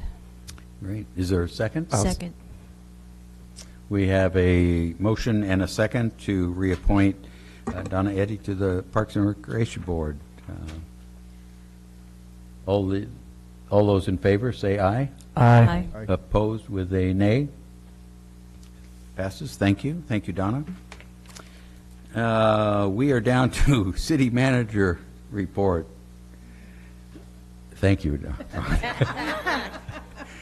Mark Guy. All right, City Attorney report. Nothing. Nothing tonight? That's great. We have one here called anything from, well, we don't have anything there. How about from comments from citizens, non-agenda items? Any additional comments from citizens? Any actions resulting from earlier comments? Just a follow-up from a comment. You need your... You were asked about surfing. That will be on your discussion as tomorrow. Thank you. Given that the other one, there was a public comment on alluding to an Olivia Beach agreement. Is the city involved in that and somehow? It is, and I'll send you a note in the morning. It's a little bit lengthy with some emails, so I'll send you some information about it. That'd be great. Thank you. We then have announcements from counselors. Oh, sorry. Actually, Mayor, I have a request. Our next meeting on February 11th, I have scheduled a 5 o'clock appointment because I don't believe we're having urban renewal. I checked with Allison at the Cultural Center to get a group photo, and I'm hoping that all of you can make it at 5 o'clock. 5 o'clock at the Cultural At the Center? Cultural Center, Blue Water Photography will be there to take a group photo. What do we wear? That's the 11th. Your best duds, whatever you're comfortable in. What's the date again? The 2/11. I tried to schedule it just before a council meeting so that you didn't have to make a couple of trips. Cultural? Cultural. Yes. Thank you. All right, Councilor Coos, do you have any comments? Nothing? Go ahead. Did you say you were Into the gonna- mic, we're gonna into the mic, Oh, I'm please. sorry. Hold on. When I took this, I didn't realize we'd be here till 10:30 every Monday. Yep. Small print. This Councilor Casper. Regarding traffic flow, we have a yellow flashing light at 32nd and Highway 101, and hopefully it'll improve the turning traffic from that area. And also, I've started an experiment. I'm driving a self-imposed 25 miles per hour through Lincoln City, and I'm amazed. I see more. I don't run over people as readily. Everybody else goes around me, but it seems to be important to slow down. We need a pace car. Thank you. Thank you. We'll get you a bumper sticker, Lincoln City pace car. Okay. Councilor Parsons. Yeah, I just got a couple community events coming up. Tomorrow, the 29th, Ocean Lake and Taft Elementary Parent Group is holding their 50-50 at Galucci's from 4 to 9. Their part of the money is going to go towards taking all the K through 6 kids to plays at the Cultural Center. Then also on Tuesday nights from 4 to 7 are teen nights at the Community Center. Last week seemed to be a big hit, so if you know any teens, get them out there. Having root beer floats tomorrow. Floats. Not on the beach. Councilor Hoagland. Nothing. All right, Councilor Mark. Yeah, I dropped in at the teen center. Did look like a big success. I was also at the beam ceremony at the hospital. I think I might have been the only Right, Friday. And